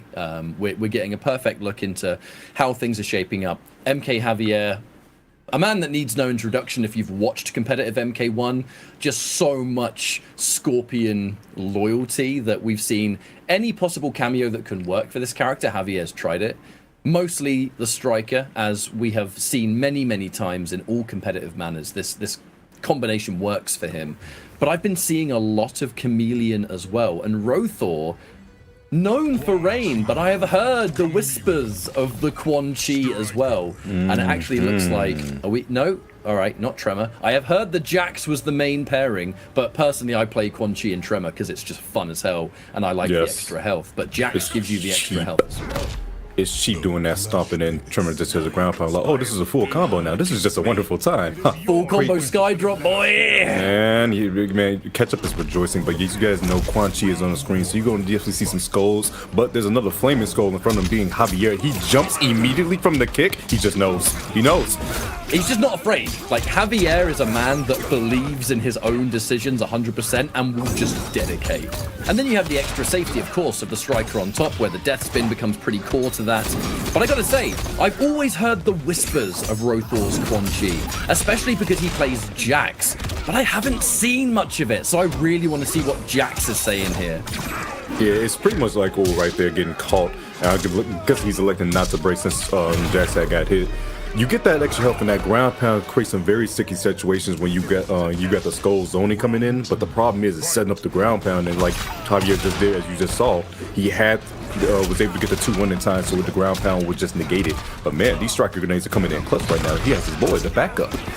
Yeah, I mean, 2 anti-airs, both of which covered by Striker to remain safe. We've got a nice little setup there with the Quan Chi portal. However, though, sadly, knocked way too far away from it to get anything significant. Ooh. Big neutral jump, though. 1-3 to start things off. Oh, he getting ate up. Go. That boy's getting nom-nom like his Pac-Man. Oh, wait, but he takes a boot to the face, and this is not too good. Fine, you're getting launched in the corner by Scorpion. The problem is, though, every single knockdown when you're Quan Chi, it's a scary situation. And no wonder the EX down back 3 comes out, because it's the only way to stabilize and create distance between you and your opponent. Now, Javier, big jump in again. Actually, pretty sure that's going to be dead. Yeah, this man's over with. It's going to be chip at this point. There's nothing you can do. There's striker grenades, there's pokes, and there's also a rope dart coming in. Scorpion just showing off with the flaming head. Javier is going to strike first blood against Rothor with the Scorpion and Striker.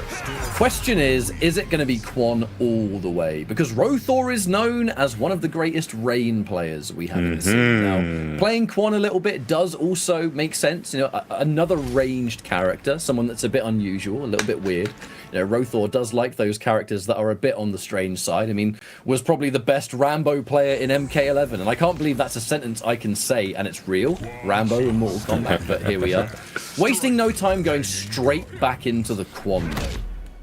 Yeah, it's testaments like these. You're not gonna find out what your character is capable of until you put him in these predicaments where you're down, you're back against the wall, and you pull it out. You know, so like you can't always. If you want to believe in the new character you're trying out, you got to push through in the moments like these. So I respect it to Sipping by Rosa. We'll see if he later regrets it. But oh my gosh, that armor was so clutch. Does it again? I mean, standing 4 into EX, that is such a great choice. Oh my god. Oh, he tried to grip him, but he missed. But he's poking those knees though. Speaking of knee getting poked. Striker, these grenades. Teleport to bait those anti-airs all the time. You know, we have to establish that layer nice and early. A hit confirm into spear, though. That's going to be a full combo. Javier. And this combo is also going to build a wonderful amount of the meter. So now Striker's available. So no wonder mid into death spin into Striker grenades to try and challenge. Oh my god, he got sniped, but wait a second, he's got a skull set up. This is the first time we get to see it, and he's not throwing any skulls. Wait, what are you doing? Wait, whoa! I mean, he just sat here. There's definitely an element of creating the portal, not to throw a projectile, but to know the opponent's going to move. But to not answer back from the movement is the most unusual thing. Oh my god, but yeah, breaker. Man, he kicked him in the back of the head, Oh no. Yo, that standing 4, by the way, that standing 4 was so smart because Quan moved himself backwards. It just made it whiff. Whatever it was, it made it whiff. Sadly, though, Warlock knocked onto the floor, and we're straight back into the next situation that benefits Javier.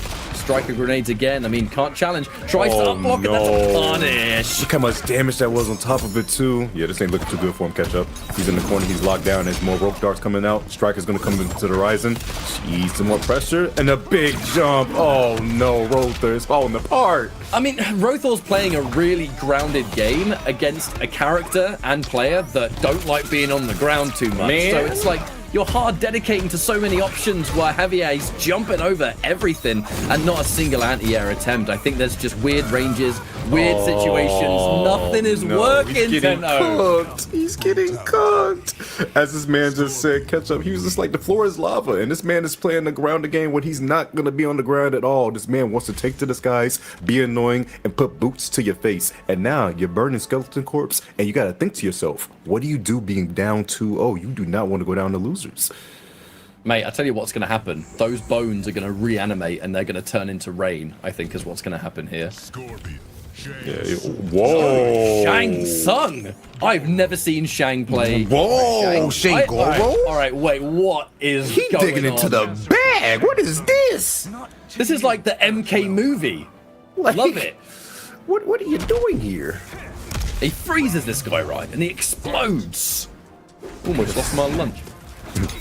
Oh no, he took a knee to the chest and he got a rope dart too. This is so frustrating because you just guess in between just when he's going to be throwing out his normals. Wait, can he run his spear from full screen with ground pound? I mean, with the EX ground the skulls? I think he can. As old Shang probably can. Now, we're catching that overhead grab with Goro. Now, I feel like there's only so many of those you're going to get away with because that's almost a, oh, okay, that exists kind of situation. But it works enough to get decent damage. And now here comes old Shang going back into the young. Very, very low poke heavy at the moment. I mean, we can't forget Scorpion. His only good mid is forward 3, and by good, I mean not good at all. Man, stubby and not too fast, but hey, it gets the job done for Javier because right now he is cooking this man. He's in a prime position, 3 bars to work with. Boy, wait, he gets a poke under the grenades, and he's switching positions. This could be bad. That's a combo, yo. Low profiling those striker grenades, that might be a clear reason as to why Shang was picked, but wow, Javier threading the needle with those straight skulls and still managing to find a jump in. 1-1-1. We're going to end it in another airborne hook. Striker once more, armored interruption. Armor right through. I mean, to be fair, you probably will be able to turn that into a full combo with Goro, right? Yes. Speaking of Goro, he had definitely got smacked up during that time he made that threat through the middle. Did that stand 3 into flames? Yo, that's some sauce right there. Yeah, it was. Back to old Shang. Goro to maybe prevent those neutral ducks? What am I talking about? It's old man Shang. Yeah. I haven't seen anywhere near enough Shang Tsung recently. One of the more unpopular characters for sure. Definitely, yeah, that old man Shang. He can't duck as easy, you know. He's kind of, age is up there. The knees don't work as they used to, but the up block does, and he's going to have the meter to break, though, so it's good, it's good. However, He still has a life lead. Javier, he can work with this. Oh, never mind. He cannot work with this. Oh my God. All right, calm down, mate. Down street, and gets the low. The grab, he think is coming. That's why he jumped twice. And guess what, my friend? There's no grip this time. It's nothing but mid checks. That is going to be one on the board for Robe. We might be the start of a reverse 3-0.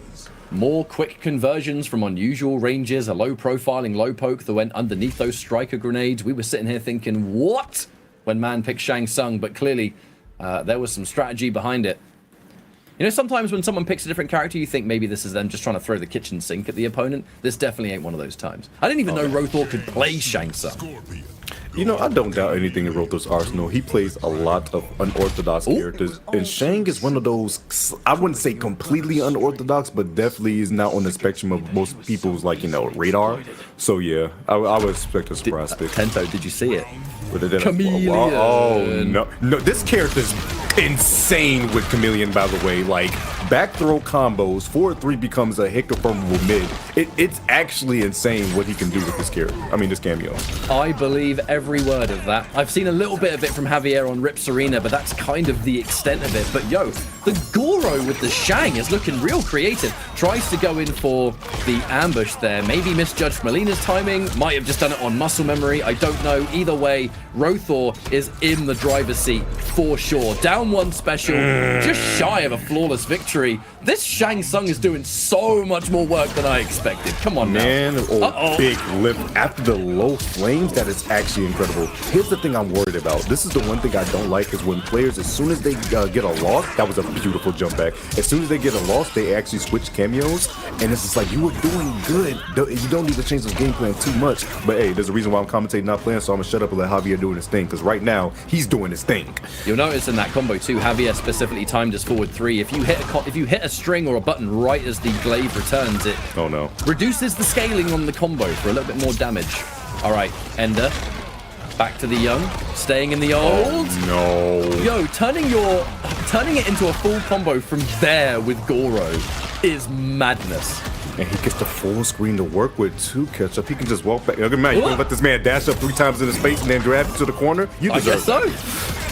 Oh, what the? Okay, you good. Nice flawless block to get some of that chip. No, Goro missed. 2-1. You caught the homie at the wrong time. He raised the wrong roof. He went to the wrong house. He was late on his cue. Oh, overhead. Just the cheeky overhead right there. Just caught not blocking overhead just at the wrong time, and now so cheap. Knocked down. It's so cheap. I love it though. Chameleon has added so much cool dimensions to this game, I think. Chameleon actually, like, I feel like it's really good for the game. I will say too. Oh, the low. Now watch your toes. Now the mids are coming. Looked for an anti-air. Smart teleport. Javier though. Yo, the 1-2 into morph into ground skull. That was a quick little input right there. Man, and you saw him change by going into the far fireball first and then doing a close. No! That was the worst in this input. Is he dead from? No, he's not. He's not. It's gonna be difficult though, because even after this fatal blow, Rothor is not gonna have Breaker. And by the end of this, it depends on how long this animation takes, but we're going into Katana next. Oh wait, no, are we? No, I think we're going into Jade next. I forgot the order. Yeah, it's Jade. It's all good.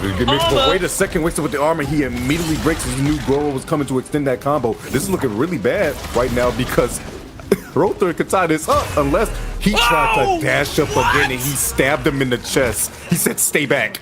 And break the neck too? Crazy.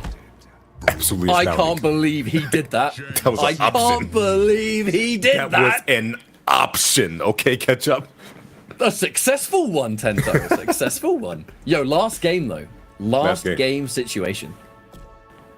Game 5 immediately between Javier and Rothor. I know we got plenty of Rips Arena people in the chat, so you guys know about the exclamation point AO that I should be seeing spammed in the chat by now. But my goodness, these boys right now, gaming, and this Shang pick. This Shang. Who would have thought? Who would have thought? A little bit of hesitation before the Chameleon. A little bit of hesitation. I could be doing the commentary thing and overthinking it, or that was a little bit of do I want Chameleon? Because it was still close. It was still close. Very much so. This Shang Tsung from Rothor. He thought it was going to come back. Shades of Serena. I kind of think he messed up his string, to be honest, because obviously everyone knows that when you hit the glaive, it don't come back. Dash up into, the back throw. MK3 grab, love it. There is so much Mortal Kombat 3 in Shang strings, by the way. Love it. To see it. Oh, another one. And this time we're going to the old. Oh, wait, you just went back and forth just like that? Why you just playing like, why you play like that? Oh, wait a second. This big jump in.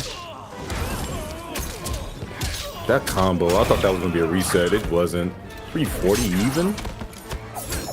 Wake up just to try and... Oh, steal it away! He thought I was going to finish the string with overhead, and he did the overhead again. That is hilarious. I mean, honestly, that raw overhead for Scorpion's pretty damn effective, because what's the number one thing Scorpion players like? They love their low pokes. That down three of Scorpions is insane. Ooh, front shove. Jumps back one more time. I think he's waiting for his cameo to come back. That's why he wanted to make a decision here. Good patience. Rothor didn't want to risk an up block. Not going to be deaf, but this is scary. What's his decision here? Big jump, teleports out of sight. Beautiful anti from Rothor and Ketchup. It's looking like a reverse 3L. This man Shang. Shang Tsung was just standing there perfectly still, just punching the air like 3 times. What a legend! Tries to punish. He misses it though. I think he didn't get his dash buffer in time. Well, we poking though. We checking kneecaps. There's the glaive. I mean, it is plus. If you think they're going to release and that you're +3, you're going to squeeze out a button. That glaive's coming back. Oh, tried to go for it, but luckily, oh my God, Katana was there to save the homie with the fan lift, but the overhead's coming through, and Goro showing off once again. Yo, put him down. We got meter. We got 3 bars. Wake up, jump in. Javier going for it. Waits for the inevitable glaive to return. Tries to make it safe again. More pressure. Commits to a high that was definitely a major risk. Gets to throw, but right now Roka's still in the driver's seat. Oh no, that was so much damage. He just held from full screen, and now Javier, you got to do something to restand. All right, we're plus. Dash and grab. Oh no, we're not plus again. Of course, we've gone into Jade. The max damage throw though. Another grab. These throws are adding up. And should Rothor land a hit, we are going to have a breaker available for Javier. Oh, the big jump in. No. Jesus, he got so lucky. What did he go for? Did he not think the kick was going to hit? He had to. Either way, that was a scrambly situation. Rothor with a full screen punish on Spear. Oh, get off me. I'm quite lame. Oh, no. Beautiful. Punish. Oh, wait, but he misses the combo. Rothor, can't get ahead of yourself, mate. The job is not done. Punish. But, I don't know, maybe just doubted anything else was going to reach? Man, that Chicago punish with a down 3 is insane. But wait a second, you start off with the spear. You thought you were about to throw a fireball for free? No, sir. I know your game. You're going to this corner now, and you're staying here. I'm a little bit worried that Rothor's getting in his own head, you know. Full combo. Nice pickup. By the way, he caught Javier not blocking, brother. And Christ, I know you paid $70 for that controller, but there's a time to place the block button, and you was not pressing it. This is looking mighty bad for you because now you're back to full screen. And Goro, well, he's gone. If Javier throws a spear, he is insane. If he throws a spear, he is insane. Right. Low. Oh! That was two different times the game could have been over. Punish! Forces the break. Rothor, don't get hit. Big Do jump. not get hit. Oh, the forward throw. We got 20 seconds over the clock. There's plenty of time to work with. You got to watch out for Goro. Big jump. But the armor through. Rothor completes the reverse 3. Those teabags are deserved. We're doing a little dance. Yeah, we're doing a little dance on him. And we're going to, that's the BM. The most BM in this game, and ain't no fatality. Ain't no fatality. This is Mortal Kombat. If you get mad at fatalities, you're playing the wrong game. The real BM is the repeated pressing of the down button and then waiting until the last moment and then doing a fatal blow. That's like the biggest message to send. But hey, look, Rothor, reverse sweep, Shang Tsung got the job done. Man, the sorcerer still has some tricks up his sleeve, and that's what Rothor just basically showed to everyone. Shang is out here. Don't forget about the character, because he definitely has some sauce, and the sauce was definitely made with Goro. My goodness, good job by Rothor. But Javier, don't count him out, because he's going to be in that loser's bracket. We're going to see him a little bit later, but for now, man. Look, that whole sequence was ridiculous. I forget he even played Quan, because those games were so fast and so dominant. Going straight in for the Shang, though, let's actually look at it mechanically and discuss why that did make sense. Because, first of all, an amazingly abusable low poke, right? That's something Quan Chi did not have. That versus Scorpion is really effective because Scorpion lacks a good mid. His forward 3 is better with Chameleon, granted, but That's the only thing he's really using to blow up an opponent's low poke, so Shang could abuse that. Second of all, full screen punishes on things like Spear. The ground skull to totally shut down either Spear or the back 3 sweep. All of a sudden, we now have a reliable option. And second guessing Javier on those decisions, as well as that big cameo change, definitely did shift a couple things where you don't have to worry about the safety of the rope dart because he doesn't have the grenades to cover himself. He had to make sure that he had Katana on the screen so he could do a fan lift, but that's not always the case. It's 6 seconds of rotation and it's kind of random, so you gotta pick your choices wisely. But Rota's gonna be advancing on, but our next match, the run back, Video Games Joe and Kanimani. My God. Look. A little birdie told me the last time these two fought, it was ridiculous. Man, it's like the battle of the Titans every time these two face each other because there's just such dominant forces in their regions that, you know, they're obviously going to clash here and there. And when they do clash, it's always a show. And that's what we're going to get up next. A great show. I mean, it's just a battle of absolute reactions. You know, two players that can play this game at 1,000 miles an hour, that are able to, like, adaptation-wise, it's a microsecond. You know, VGY has always been known for that. I know you can sometimes play some more unusual characters, perhaps. Xiao, looking pretty good in the meta, I would say. I mean, Xiao's a pretty significant animal in this game. Its range, its confirms. I feel like when you look at a character that works with the most cameos, Xiao is like top 3 of that list at least. He might even work with the most cameos next to someone like a Liu Kang or something. His choices are endless. Yeah, very versatile with the character, and as you said, like, now you make me think about it. Xiao can just work with anyone because his game plan is pretty much how you use Axel's stance. In my opinion, it's like, how do you use Axel's stance, and what do you do to set it up with your cameo? And people can make some incredible setups. But on the other hand, you guys know your favorite Raiden and Kano. You guys know what this is. Storm Cell. Okay, that's the name of the game. We've seen it a million times. You know how good it is. Kanimani has been said by some people that they believe he is the strongest with this team, which is saying a lot considering how prominent this team is in the meta. So let's jump in now. A run back between two legends in the making, and we'll find out how this goes. Running the Kung Lao to use that hat to try to contest in that neutral quite a bit, and I definitely like that decision. Oh man, but Xiao is a tall human, and I'm surprised that Electric Fly didn't hit him. Oh, this man's not a human. What am I talking about? Oh, no. Hey. Big corner push. Tries to go for the toes, but nothing right there. Kano is there, though, for the save. Gotta be real careful. Also, in this matchup with Xiao, people don't know, with EX Storm Cell from Raiden, Xiao can actually one of the few characters that can actually punish it with Stand 2, which is huge. When it comes to those decisions right there, if he doesn't have Kano to protect him. What is normally safe for a lot of the cast, Xiao, you can't do it against him. All right, we're going to whiff that air escape always. The question is which characters can sometimes chase that down, because that can be a bit of a matchup changer. Yes. Now BGY, that crispy movement. Axis to begin. Oh my god, it's a throw. And even then, the corner's there, I'm backing off because I'm just waiting for that air electric fly. Yeah. I'm waiting for it. Not that it came here, because now Kanimani with a full combo now, the knockdown, into whatever comes next. That staggered standing 2, plus on block if I'm not mistaken.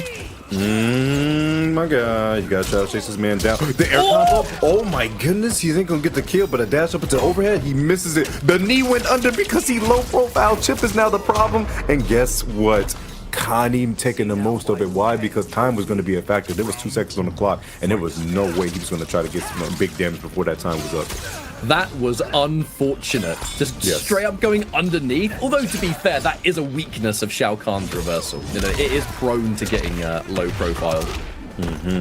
All right. Forcing the breakout here. Ooh. Oh man, somebody got tagged. I saw someone shine red. I think the Lao hat might have hit Kano in the background, but oh my gosh, huge whip punish. And we're getting pushed to the corner. You're going for a ride. Oh no, Kano with the stab in the headbutt. Jeez. Have to watch out for those knives always. You never know when the advance is. In this case now, triple low. Flawless block on it just in case.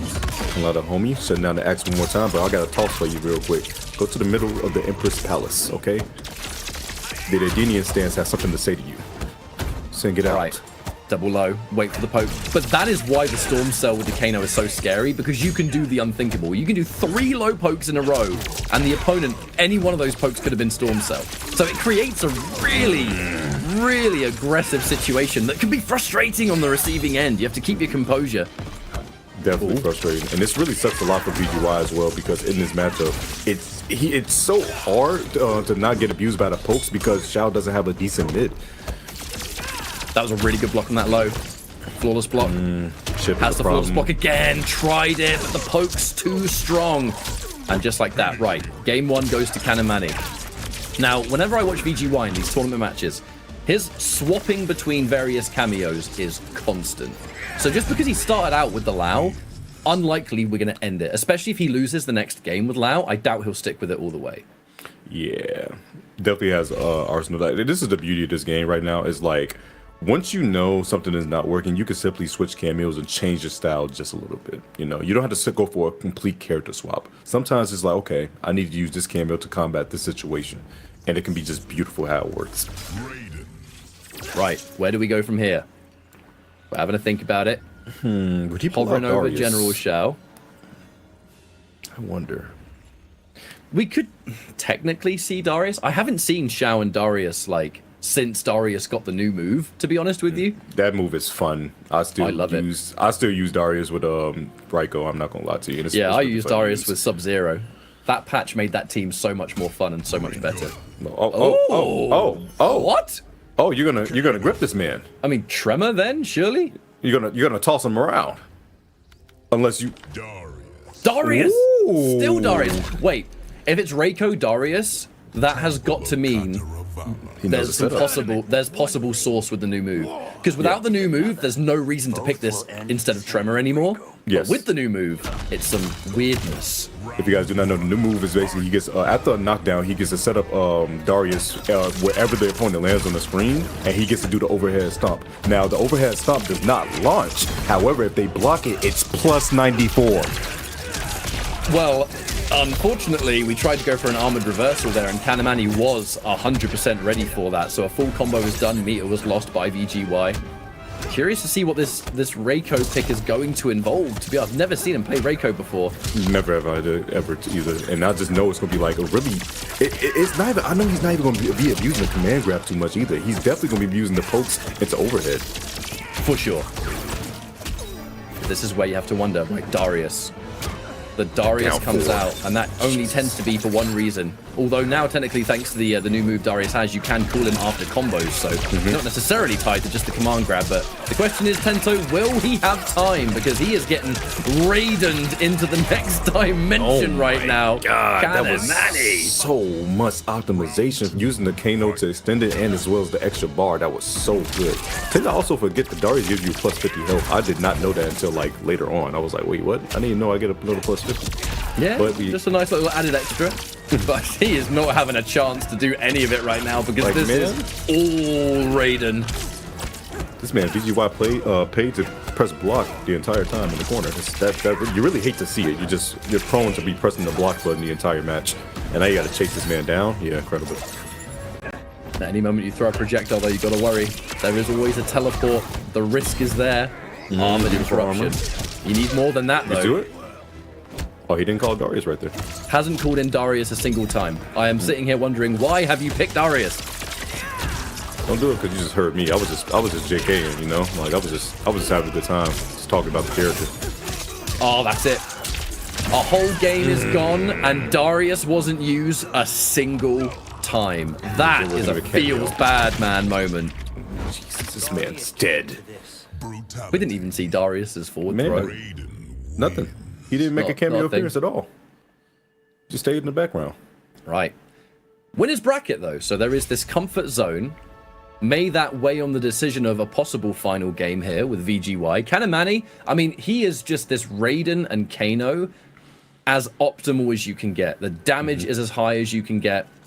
The pressure is so airtight. And whenever he gets even a whiff that you're going to try an armored interrupt, he's always ready. You know, it's just optimal. And we've gone right back to the Kung Lao. Oh, yeah. VGY probably feeling like he gave a game away. There. English is hard today, apparently. Oh yeah, English is definitely a tough language. Got a reverse sweep though. That's going to be even tougher. Man, we've already seen it happen once, you know? Who's to say we won't see it again? But it's not looking too good because now you're embarrassing yourself of Earthrealm's champion in front of the Empress. Xiao, please stand up. Oh, he's standing up. General Xiao talked all that trash in the tournament. Oh! That was a weird drop, actually, indeed. Right, we got a low. Standing button, hit confirm. A chance to do it again. Low hat. He's out of there. He's trying to sweep him? Man. Oh, whoa, whoa, whoa, whoa. I like the stand 2 attempt immediately to the knee so he can try to get past the knives, but unfortunately it's not going to work, but he's going to get the kill in the corner. He's trying to prove himself to Sindel, you know? I mean, he's literally he's standing right in front of her. He's like, no, I can't drop this now. I can't do it. I have to do it. Can't be spaghetti anymore. Knees can't get weak. One big thing too is Kanamani's confidence in when he's going to be safe without having to use Cameo so he can save it. If he knows that his electric fly leaves him safe, he doesn't need to call in Kano to make it safe. You know, he can save that for later. Yeah, the Outback Insurance not going to be in the play if he doesn't need to, but oh my goodness, Xiao's coming under Shaolin Monks. Oh yeah, he's there. Man, his hitbox was extended because of that poke, my god. Have to wait for the low hat to return. Ample opportunity for it to do so. Town 4's been putting in massive work for Kanimani right now. Such a good button. Especially against someone like Xiao. Some of his mid options are a little bit slower in that department. Yeah, he's definitely getting his toes checked. That's where the loud hat comes in handy. But man, he's been spamming it. Oh, stand to it to the axe slam. No meter, and he's going to have to hold this throw catch up. This is not looking good for him mid-screen. It is tricky because if he wants to armor and stuff like that, you know. Whoa! I'm going to assume that was not part of the plan. Yeah, that was quite an option right there. You know, just chopping down the tree in front of his legs right there. But it didn't work out for your favor. You're lucky he didn't get a punish. But right now, you're taking a lot of chip damage, bud. Whoa, he was spamming that block button. 10 seconds on the clock. I mean, it's very unlikely he's winning this round. Meaty Storm, so unless you perfectly flawless block, you're a done deal. And now, all right, match point for Kanamani. A very different exchange compared to when they last played. BGY having trouble just sort of like finding an opening, really. Just overwhelmed from start to finish. Yeah, it's looking like General's about to definitely get demoted after this one because this man Connie has made a statement right now. BGY look like he can't get anything started with a game plan, and he's been just struggling to just even find a hit or get past this rating pressure. Has to respect the low poke, especially after, I mean, you are minus now. Maybe not necessarily from that range, but it ain't what it used to be, that move. At point blank. Now, advance. Has to give up the turn, and when you give up a turn, it's Storm Cellar clock into a horrible situation that you'd rather not be in. But now, right, one round here. Kanamani wasn't the driver's seat. Oh, jumps out of there immediately, throws out Kung Lao hat, but oh, Kano was still there. He gets another back throw, claps at him, and poses. This ain't good. This ain't good. Oh, he gets the armor. He saw the gap. The problem is, though, Kanamani, the meter build has been immense. So even if you do land a clean hit here, you have to hit them again. You have to work double as hard. Oh, no.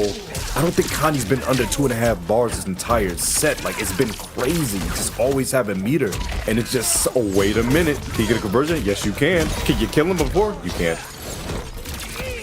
The wake up jump to escape. Time. That's it. You're going to have to hold all this. And that's a game over for Kanamani, who managed to get a very impressive turnaround compared to their last bout. And VGY sitting there maybe thinking, why did I pick Reiko in that second game? Why did I pick Darius, even for the matter of that, too, if I was just going to make Reiko just do all the work? Like, we understand that Darius, if you're using Reiko with Darius, you're mostly using Reiko in the first place, but, like, don't Darius at all? I mean, it happens. I mean, like, when you look at that second game, he was being so overwhelmed by the Raiden stuff that they didn't really lend itself much time. I think the only time I really saw that he technically could have called Darius was off a armored reversal. And to be fair, you can't call in Darius off every single hit. If the opponent technically leaves the ground, you can call in Darius. And I don't know if that armored reversal lifting them up technically counts as taking them off the ground. But look, that was a masterclass of Raiden Kano. There's not much else that can be said about it. Kanamani, the pressure was unbelievably hard to predict because obviously, you know, throwing out the overhead, having the lows, went to disrespect with low pokes, understanding every time there was that low hat, right, it's my turn now. There's really nothing that VGY is doing to steal this turn back, so I'm establishing my button. I'm just enforcing what I can at every given opportunity. It was just efficient. It was brutally efficient. So efficient that it's going to make him go a 3-0 victory to get to winners finals. Guaranteed top 3 is him and Rother. But we got to take a trip down to that loser side of the bracket to see what's going on right now. And it looked like Medium Ninja and Boki got some things to say. Who wants to fight VGY more? That's actually a crazy statement. You beat your opponent and you got to fight VGY. That's, oh man. Oh man.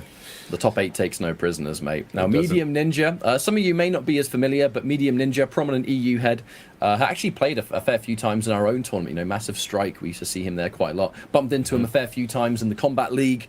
You know, just definitely a grinder, you know, just grinds in the EU side of things. And not 100% sure on what character he's using these days. I have seen various characters from him, but if there's one player we have no doubts over who they're using, it's Boki. If it's Boki, it's Kung Lao. It's been that way since 2015, and it's probably going to be that way until the end of time. Yeah, Boki with the Kung Lao, man. Boki was a cool dude to me when he came out to Chicago during Final Combat. He actually came to our local that one time, and yeah, he took me out. It was really fun fighting that Kung Lao. I will say that it was really fun. But yeah, Boki, Roger, you guys saw him at UFA doing his thing, rocking that Kung Lao. Cameo has been, I feel like he's been experimenting a little bit more. It's been mostly with the girl, but I wouldn't be surprised. You know, I've seen some sauce with the Kung Lao and the Chameleon. I will say she has some I've seen a lot. things that she gives that man, especially when it comes to the forward throw animation and the canceling with the fan. You might see it, but we're going to see what happens. Medium Ninja, though, definitely is going to be a deciding factor of what the pressure is going to bring, depending on what the character is going to be on the screen, you know? So, yeah. I just think it's sick to see Medium Ninja in this top 8, to be honest, because you know, I've seen Medium Ninja online a lot in various community tournaments and in various online activity. Pro competition is, you know, this is the different beast. You know, this is where, if you're a competitive Mortal Kombat 1 player and you want to get involved in this stuff, pro competition is where it's at. So if you can get yourself a top 8 here, who knows how further you can go, you know. But if you are able to get that top 8, this is something to be proud of, really, in itself. But once the top 8 is here and the broadcast is live, we're sitting here talking about it, you know.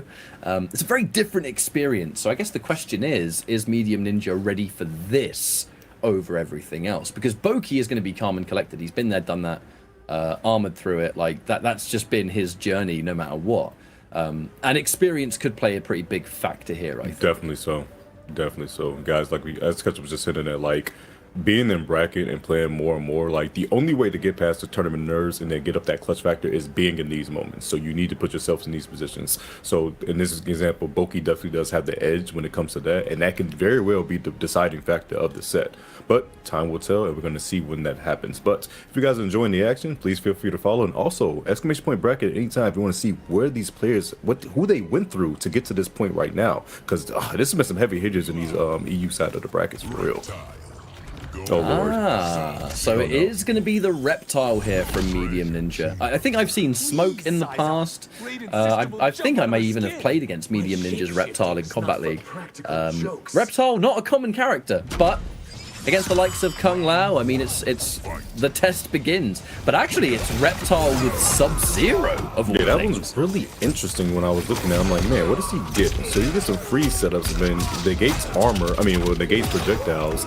You know, actually, the zoning coming out of Kung Lao is actually quite underrated because they can definitely be kind of annoying. But to the point where I would put on the ice armor, I don't know. We're gonna see though. Yeah, I mean, surely so much of this is going to have to stem from those freeze confirms, because I can't really imagine what other reasons you'd use it for. So, right, we land a hit, we're going to end. That was definitely an invisibility attempt, I think. Definitely. But it is one thing Sub will grant you, free invisibility. Yeah, it will, it will. Oh my goodness, he's not going to grant you not blocking your toes. My God, bro, you gotta watch those things, okay? How you going to run if you don't have feet? All right, you're safe from the hat, but you're not safe from the Goro. Should he land on you? No, and now, yeah, coming through. You either perfectly flawless block or you lose the round. That's it. Almost a checkmate. Kung Lao's armor launcher. You guys love to see a big jump, but nothing afterwards. But wait a second, Goro coming in with the launch after the back three, punching that man in the chest and taking him to the corner. Those are the meat he had. I like it. I like it. Boki looking real strong right now. Oh no, misses the combo. That's gonna be a full punish, and look at the damage off this as well. Oh no, 387 for a bar. Jesus. Oh no. Meatless, thanks to the hats into the Goro as well. Yes, oh, he's just my gosh, that Medium harassment in the Ninja corner. had no opportunity to even get started in that, and you know the first two hits we saw. This is kind of where I'm talking about experience making a difference, because Medium Ninja had two opportunities to get damage. Right, the first was the confirm from the low, tried to go for invisibility, jumped by accident. The next confirm tried to go for a launcher after a launch, whiffed it, got punished. These, to me, are hallmarks of possible nerves. I don't want to speak too on behalf of Medium Ninja, because, you know, all players act differently under pressure, and maybe it isn't that clear cut. But I do feel like there may be a little bit of nerves here that Boki just won't be feeling, because he's done this so many times. It's fine. Another day in the office for him. Another day in the office. Kung Lao just showing off his assurance with his agent being Goro. It has been insane. But yeah, especially in that corner right there, you saw that he's like, all right, you have 3 bars. I'm going to just do straight hits the entire time. You're not going to get a chance to break. You're going to think I'm going to throw you. I'm about to shim you to death. But my goodness, that's plus, and he respects it this time. What's the issue? The throw, but beautiful tech from Boki. And one big thing about Boki is just because he hasn't got Goro, don't think you're safe from the armor. He is still not afraid to do it, because it's still -7. Yeah, it's a grown man that's going to do that, for sure. Overhead. Goro's available, so now the risk reward of the overhead low becomes very different. Launching armor. No breaker from Medium Ninja, holding on to it. I mean, honestly, I agree with that. It is going to scale, thanks to the armor. Good block on the low. All these stackers are really eating this man up right now. He's in the corner holding so much pressure. The overhead coming out again. The low armor once again. I thought he was going to do it one more time, but just the neutral duck, bro. Oh my, he's just having his way. Catch up. This isn't the way. Oh no. This is pure frustration, you know, on the other side. I would be so tilted if I was getting hit by this. Oh my, and now he's feeling it because he didn't even use this. Oh, okay, yeah. You know, I don't like to call it how I see it, but you guys know me about the time of death, and it's looking like I might have to call it. But interrupt. I mean, there's just no opportunities. And if there is an opportunity, that's because Boki has created it to make you think it's fine, and then there's armor. Other side, no flaws block. Oh, that was so good making Sub-Zero to keep that all the way safe. I like that setup, but the problem is you don't have the health to give. Boki. Looking pretty difficult here, Tento. I'm not gonna lie. Like, it's like, bro, Medium Ninja, he just looking at the screen like, bro, what do I do? This dude is just mixing me. Like, I'm not having fun. I'm getting red and neutral ducked. The armor, I think he's like, every armor launch has worked when they had Goro. Like, it's been crazy. All I know is Kung Lao standing there. He's got apple juice all over him.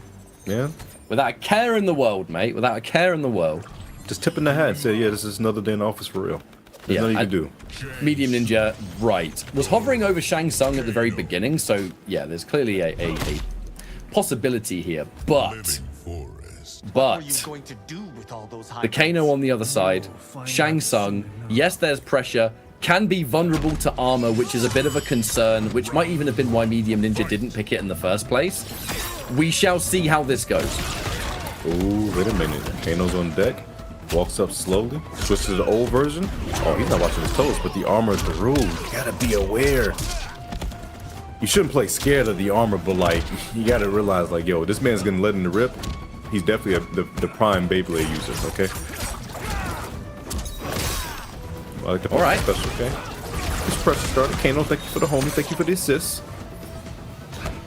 All right, so Kano, please come back. This man's looking kind of scary. I know he's gonna armor me really soon. There is so much hesitation here. Because you never know. You never know when the armor's going to come. Just do it again. We got Kano. And you think you can press, and he armors. Now the breaker. So confident, but I feel like if we lose this round, it's going to be over. Because, you know, you've just broken. You've used all of your resources. Oh, my God. It's now going to be match point here. Boki, the armor just has been 100% success rate for the most part. And the one time it was blocked, man still wanted to keep his turn. He micro-ducked and then punished. It's not looking good for the homie. I'm gonna keep honest with you. The armor is just coming in too much, and it's just looking like he's second guessing on second guessing. So wait a second, the folks coming through. No confirm. No confirm. Oh no. Get your pressure started in the corner. Kano with the homie, but wait a second, the armor again. The overhead this time. Armor him back. You have an armor move too. No, you get. Oh, then you get shimmied. 3 overheads in a row into God. I just don't want to sit here and get hit again. I must fight back. 2-1-2 blows me up. Oh wait, he gets shimmed. Nice. If you don't drop it, you got this medium. Hey. Okay. Ninja putting himself on the board with a round. That's what we needed. You know, that is the situation you need. If you're getting overwhelmed and just blown up by these Kung Lao mix-ups and you finally... that overhead. Keep doing it.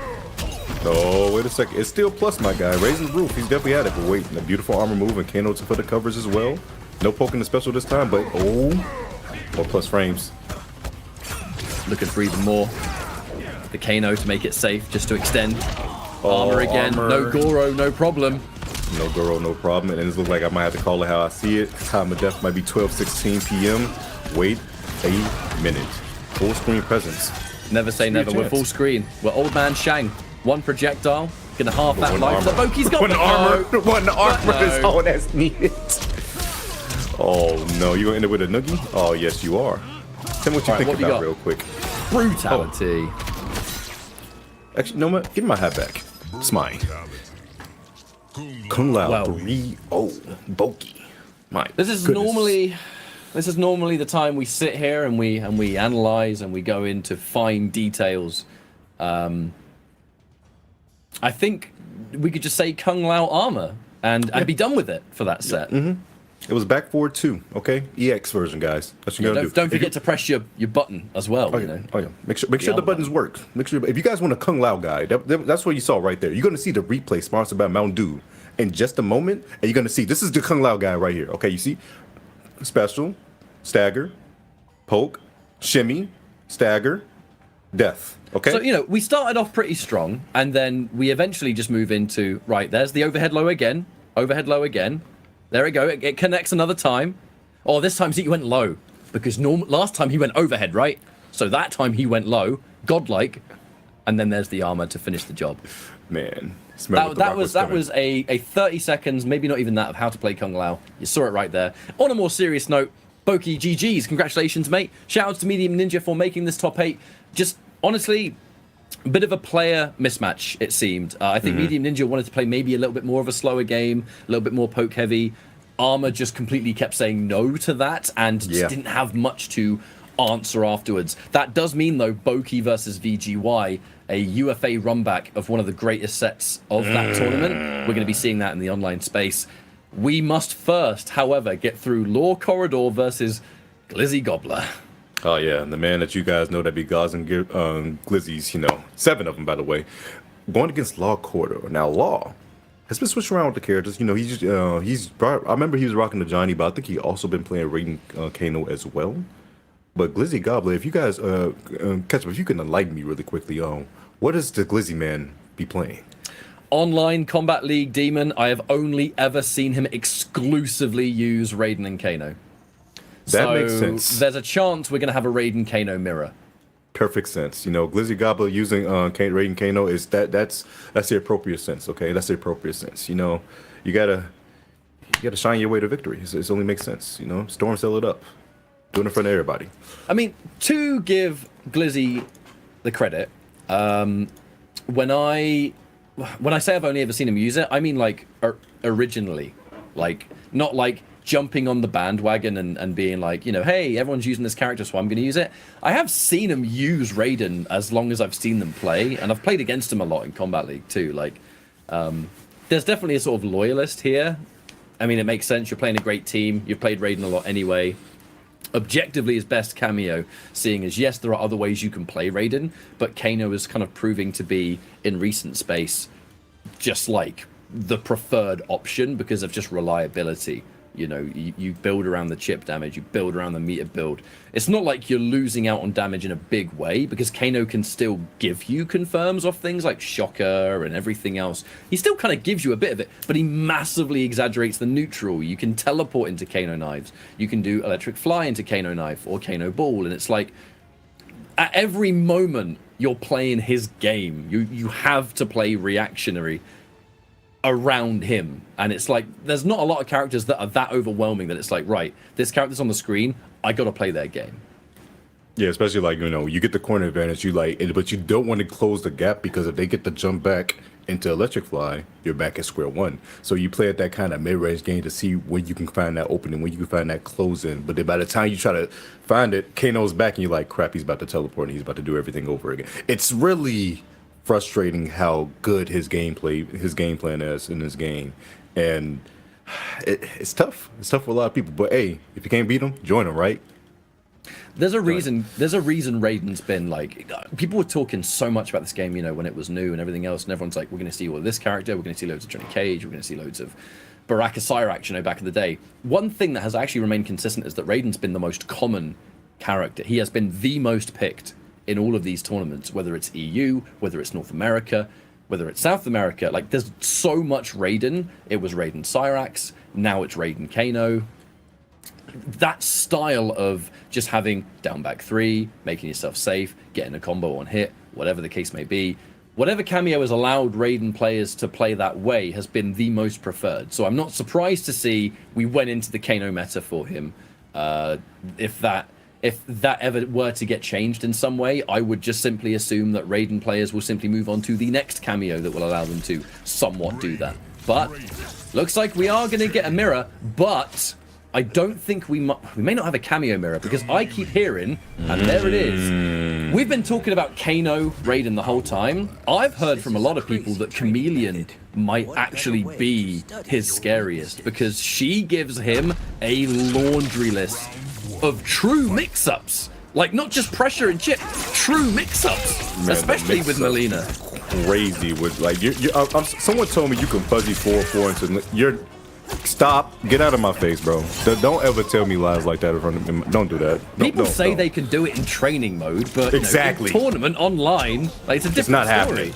So we got that mix. Oh, we just went straight into the Melina there. The problem with that situation is, after that button, there's no mix-up. You know, maybe EX, actually. I guess EX Storm Cell might be one, but either way, let's have a look. Oh my goodness, poking the special, and right now, this man, Glizzy Gobbler, looks like he's going to be taking this man Lock Corridor to the corner. And oh my god, Melina got stuffed. It is a really good wake-up attack as far as wake-up cameos go, but they still don't have much invincibility, so I can't say I'm surprised that one didn't work. Oh no, he's getting launched. Holding on to the Kano, because why use it for a couple of extra % of the combo when you can get that through chip damage alone? And you want to try and pressure me, instantly in there with the armor. Yeah, good luck with that, bud. Trying to pressure me. It's not going to happen. I'm breaking Kano. Alright, wake up turn stealer. Oh no, he got down to it in the big toe. Did you see that? There's no way. Just letting Melina go like that. I mean, look. This has not been a great game to demonstrate the possibilities of Chameleon, because the overwhelming nature of Kano has just been so real. However, wait a second. Right, knockdown. It's Katana. Low profiles and punishes. That's it. Lord Corridor. Okay. I would have been fatal, but he just knew the resources. He just knew. I guess 950 health, right? You know that you're going to have that extra bit of utility, I guess. He's not Kano, but oh no, bait up and wake up his Glizzy Gobbler. He's gonna get so much damage here in the corner. Yo, the Glizzy man, he's shining it up. Wait a sec, he just does it again. Law doesn't care. Alright, now mix-up time. Melina's available. Oh, with a damage sign, Melina's available indeed. My goodness. More wake-ups. There. Both similar options, a significantly higher risk when Law Corridor tries it though, because there is no immediate ambush. Down 2 punish again. Down one, and yo, the shimmy after, and I think he's not going to be able to get a breaker in time. He's going to die for it. It's a pure guess. Like, between raw Melina overhead roll and his forward 4, that is where one of the mix-ups begins. But then you've got forward 4 overhead low. You've got forward 4-4, overhead low. I mean, that the second Melina becomes a possibility, Raiden just explodes in his mix-up potential. It's like, bro, what do I even do? I gotta guess right. I got a fuzzy question mark. Yeah, no, you're not fuzzy back. You're getting smacked. If you blocked it, you got lucky. As a player, it's interesting though, because you do open up this dynamic where, right, I have Melina for roughly 6 seconds. And with all three of these, Melina is the one that's the most monumental. All three of them are good, but Melina gives you the biggest scary stuff, right, with the overhead launch versus low combos. So I get Melina for 6 seconds. I can at least be in control of being in the Melina disguise as much as possible. And that is where the micromanagement will appear, because it can be tricky to always be in the disguise that you want. Like there, we threw the glaives and we held it to make sure we're straight back into Katana because we want Melina now. Oh no, we get a big launch from that too. The projectile into the fan lift, taking him into the skies, and already a huge life lead and a beautiful step back into the 4-2. Yo, Law, this is like he's leaning forward at a 45-degree angle because this man kind of cooking right now. There's no glizzies on the grill. Hey, glaive is +3 on block, and if I know my opponent's going to mash that down one, I'm going to take a little step back and just let him do it. That's exactly what Lord Corridor was doing. Right, low profiling. Funnily enough, Raiden having decent answers against Raiden in the mirror because of the low profiling forward 4, which incidentally makes it great to have the Chameleon cameo because forward 4 with Chameleon becomes so good. Get out of here, Kano. Punch him in the face. Right on the way back. Man, get him out of there. Oh my goodness, another electric fire. We at the corner. Never mind. We got Glaze. And once again, he's been doing that in and out move to bait out the poke. You know you want to get rid of the glaive coming back, and he knows it too. That's exactly why he's doing the in and out move. Wake up armor. We don't care. Now mix up time. Expected no delay though, so just left himself open. I respect the spin right here. Going to give you some time to think, get your heart rate down, get some breather. As you gotta go through this animation really quickly. And I think actually borderline gives him the life lead or it evens it up. One problem about that is that you are giving Chameleon tons of time to regenerate! Oh yeah, GG's. Yeah. Oh my lord, Lord Corridor.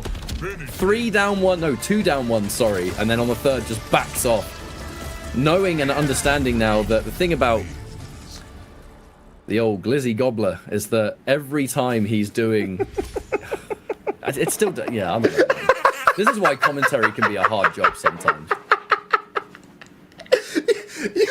I'm glad meat isn't in this game, you know what I'm saying? But with Lord Corridor versus Glizzy, whose name I shall not finish because you're going to laugh even more. I was saying, how you pause when you say it. Yeah, it's called comedic timing, mate. Don't worry. I'm British. I'm slightly funny. You got it. Slightly. 2-0, by the way. And the punish. Again! Raiden being pretty good at fighting Raiden. Who knew? Oh, I forgot you do get grab combos with that. I forgot about that. Oh, yeah. So much usually come out of Chameleon, but right now, the offense going pretty well for Grizzly right now. Unless... Backing off, waiting for the time. Oh, down 1, just into it. Combo is going to connect. Now, I think we're going to naturally wait because it's Melina next, and that's what Lord Corridor wants right now. Yep. Oh, yes, got the mix. But wait a second, we're back to square one. And he shot away. There's no way you converted that. I was about to lose my mind, but you did not. But a big... Hello? Hello? I don't understand what's going on, Tento. I'm very confused. I don't either, but I know one thing. Matabo about to run back to the kitchen because she needs to go cook some glizzies. All right, hang on, wait. There is a comeback to be made here. If you land a clean opening, and that's why Lord Corridor was content. I'm going to sit and block. If you grab me, who cares? I can afford to take 3 throws, maybe even more there. But the moment I have my time to press a button, that's when I'm going to come out on top. All right, confirmed. Watching the toes, you're not. You're scaring everybody in the restaurant, bro. Yo, calm down. Put him down. Oh, you think it's your turn, mate? It's not your turn. What are you thinking? Deck. Look at the dim. Oh, beautiful bait. And guess what? You're dead, bro. Meaty Storm Cell? No, just a down poker seal the deal. Yo, hey, Glizzy ain't out of this yet. He's showing why he's here, okay? We're starting the round with Melina, though. That's pretty effective. There's a possibility for a teleport. I do think... No, actually, right as I was about to say, possibly deterred from using teleport as Lord Corridor has punished it so many times. Does it again straight away. This time it's armor. And armor right back at you. But guess what? Fan lift, baby, takes me out of the situation and that's smart. Hit stun. Now Glizzy no longer using the Kano knives, using the Kano ball. Overhead low, low overhead, low overhead, low. God knows how many. But it's pretty good. Through. Once again, the people in the restaurant asking why are there two twins fighting in the middle of the screen? Please get me out of here. Oh, this guy's just taking. I'm frightened. Oh dear. All right, wait a minute. We're gonna end this combo with Melina. Nope, oh, never mind. A back throw because he saw the breaker was available, and that is going to do it. The bags afterwards, I am the better rating. Why? Because I'm using Chameleon. Ooh, the slow bags too. He said heel toe, heel toe, heel toe. Okay. It wouldn't be Law Corridor without at least one of those. Let's be serious. And getting the job done 3-0. You know, we talk about it being a Raiden mirror, but really not a true mirror when not only is it different cameos, but they're that different. Like, when you have Chameleon versus Kano in that sense, one of the two characters is going to constantly look to get pressure, look to get chip damage, and, you know, it's going to end at some point, right? Whereas the second the Chameleon's on the other side, Chameleon's looking for mix-ups, Chameleon's looking for really high damage, and seemed like just the matchup knowledge and the comfort of Raiden and Kano, Law Corridor was able to use the additional tools, I guess, to get a pretty comfortable result. So, well done overall. Well done from Law. He's just finished up the barbecue, making sure he grilled up Glizzy and getting out of there. And going to secure himself into more of the loser side of the action where he will be facing...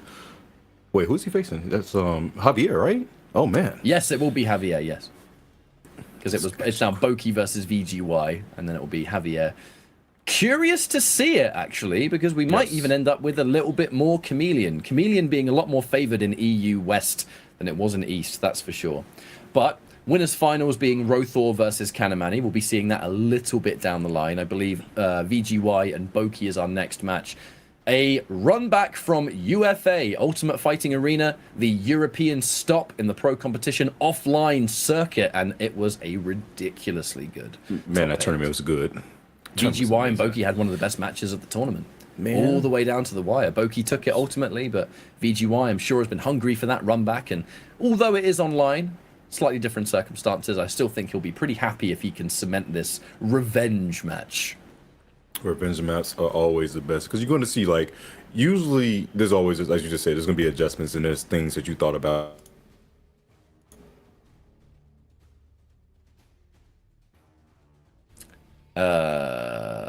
I'm going to assume that I'm not the only one that has noticed that Tento has vanished from this realm.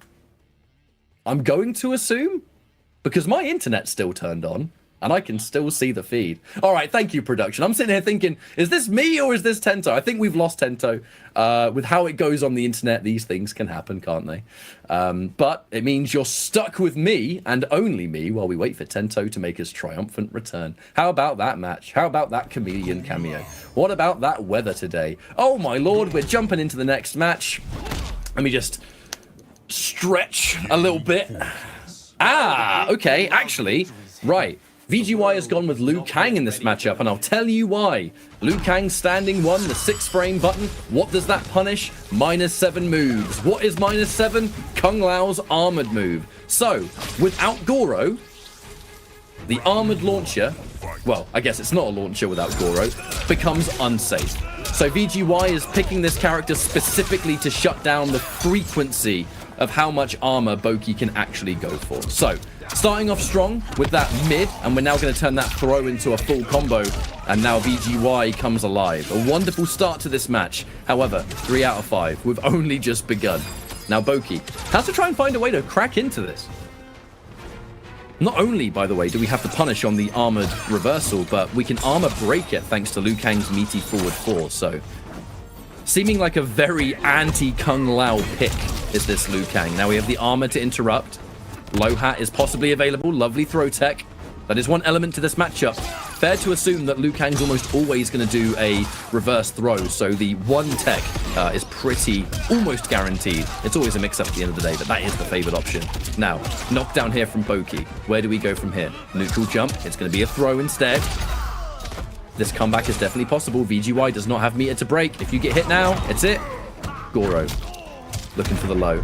looked for some sort of mix-up that wasn't there as Boki was able to stagger that offense. And just like that, round one, the boy from the UK. Where do we go from here, though? Lao Lohat, establishing some range. A little bit of that zoning. Love to see it. Boki, time and a place. You got to be so individual. I believe we got Tento back. You there, mate? Hello? I'm here. I guess Glizzy did not like the things I said about him. He sniped me. I apologize, bro. I will never talk about you getting grilled up again. But I will say this. Lesson has been learned. This man, VGY, the Lu and the Lao, look like he's doing some work right now. Yeah, specifically to be an anti-Kung Lao tool, I think. You've got the punish, the armor break, all of these different options that most characters can't. But I mean, Liu Kang, you know, created the timeline, gave himself a few privileges. This man's OP. This man really created a timeline, decided Kenshi still need to get smoked. That's crazy. He did the same thing with all the characters. They bring it up. They're like, yo, why did you still give me Tarkar or something like that? And he's like, it required hard decision. Yeah, but that you can also have decided not to do that. You know what I mean? Come on, Liu Kang. You did that, and you gave yourself a 6-frame stand-in 1 and an armor breaking forward 4. There's some, you know, there's some selection here. There's definitely some selection, yeah. And apparently you made some people downplay him too, because I don't know why the people are saying this character's not top 5, but you know, that's not in my opinion. That's not. I'm gonna leave it alone. I'm gonna leave it alone. Liu Kang's mad cheap. By the way, VGY. Looking pretty good in this game. Chance for turning it back though to Boki. Oh, misspaces the Goro. That hurts. Create that space. This real estate belongs to Liu Kang and my friends. Oh, tried to grab something that wasn't right there. You thought there wasn't going to be a grab right there? No, sir. There's going to be a mid check and my poke into more chip. Jeez, nice flawless block, but you tried that back dash. That's not going to work out for you, bud. So, I mean, look. I feel like, I'm sure VGY and Boki have clashed before, you know, after UFA. They may even have clashed on the last broadcast. Apologies. But VGY would have had a lot of time to think about this, you know, because it was Kung Lao and Goro. That was his opponent at UFA, and he didn't manage to pull that one off, although it was very close. When you have a bunch of different characters just, you know, ready to go, you do look at these tools and think, right, what is going to give me the best chance? I'm fighting Boki. I know he's playing Lao. He's never going to play someone else.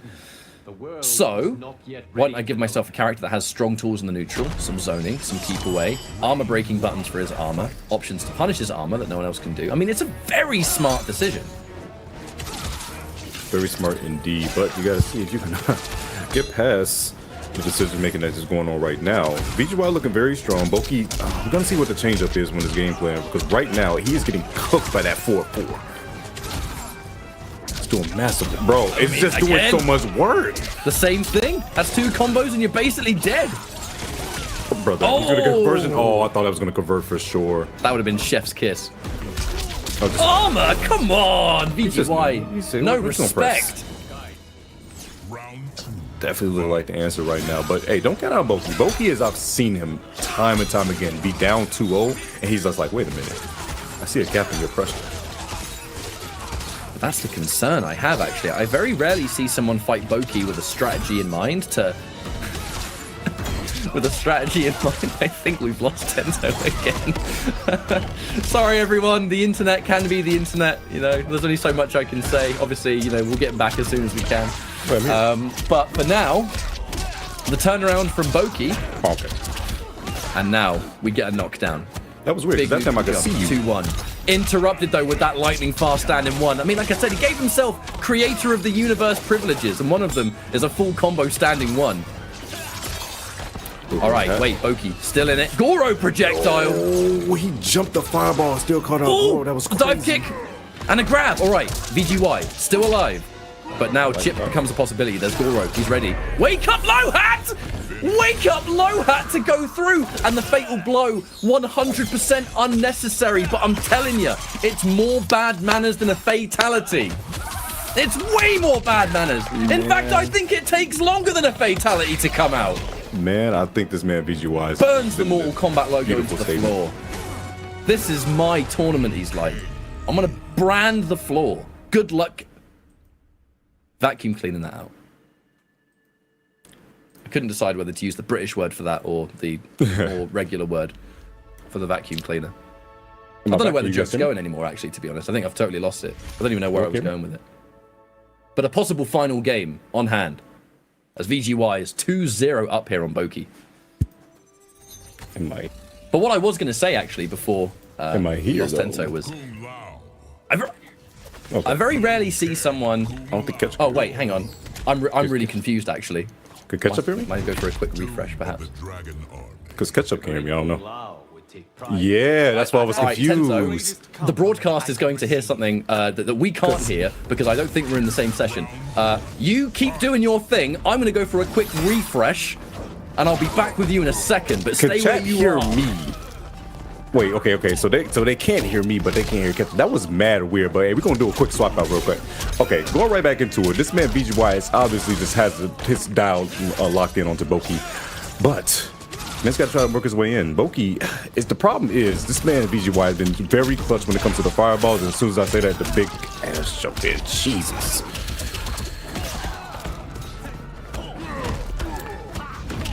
Big plus frames of a sweep. 1-2 into a beautiful throw. Hold on. I believe we have a condiment back. Yeah, we are back. Our session's disconnected. I'm really sorry. I thought you left. Yeah, that was really weird. Oh, okay. We solid, guys. Okay, we here? All right, much love, guys. Oh, God, this online thing's a challenge, isn't it? Right. Man, we love technology. I love technology. Man, it's amazing. Big jump in now. Oh, Goro, Yo, wait. Goro took the fire. But then the flying kick still did enough damage. That was an anime moment, Tento. I thought the flying kick doesn't come out if it hits from behind. I didn't think that was going to happen, bro. Okay, well, you know what? This is obviously some weird things going on. Liu Kang going to throw up a sign. When they absorb the fire, the flying kick still gets committed to. It can just make some things unsafe. I think it would have actually done in that instance had Boki not been hit by it. But either way, match point for VGY. Definitely so. Goes to low, goes for the overhead. Boki in the corner right now on the offensive. However, gotta see if you can still keep the pressure up. No bar to work with either, so there's no threat to armor launcher until now. Really good block on the low. That's where the higher reward was going to come from, and Boki needs to do that to make a comeback. Great decision making there from BGY. The grab. The back throw. He's going to get side switch too? No, he didn't get the combo this time. Full string. And catches him trying to poke. He pressed something. It said counter hit on the screen. That's the bottom line. All right, so technically advantage is VGY. Boki's only just built a meter. There is still no Goro ready to go, so we can use this to establish some range, build up some chip damage, and get some free life, I suppose. I'm going to come in. Boki's slowing this down quite a bit, being forced to play kind of VGY's game. Big jump and nothing afterwards, no anti, no nothing, but we got our armor coming through and Goro raising the roof. We in the corner with it. Now, if we can keep Liu Kang in the corner here, and if we can constantly establish these mix-up options, that is one of the ways that Liu Kang is not going to be as prominent, right? Overhead again. Low block. We know. Another overhead. This is it. It's done. It's done. It's going to be chip at this point. That's plus. He backs up for another overhead. Boki answering back with the game. But I think that was really smart because when you're fighting against Liu Kang in this kind of matchup, you know, Liu Kang has been picked to answer back some very specific options that my character brings to the table. But Kung Lao still has options that can sort of minimize the threat that Liu Kang has here because, you know, okay, let's only ever use armor when Goro is available, so that never even presents itself. Really relish that, I think it's the back three, the overhead low game that comes from that as well. None of that really is altered by Liu Kang. And it's something that almost every character has to deal with, and clearly worked wonders in that last match. Definitely so, definitely so. So now, we have Boki trying to work some sort of miracle that is a reverse 3-0, but VGY still on game point here. It's a tough challenge to go across. Only just become available, the penalty, which means that Goro, already quite a long cooldown character, is going to have even more cooldown thanks to getting punched in the face with punish. Oh no, I don't know what you're fighting, but you obviously fighting some demons because I'm not right there. Oh no, get comboed. There's no armor for the instant jump. Ooh. This ain't good. Catch up, this ain't good. It's one more mix. The moment Boki's got VGY in the corner, it totally changes the dynamic. Do it again. Oh. I'm telling you, if he did overhead again right there, it would have worked. It would have worked. Oh! Throw. BGY is so confident that there's still going to be armor. Oh, he hit both. To worry about. That was so much damage because he hit both of them. Gotta hold this chip. Gets over. Another jump. A throw. No. Armor he break. breaks it with the 2-1-2. Goro jumping down, flexing on the homie Boki. He looked like he waking up. How ironic that Liu Kang is so known for armor breaking with forward 4 that his own reversal got armor broken by Lau. Yeah, you didn't put that in your arsenal, did you? You didn't put that in your he's new getting era, did mixed. you? Oh yeah, that boy's getting mixed in the worst way. Some cute sound command. You're getting mixed. Big jump. Oh no. It's another forward throw. He's going for smart throws here. He knows that I'm Liu Kang and Lau. You're looking for that reverse throw, always. Oh, whip! Oh man, that could have been an easy 1-2 punish, but she's so lucky he wasn't aware and Goro got to the far end of it. Lau's about to come back, but will you find many options to do so? Good block on the low, but again, it's never over. And there's the armor after the whip dive kick is still plus and not blocking your Cabeza. The overhead coming through once again, and this is like Boki. He's getting mixed. Boki. Come on! Oh my god.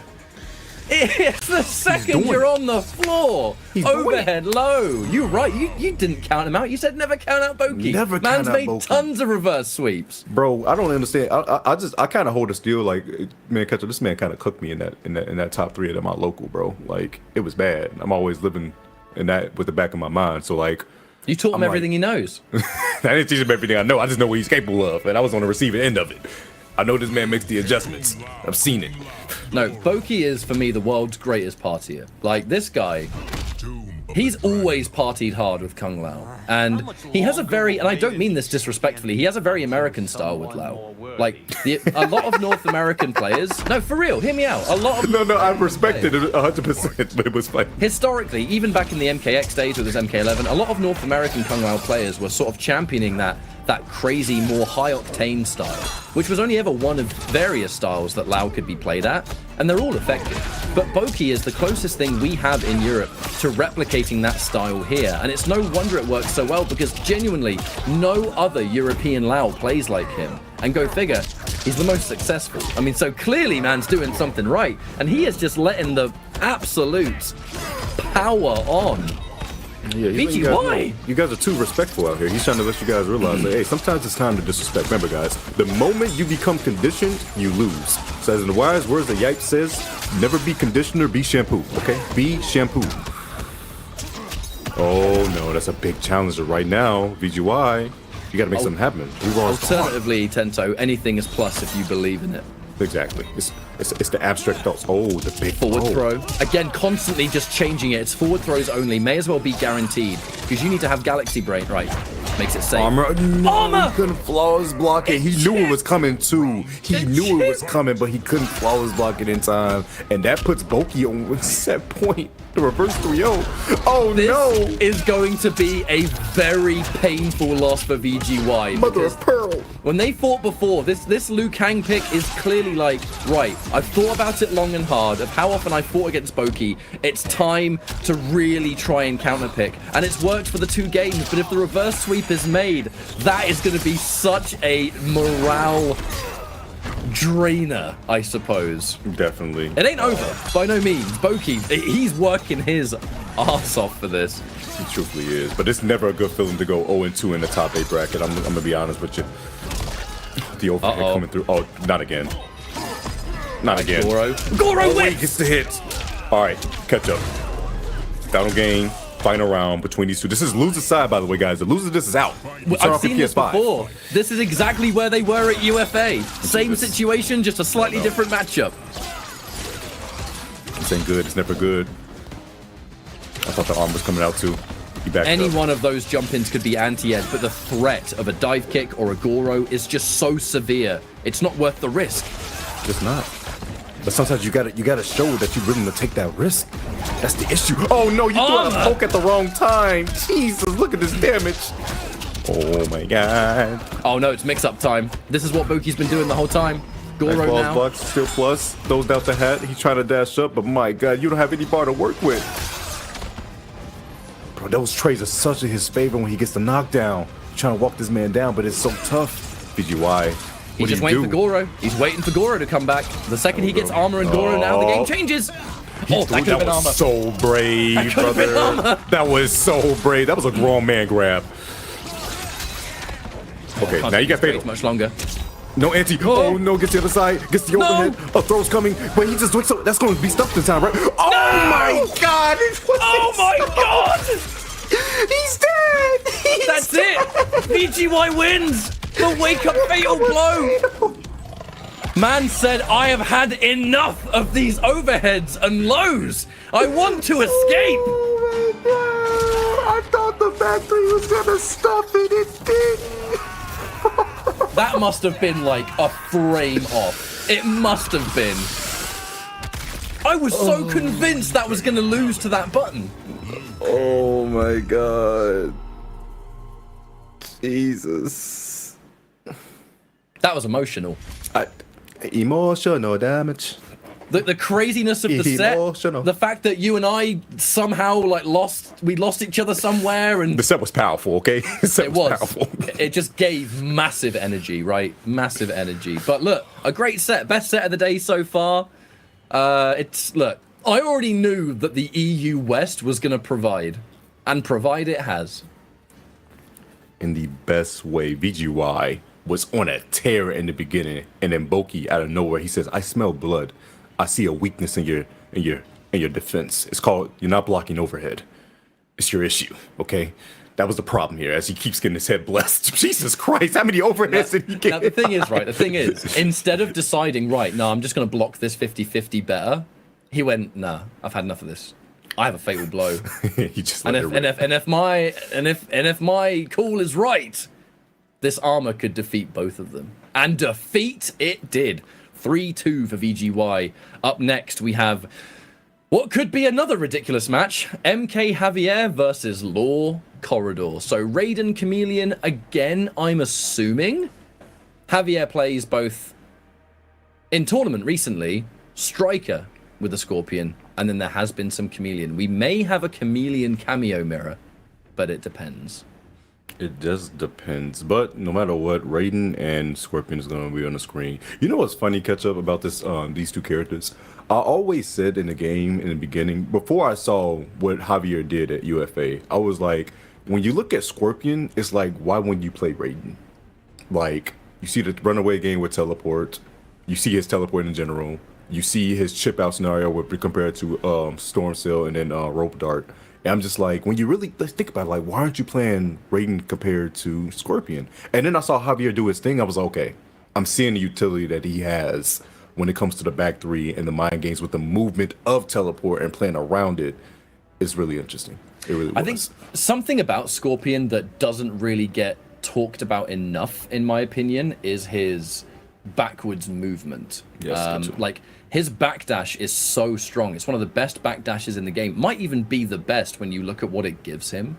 His ability to play runaway the whole game is incredibly powerful because it's backdash block, and he's just sliding across the screen the whole time. You're spending the whole game having to chase him down. One random spear and you're in trouble. His anti-air game is really dangerous because he's got standing one. He's got even a decent uppercut for it. He's got back two. He's got so many buttons that can knock you out of the air, but then he has teleport if he needs to reposition at a moment's notice. So it's backdash, teleport, rinse and repeat. And yes, there's obviously more to it than that, but it just allows him to play this hit and run game so scarily. Lord have mercy. Now, okay. Right, Striker with the Scorpion. Oh, huh? No, yeah, okay, I'm not doing that. Come on. Don't play with nobody like that, man. I was about to say, we about to get our first ever Shijinko appearance ever on the pro comp side of things. You're lying. Stop playing with people. I mean, could have been pretty all right with Raiden if you think about it. I mean, you could do pokes into the kick, into the spear. The spear is safe. You know, maybe that would have been all right, but anyway. Picking out the up block. Oh, that's a combo too. Oh, I thought he was going to get electric fly, but he was able to. Speaking Turned of. it into 200 damage thanks to the up block miss. Oh no, you ran into it in the worst way. Oh, there was a spear to coverage after the grenades. You really hate to see it. Right. Starting to spend that meter. We're going to get the knockdown. Baits out the wake up. Well, back I game. quite like that, by the way. Law Corridor doing Wake Up Electric Fly into Melina's side, because when you bait the electric, a lot of people like to jump, try and make it win. And Beautiful yeah, anti. ready. So ready, and that's going to be the kill. Yo, Javier striking first blood in the loser's quarter. Round 2, fight. Oh, walked up 2-1. Oh, man. Talk about grown man moves. Conversion, yo, it was. That was good from Law. Gets the back throw. There she is again. Just take that extra damage. I mean, it's a fast cooldown move, so why wouldn't you? Tries to go in for the overhead, quite rightly blocked there by Javier. Punishes it with a 2-1. Oh, we get a full combo with a bounce too. Oh, I like that knockdown. Got grenades for coverage, but he just decides to back up. No one in for pressure. But I mean, look at it. The backdash is just so strong, covering yourself with a striker grenade. Ooh, good blocking spear, but backing up once again. He's really just trying to see how he's using Chameleon. Oh, he thought he was going for a throw. No, sir, that's a knee to the chest, and you should be dead. Unbreakable. Oh. Unbreakable. Smart stuff there from Javier. Great first game. But we see how the adjustments being made. Yeah, the walk back game and just how he's just, it really felt like Javier was just like, you know, I'm gonna sit back. I don't want to see how you're using Chameleon first before I even go in. Once I know how you're going that about, then I'm going to decide. I mean, on paper, Scorpion might have some decent options for fighting the Chameleon Raiden, because if there's one thing Raiden is dependent on, and okay, yeah, got into Kano, this doesn't surprise me, because the one thing you will be dependent on is being close all the time. Chameleon, with the exception of the fan lift, isn't really going to help you get in, and even then the fan lift can be punished. So because of that backwards hit and run style movement of Javier, he was quite well equipped to just neutralize a lot of that before Law Corridor could even start anything. Oh man, he's so lucky that 4-4, that breakdance move basically puts him into a walking plank position that he can go under the grenades. However, you can't go under a teleport, my guy. Alright, BT pressure. Again, it's just backing off, not wanting to deal with too much of that. You're getting knocked down, so you are sadly going to have to deal with it. Tries to challenge, and that's a full combo from Law Corridor. And you're right back to square one. The corner, electric, and Kano on the screen. But you lucky he got grenades as well. The tax write-off season gonna definitely pay them off. Is he an NYPD? No wonder they got so much money. Oh, what you going? Kano. Duck OS, but he knew he did that. He had the meter to break. That's why he wanted to complete it. He goes to throw instead. Making that teleport nice and safe. EX low coming out. Grenades. Oh, he's just throwing them, but no back threes. No anti. Oh, he get both of them too. Spins the fatal immediately. I respect it. Light him up. Didn't want to take any chances. You know, yes, we hit Kano in the exact same situation, but button into spear and then who knows what else. I think he just wanted to eliminate any chance whatsoever that was going to get broken. Fatal blows there. It's going to win the round. I'm spending it. I don't care. Round 2, fight. Cool double down three. I love it. To get under those knives. Oh my gosh, that max range poke. Still had a striker available. Trying to cover ourselves. That's going to be basically a guaranteed overhead unless you have this Galaxy Brain read. You know, sometimes when you see someone upblock that overhead, it's a totally different beast. I guess like, bro, it's so good when someone upblocks that. Like, I'm like, you really, two characters I would never upblock against is Raiden and then also Raiko, because like that's just spelling the death sentence. Why would you do that to yourself? Yeah, no thanks. I don't want to be on a highlight reel. Thank you very much. Please, never. You're not gonna put me in a 700 damage Twitter combo and then make me people laugh at me. That's not gonna happen. No siree, Bob. Oh, wait a second. Big jump. He did confirm, but he gets the spear this time. Gonna keep it unbreakable? No, he wants his man to spin 3 bars. He has a bar to work with. Oh, and he just threw spear again. He's not going to be happy about that one. He is not going to be happy about that spear at all. Brutality, yes, of course. Oh, and he's trying to crawl away. Look at him, this poor guy. Oh, he's dead. He's trying to crawl back to Kano. Kano's nowhere to be found. He's abandoned him. Yeah, the Outback insurance don't come with split decision, brother. I'm sorry about that. Possibly one more game for Javier here to move on. Mustn't forget, you know, VGY was able to take out Boki in a really, really, really, really close matchup. And now this is to get into the final slot in top 4, because we have Rothor up top, we have Kanamani, VGY now, and only one of these 2 players to move past. So Madame Bo was in Only one champion can survive, and we shall see who. Right now, it's looking like Scorpion, the protagonist. The man that's usually on the cover, but not this time, is gonna take it. The 2-1, meeting with the death spin just to cement some pressure early. Punishable? Nah, we just take the down 3. I mean, Scorpion's down 2 in that instance is far too short range. You probably didn't want to just walk into the knives by mistake. Yeah, the down 3 just keeps him nice and safe. It's not a punish really, but it's a good situation. Definitely a good situation. That was a beautiful duck into Electrify and a bait as well. Full combo in this corner, decent damage. At the risk of being unprofessional, I have to quickly point out I've lost audio, so I don't know if that's just me. Okay. I was making sure because it was me too, because I was like, huh? Well, it's kind of back. Okay, it's back. Okay. All right. I got confused. That's why I got required for a second too. I'm like, was it just me? Did I get spiked? Sounds a little bit warped to me, but either way, we can still see the match. We can still find out what's going on. Striker grenades, the classic. Law corridor, fatal blows ready. However, Javier, the dash in throw. I mean, look, you're so concerned about various full screen options. The back 3's a risk, the spear's a risk. Just dash in throw. Oh, God! My God, caught the man's in the toes. You're not watching your feet, and it's going to cost you dearly. Javier is currently on set point to advance and get his match against VGY. Overhead. Takes his turn, gets a great block on it, though. This style of Scorpion, here's the thing, it just looks so simple, right? And you know, it's such a straightforward game plan, but when you have the right matchup knowledge and you understand your opponents, you know their habits, you know their tendencies, these simple strategies can work the best. Looks for the defensive striker throw, but Law Corridor was patient, was ready for it. Oh, wait a second, meaty Storm Sail too, bring him in. Trade on the pokes. Oh no, you weren't blocking Kano to come through for the safe jump.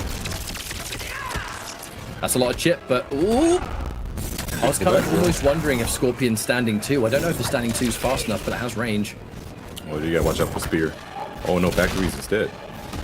Fatal blow. 3 bars! EX! It's a spear! It's a mid this time with the EX version. He spins fatal. Is Law gonna break? He does. That's an expensive break. 10 seconds. He took a lot of damage before he decided to break, though. I don't think Kano was on cooldown. Yo, Javier tried it. Block? He saw the block, man. Yeah, he Get out did. of here.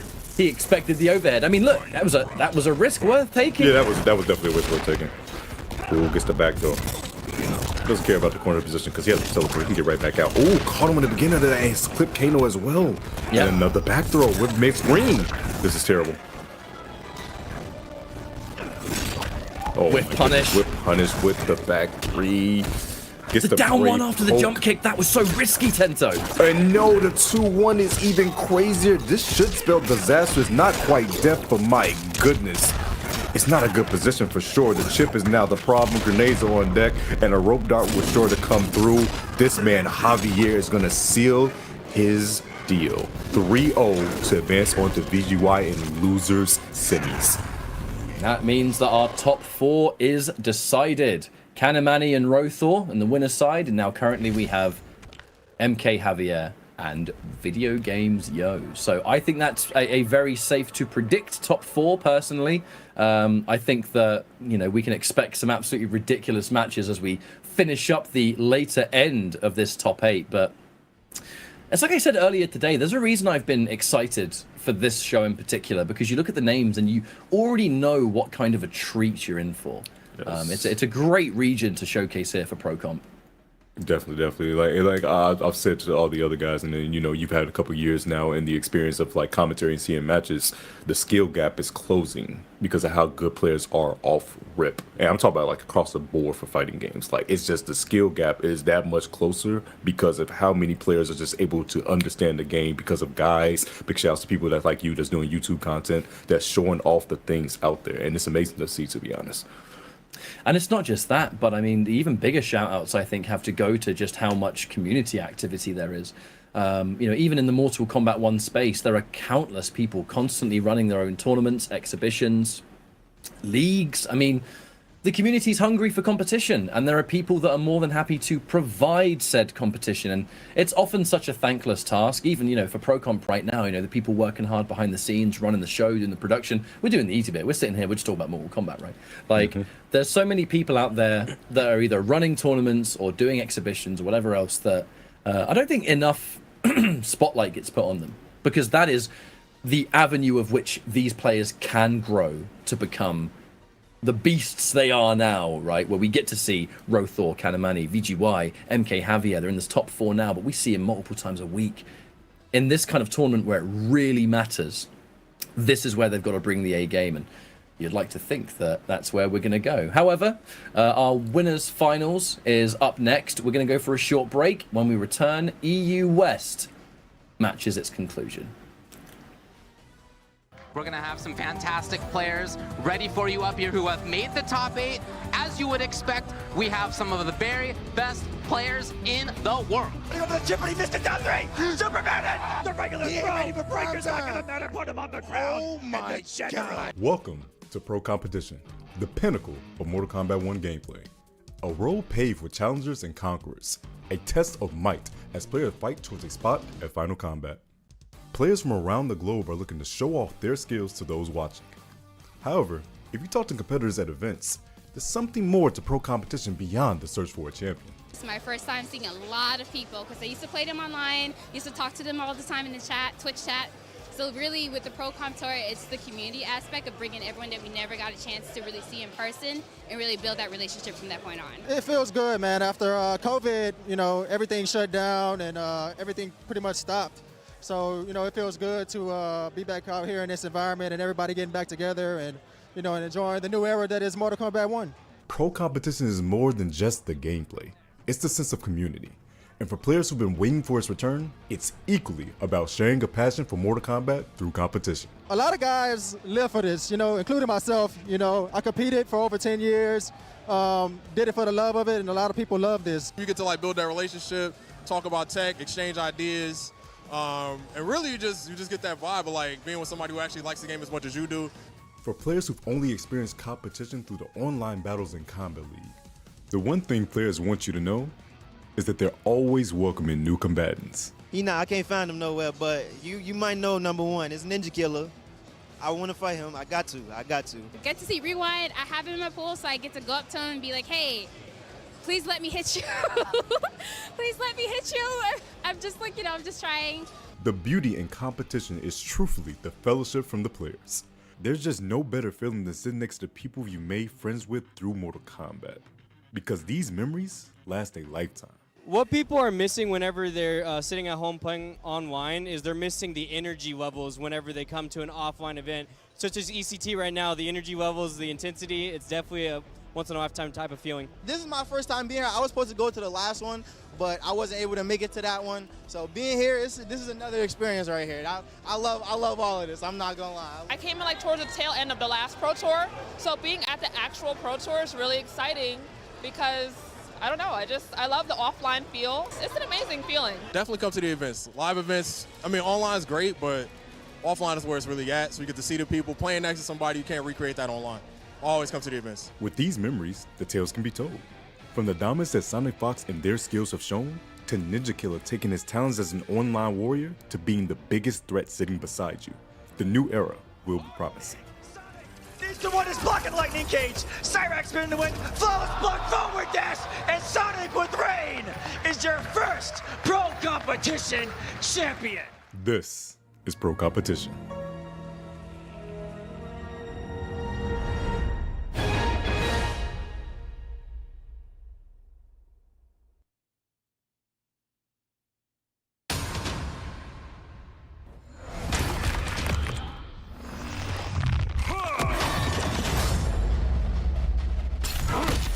Put your demons at my command, and we'll talk.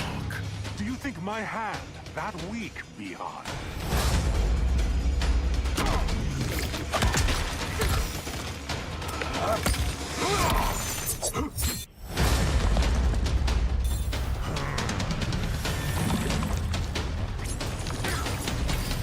Fight.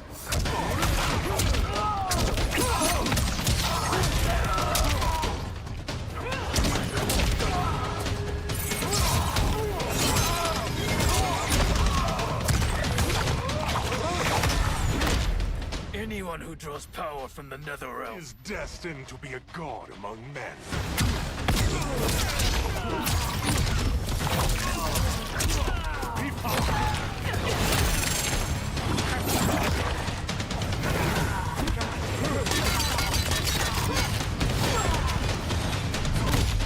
I had hoped our alliance would be more deadly. All in good time, Shang Tsung.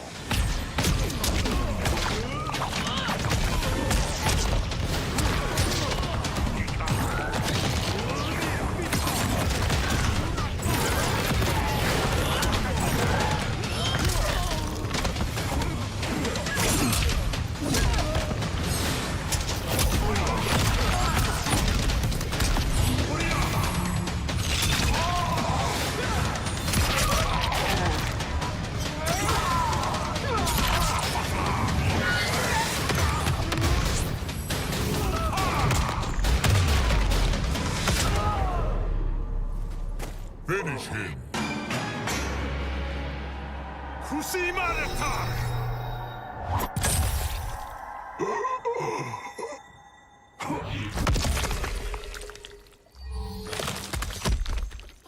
Fatality.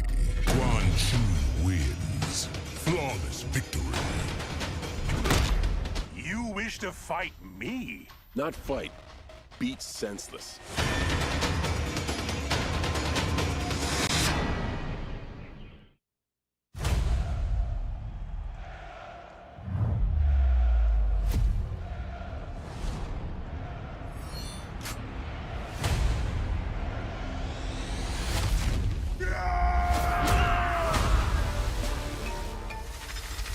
It is unclear how Shinnok discerned the importance of Draman's mask and the other relics.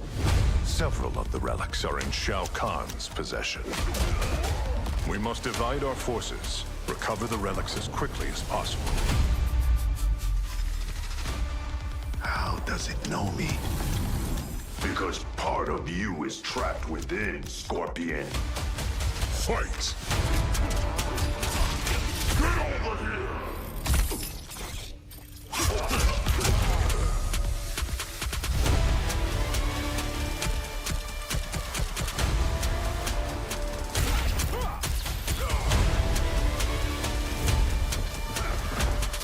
Get some! You die! For the Shaolin!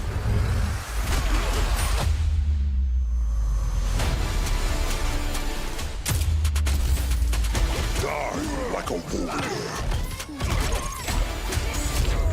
Finish him. Fatality. For the Lin Kuei.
Ladies and gentlemen, welcome back to EU West Qualifier number 2 for the MK1 Pro Competition Online Edition. This is going to be the top 4 action starting off winners finals.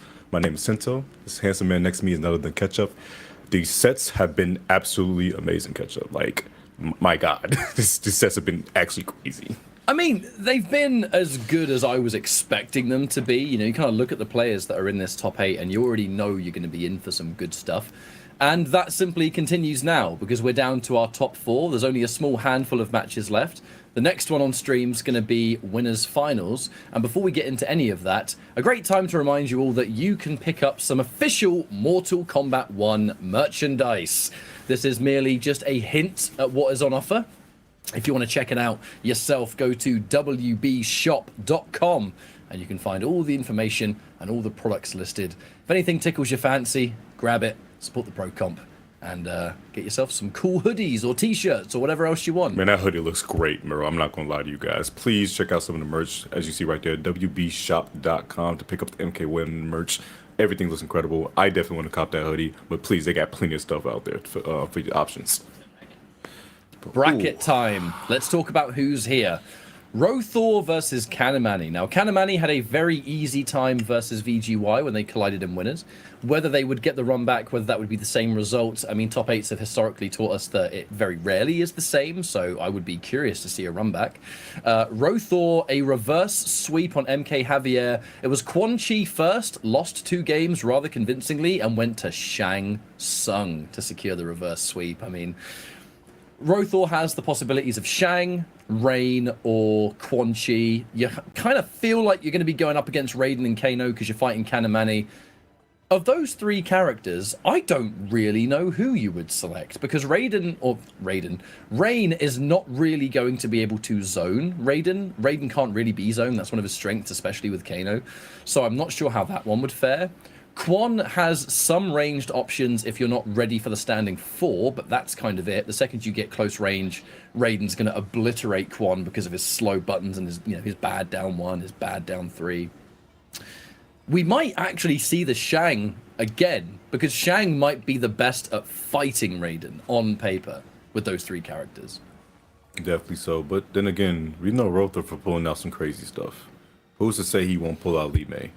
Don't pull out Li Mei, but like it'll be crazy just to see like what he just brings to the table, especially against Connie. Remember, guys, these are they're guaranteed top 3, so it's a decent amount of points. But you kind of want to make sure you get that grand finals, just to get as much points as possible because you want to get into final combat at the end of the season. It's what everyone's striving for, and it's the one that matters. If you're a competitive Mortal Kombat player and you want to get involved in all this competitive action, this is the place to be. So once you reach that top 4, it becomes like, damn, I'm pretty close to like a good amount of points distribution, maybe some of that prize money. For a lot of these players, though, it ain't about the money here. It's about getting the points because you're always looking at final combat. That is what everyone's just fixated on, because there were 4 stops here in the offline circuit. 2 of them have already happened. We have Brazil coming up, and looks like it will actually be the Shang Tsung. And then it's Combo Breaker after that. So for all of the players in their respective regions, the online circuit is where those points are going to come from in between those major events. So yeah, definitely want to make the most out of this because that final push at Combo Breaker, I know it's gonna be so funny watching someone cheer on for a person like, why are you cheering on for them? If they win, they bump somebody down. Oh, I can't wait to see that at Combo Breaker. It's gonna be hilarious. Oh, right. Armor through immediately. So first things first, getting a full combo from your armor but keeping the opponent full screen seems like a pretty dangerous strength to have. But the question is always going to be right here. Kanamani is on top. Kanamani is constantly going for, the Storm Cell, the chip. How does Shang handle this? Now, the first thing is that mid. That mid's going to completely blow up that button attempt from Kanamani, and Rothor's going to start off pretty strong here. My God, almost 400 damage for that, by the way. My goodness. Tied up on when it comes to the health department. Both of them got 950, so kind of glass cannons. But the damage output from both of these boys, jeez, could be detrimental. Oh no! Made the hard call out. Made the hard call out on the overhead. Was up blocking worth it in that case? Did you really just want that decision? Oh, you're so lucky Goro was able to keep you safe, and the low string is going to seal it. Okay, Rotha. Kanamani definitely expected a grab or something there. Just eating that button for breakfast. Goro's coming in to keep you safe once again. Overhead didn't come through, but she smelled the gap. And back to full screen you go. Gotta wait for the inevitable Kano knife. You always know there's something coming. An overhead just to keep him in check. The advancing low really does kind of work hand in hand. You know, the young Shang's overhead and then the old Shang's low, they have a very similar range to them, especially if you morph and then input it. It just gives the opponent no time to be ready. That was sick. No time, but oh my gosh, that outspace was amazing. It's forcing 3 bars away from Kanimani, and you're back to square one. Good luck dealing with these overheads, pal. I was gonna keep coming. Ooh, low poke into the bed of spikes. Oh, double down tree, I like it. Hey, I mean, if you have something that can go underneath those Kano knives and keep the pressure in your favor, that low poke's definitely not a terrible option. You might as well, but oh my gosh, he's going for the toes once again, and go, he gets him really good. This ain't looking good for the fella. One more hit. To the cameo because we need that pressure and that chip. Meter build, Goro. Is he dead? Is he gone? Is it over? Yo, come on! That was such a good combo for an armored reversal! Goro! Oh my God. Goro, the homie, coming through after the full screen up skull. All right, Rotha, he's showing off what Shane can do. Now, do we think Kanye's gonna stick it out, or will he go to the Johnny? I wonder. Surely Kanimani's gonna just stick with this Raiden. I mean, I know he's got an unbelievably good Johnny Cage, and I have heard that Shang does kind of struggle a bit versus Johnny Cage, but that was early days. You know, that was really early in the game's life, and truth be told, there's just not a lot of Shang Tsung representation in competitive. So how these matchups go now, it's a bit hard to say because we just don't have the same data. However, all right, running it back possibly. Yeah, all right, Raiden Kano, we're trying it again. Yo, Rothor, shouts to this Shang Tsung, looking so crisp. Yeah, Shane looks like a demigod with this outfit too. It's crazy. The cape and all. Oh, nice. Ooh. Now, this is the one difference. Kanimani has now secured first hit bonus and already has 3 bars of meter. You really hate to see it, actually. Rothor has nothing. So this is an instant advantage. I swear, like, sometimes I feel like Kanye just never goes under 2 bars. He always keeps himself where he's pretty much always has like at least like 2 bars at all times. It's wild to think as well, because this is post-patch where Raiden, or it was a change made to flawless blocking where the opponent no longer builds meter for a flawless block that the other player has done, and he's still building all this crazy meter. Bars is always available, and that's what shows you how good meter building is in this game, which is why you understand why Breaker is 3 bars. But man, Awake gets clipped, but he doesn't get a combo, and that's gonna. It's the back throw. Hold on. This could be the change of pace that he needs. Never mind. He poked him in the kneecap and threw him in the corner. I lied. And you know why? Because the threat of armored reversal is always there. And the moment an opponent hesitates trying to press a button and you know they're looking for the armor that you haven't done, those down ones can totally steal away a turn. However, there's the meter taken away. Poking the Goro. special Goro with the homie, but he didn't get conversion. He wasn't ready for it. Oh, gets the other side. Nice anti. And a beautiful conversion too. Put him with the poison. Oh no, he gets clipped. Back to square one. I love that awareness from Kanimani. It almost looks a bit like either Rothor messed it up or let himself get hit near the end just to go full screen, and Kanimani saw it and instantly teleported to close in the gap. There is no escape. You're not getting away from me, young man. But actually, another time you just might. You just might. I apologize. I wasn't familiar with your game. Back to square one. Oh, he's out of there. Oh, nice, was still there? That safe armored reversal that leads into a decent combo. Armor again. Thought you wasn't going to do it because he didn't have a Goro? No, he's still brave enough, but the problem... Oh my God, you're so lucky. The patience, the respect. Oh my God. That is the danger of Raiden Kano. How long you just sit and block? Overhead time. Armor? Oh, I think he tried to bait it out right there by using that, yeah, he definitely tried to bait it out by using the AX Storm Sail so he can break it the armor too if he got the hit. I like it, I like it. All right, the Storm Cell begins again. Looking for it, waiting for it. Goro, keep yourself safe. Oh, overhead weapon? Yeah, swinging for the fences, not hitting the thing? Oh yeah, let me pay for that. Let's pay for that real quick. It's almost a quarter of your, I mean, half your life gone. Oh no, now half your life is definitely gone. Uh-oh, that's gonna hurt. Are you dead? I mean, we're gonna spend a Kano on this. Are you dead? Oh my God! Oh! Jesus, the Kano extension came in so clutch, and Kanimani tying us up 1-1. We got a ball game, catch up. I mean, this is one of the main reasons that Kano is so scary, because look, we know the basics of the Kano Raiden, but it's not like you're missing out on substantial combo potential by picking Kano. He can still give that. Yeah, it's not going to be the same damage as like the stuff before, you know, like the Jax, for example, or maybe even a Sector, because I've seen that a little bit. Kano can just give extra damage when necessary, and that instance, definitely necessary.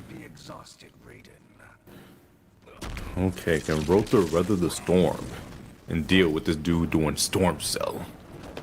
Or Kanimani pull through and get to grand finals? We'll see. Right now, the gameplay hasn't changed. It's still going to be poking the special into Kano. I mean, I think statistically, Kanimani is the favorite in this set because of just pro comp alone. But, I mean, Rothor's given it one hell of a fight here with the Shang, the delayed walk up mid. I mean, that's the day one classic of Shang Tsung. And gets the full convert, took us almost 400 damage. My God.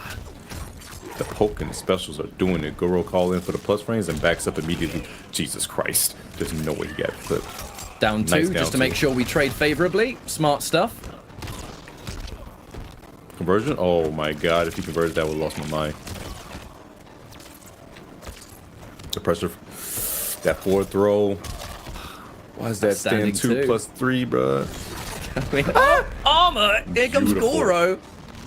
None of that. Yeah, that's that old man Shang armor. You know he took him a while to wind that up. Alright. Another overhead. I mean, we've seen that so many times before. Dangerous tool there, paired with the Raiden forward 4.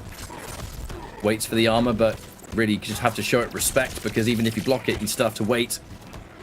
Ooh, gets a throw, and he thought it was back throw. But it was the 4-1. Goro coming in, making his appearance and going right back out. Ooh, that was dirty. Switch mid-1. That is... See, this is why I said Shang is one of those characters that, like, I strongly feel like is stronger than what people think, because people are just not utilizing the switch in, like, the right way. It's just really hard to play. That's one of the problems. Kano absorbed the low projectile. And that's going to be the round. Golly. This could be some damage. That'll be enough damage to win the round. Absolutely. And I guess saving Grace has put us back to mid-screen. So yes, we've lost the round, but we are no longer in the corner, which was where Rothor does not want to be. It's going to be Kano, yes, of course. Oh, more of that low. Not expecting that. Oh, he tried to switch to old Shang and then try to go to low ground, and he didn't get it. Oh, no. Slight delay there. Oh, my gosh. I thought that was going to be a punish on the poke. And no whip punish is letting Raiden swing for the fences. It's crazy. He's tried to whiff punish before, but he's hesitated or been a little bit slow, and it's just walked into it anyway. I wonder if he's just a little bit nervous to whiff punish in case I just eat the combo. Oh, just jumps over and then just back those and back over there. Like it. Oh, he got scooped up by the homie. Oh no, he dropped it from the front of the homie, bro. What are you doing?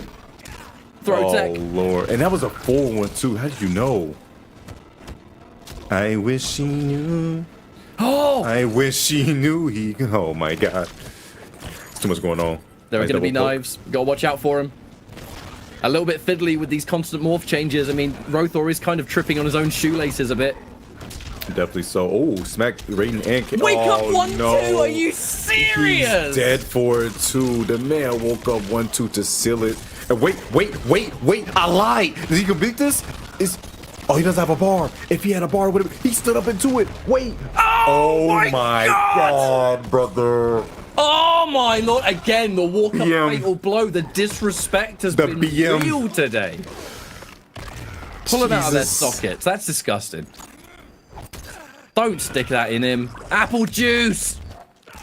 This apple nasty. Juice is moldy. Oh, man, that's that tainted apple. You know what that is? That's the apple that old girl gave Sleeping Beauty. That had to be.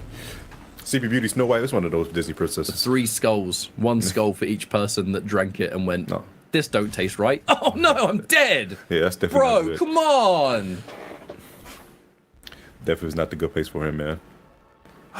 Raiden's 4 arms, 4 arms in that screenshot, right near the end. You got the 4 arms, you got the 3 skulls. It's too many limbs. Too many limbs away, going right back into it. No switching characters at all.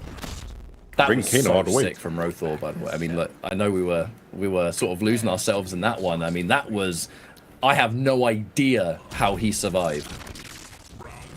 As close to 1% as someone can possibly be in this game, and Rothor made it work. Has to respect those Kano knives once again.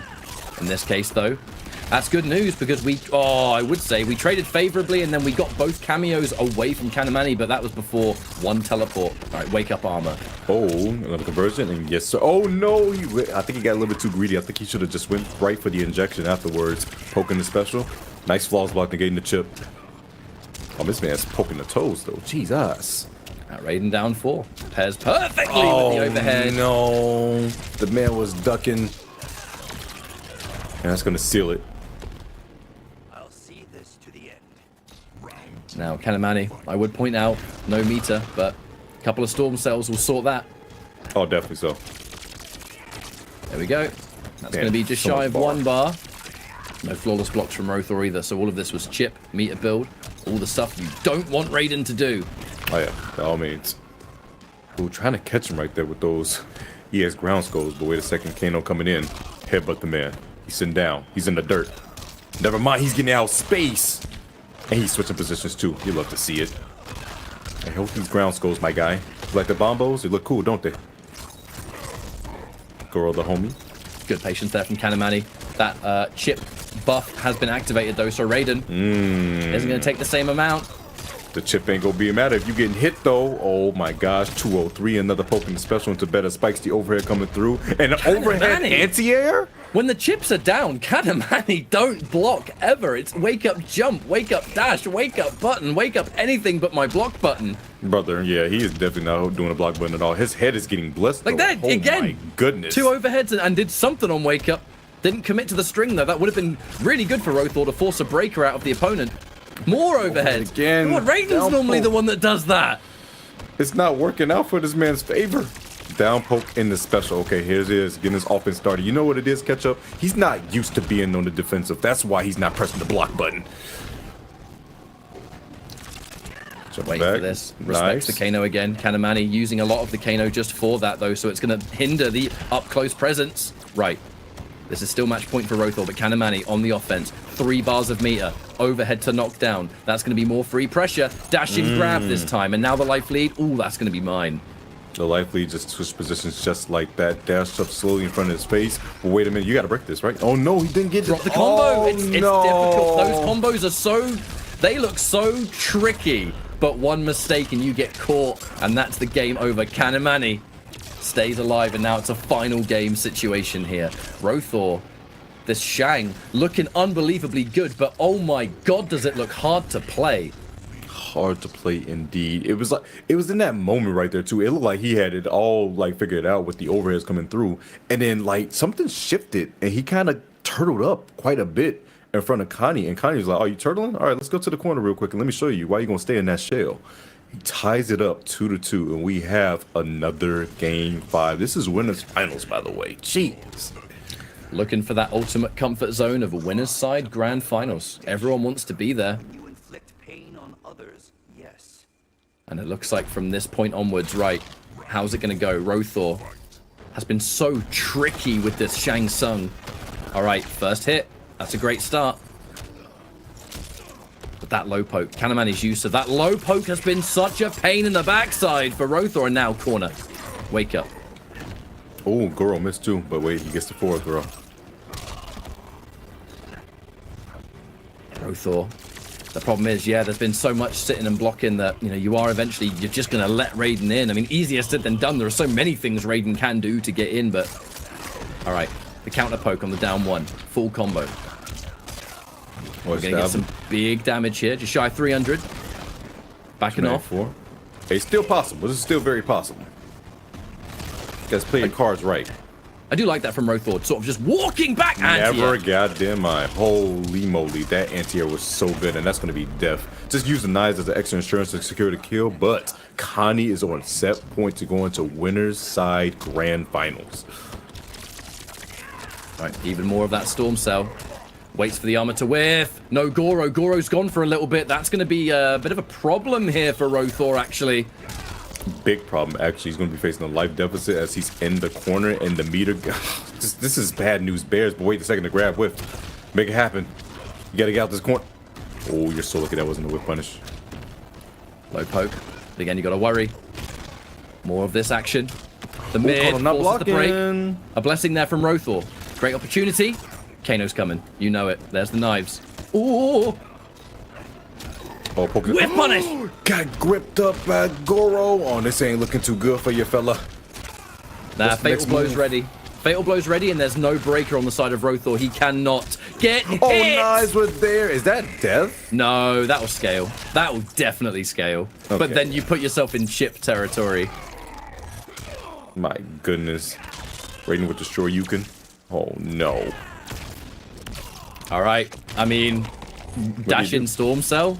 You won't go Fatal Blow. I respect it. It did worked!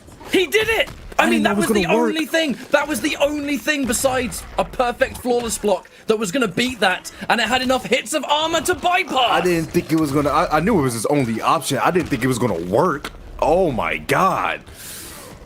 I could only assume that Kanamani must have had to dash in to cement the distance, and that dashing in gave enough time. Rothor still in this. Looks for armor. Whoa! Whoa, whoa, whoa. 2D whoa, platforming whoa. right over Shaolin Monk's head. Man, that overhead was so powerful here on the other side. Get out of here, Hella Kano. Kano. Oh, you can't be whiffing like that, brother. Oh, try to go Tries for it to, again. yeah, tried to end it early. Kanamani, wise to it. Escape failed. Tried to tech. Down one. Really tried to keep that as meaty as possible. I mean, you know that when Kanamani's the pressure's on, that's when he's a bit disrespectful on defense. Full string? Is that punishment? I don't even know. Don't think so. Oh, got him with the stagger. Did not believe in it, though. Rothor. Yeah, his Rothor, he kind of turned up again. Oh, It's he kind of turned tricky. up again. It is tricky. Kanamani's having all this time to build a potential breaker. Here comes Kano. You know it. Oh, no bars on the side. Rothor goes for low, poking the special. He did the full string. Cannot get hit now. Oh, I mean, he's freezing up. It's looking tough. It's looking tough. I don't know what you can do. Big jump. Oh, double poking the special. You gotta flaws block this. This is gonna be bad. He went for it. Not. No, Oh, it's over. no! It's over. It's over. It's Rothor, over. no! Oh my God, brother. You gotta be ready for prime time. You had the grip, but you couldn't finish the dip. That is unfortunate. Mani is going to take it 3-2 off the combo drop from Rothor. Oh, you hate to see it, bro. I'm sad for the man. That one hurts. That one hurts just a little bit. Orale. Let's watch the replays, everyone. Let's have a look at it. Man, that was close. Oh! That sucks. Oh! Oh! Wait, what do you mean that's going in the tweet? What did I do? Wait, did I curse that? Oh, God, I think I did. That's... Oh, no. I mean, look, it's the worst way to lose a match. Yes. Especially off this comeback. Yo, hesitation. Didn't have the meter to finish it. Still found a way. Because now you go boom. And that's it for the comeback. Oh, God! All you had to do was finish your combo. All you had to do was finish the combo. That's what hurts the most. And the thing is, no one's going to know that better than Rothor. Rothor is now going to have a million people saying, why did you drop it? Oh, God! Oh, we had to watch it again. That looked... Oh, no, God. It was... Oh, man. We had to watch it Because I again. think that would have killed, too, because I don't think he would have been breaking in time. Oh, no. Rothor now waiting in a very, what's going to feel like a long wait, because Rothor's just going to want to run that back. You know what I'm Yes. saying? You won the set. You got the hit. If that combo landed, the damage, I'm certain, would have been sufficient. And it's like, you did all the work. It just came down to that final piece of execution, which, to give Rothor that credit, Shang played like this looks impeccably hard to play. It's just unfortunate that when such an obvious error is made, I mean, I really wish we didn't have to sit here and talk about that right now, but it's the elephant in the room. The fortunate thing is that Rothor is still in this tournament, and it's not gonna... this is not the end of your run. You did not get eliminated because of that. And to give Kanamani the props, GG's, right? Winners side grand finals, you've just become the hardest person to conquer in this tournament. Rothor's just going to be sitting there thinking, right, I need to sharpen up because I need to now win my losers finals match to get that run back, to redeem that mistake, you know? Yeah, it's one of those decisions, like, really got to make sure you keep it cool, because being one of your next opponents is going to be either Javier or VGY. They can definitely take you out if you're too focused on, like, what happened with Connie. Yeah. So you need to focus on the task at hand. So definitely take that breather. But yeah, as you guys know, the next set will be it'll be Javier versus VGY, but I got ahead of myself. Did they play at UFA?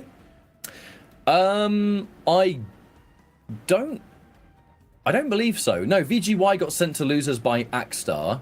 Yeah.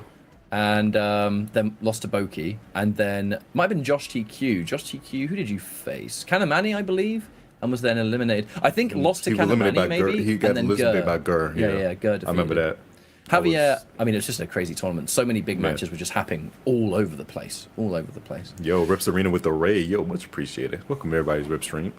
Thank you very much, Rips Arena. We appreciate that. You know, we've been giving you muchos love throughout the course of these broadcasts. Obviously, your work for the European scene, international scene is almost completely Rip. unmatched.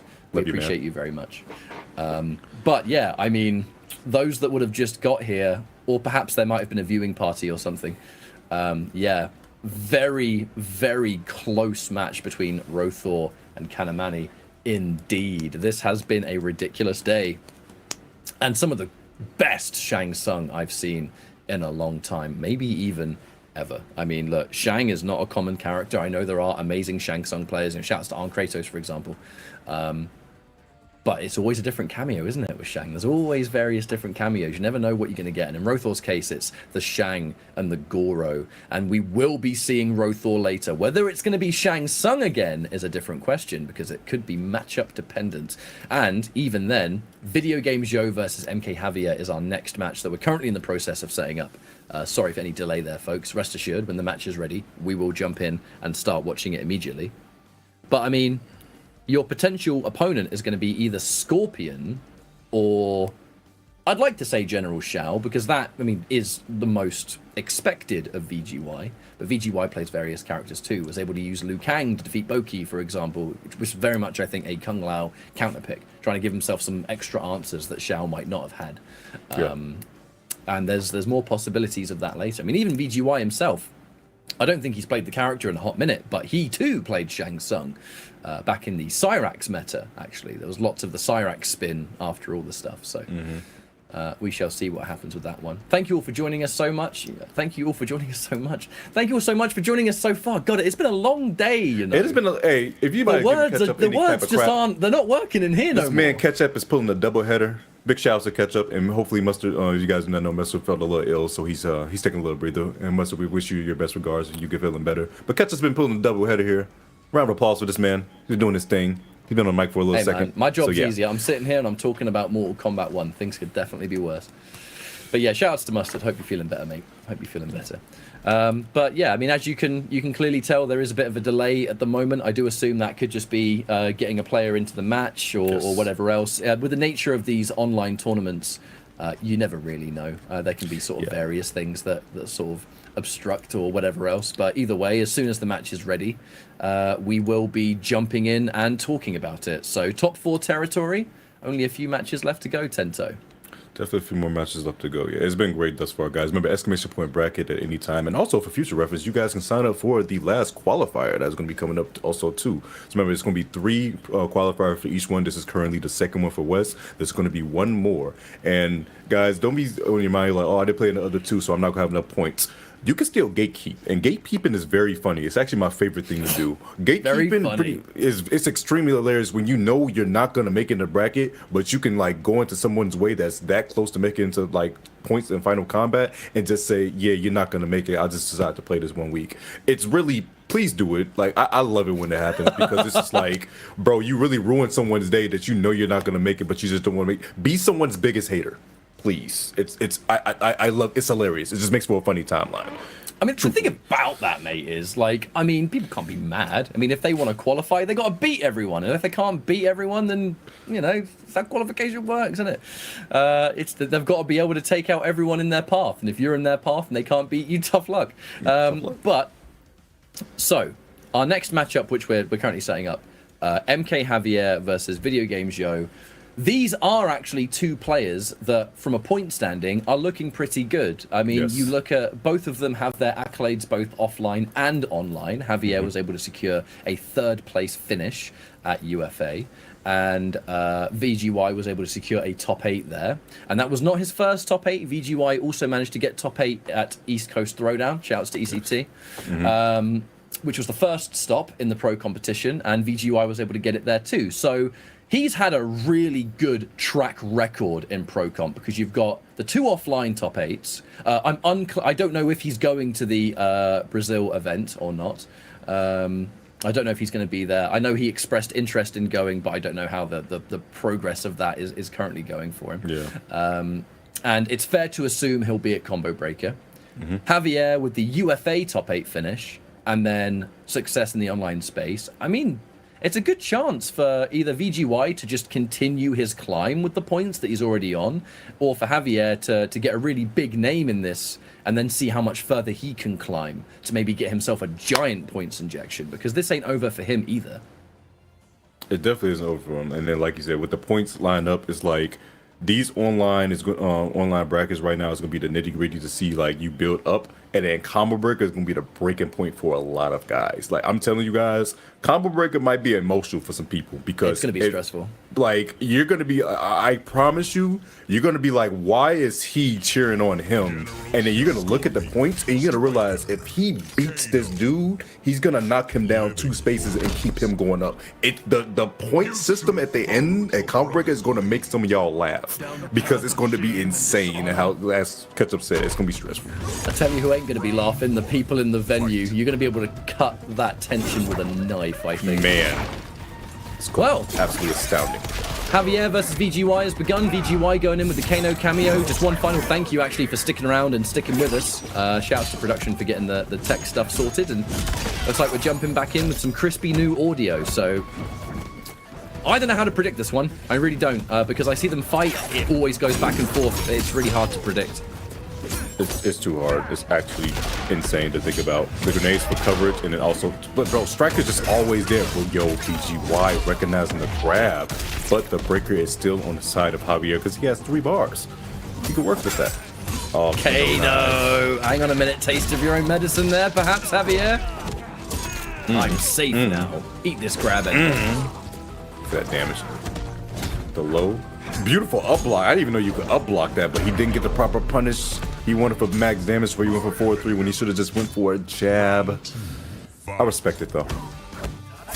When you're that much of a character specialist, that optimization becomes the aim of the game. Even if it doesn't work. Sadly, sometimes. Unfortunately. Right, striker grenades coming out. We'll see those again. The mid. What? Oh my god, he converted that? No way. Calm down. Overhead. Wonderful block on that overhead. I mean, look, when that axe disappears, we become an MKX character. I mean, he's already basically a Mortal Kombat Armageddon character. You got the hand-to-hand, you got the weapon stance. What more do you need? No, that axis stance is like, they knew what they were doing. Like, you know what, let's not make sure he keeps axis because if he does, people are going to be in for trouble. Mate, he trades 1 weapon for 2 more. 2 giant guns. Brother, like, that man is swinging.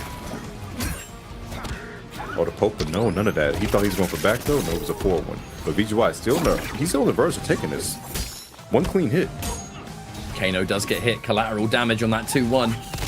Has to watch out for the striker. You always know it's coming. The individual hit there from Javier.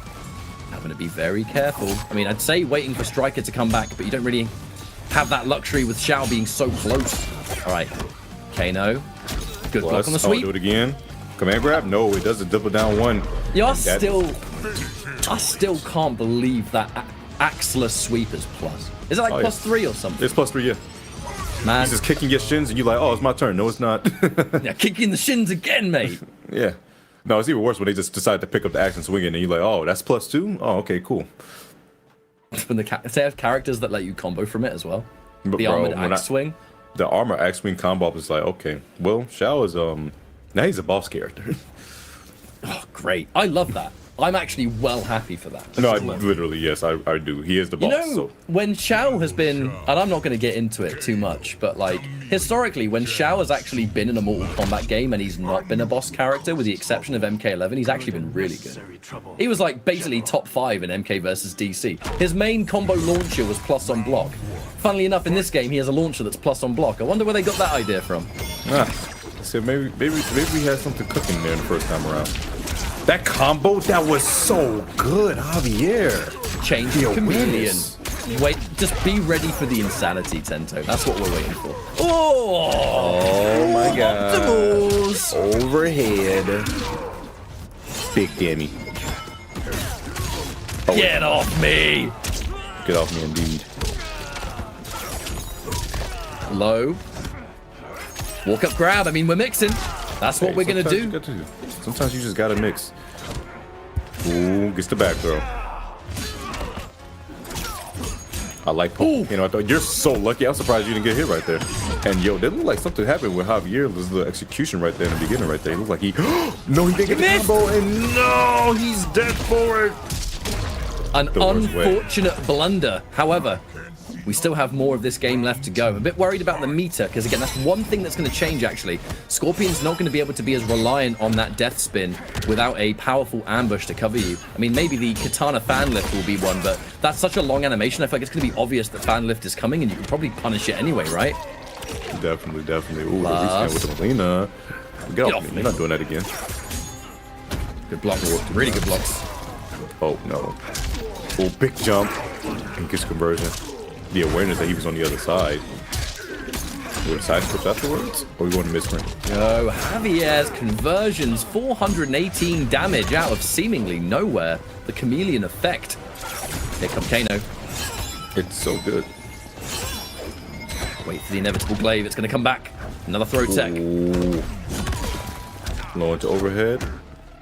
Swinging. Nice blocking your overhead. Oh my goodness. You cannot throw this, man. Bro, he's just like taking everything. Kano Nas, keep yourself safe. The plus on sweep. Oh, you can't block for long, my friend. All right. 3 of them. Yo, where are we going? Ugh. And the breaker there. Ooh, swinging. Oh, there's going to be a misinput. Gets the back throw. He finally was able to tech it. 10 seconds on the clock. Right, that's going to do sufficient chip. Kano getting hit by the glaive, and that's Javier. Lovely pickup.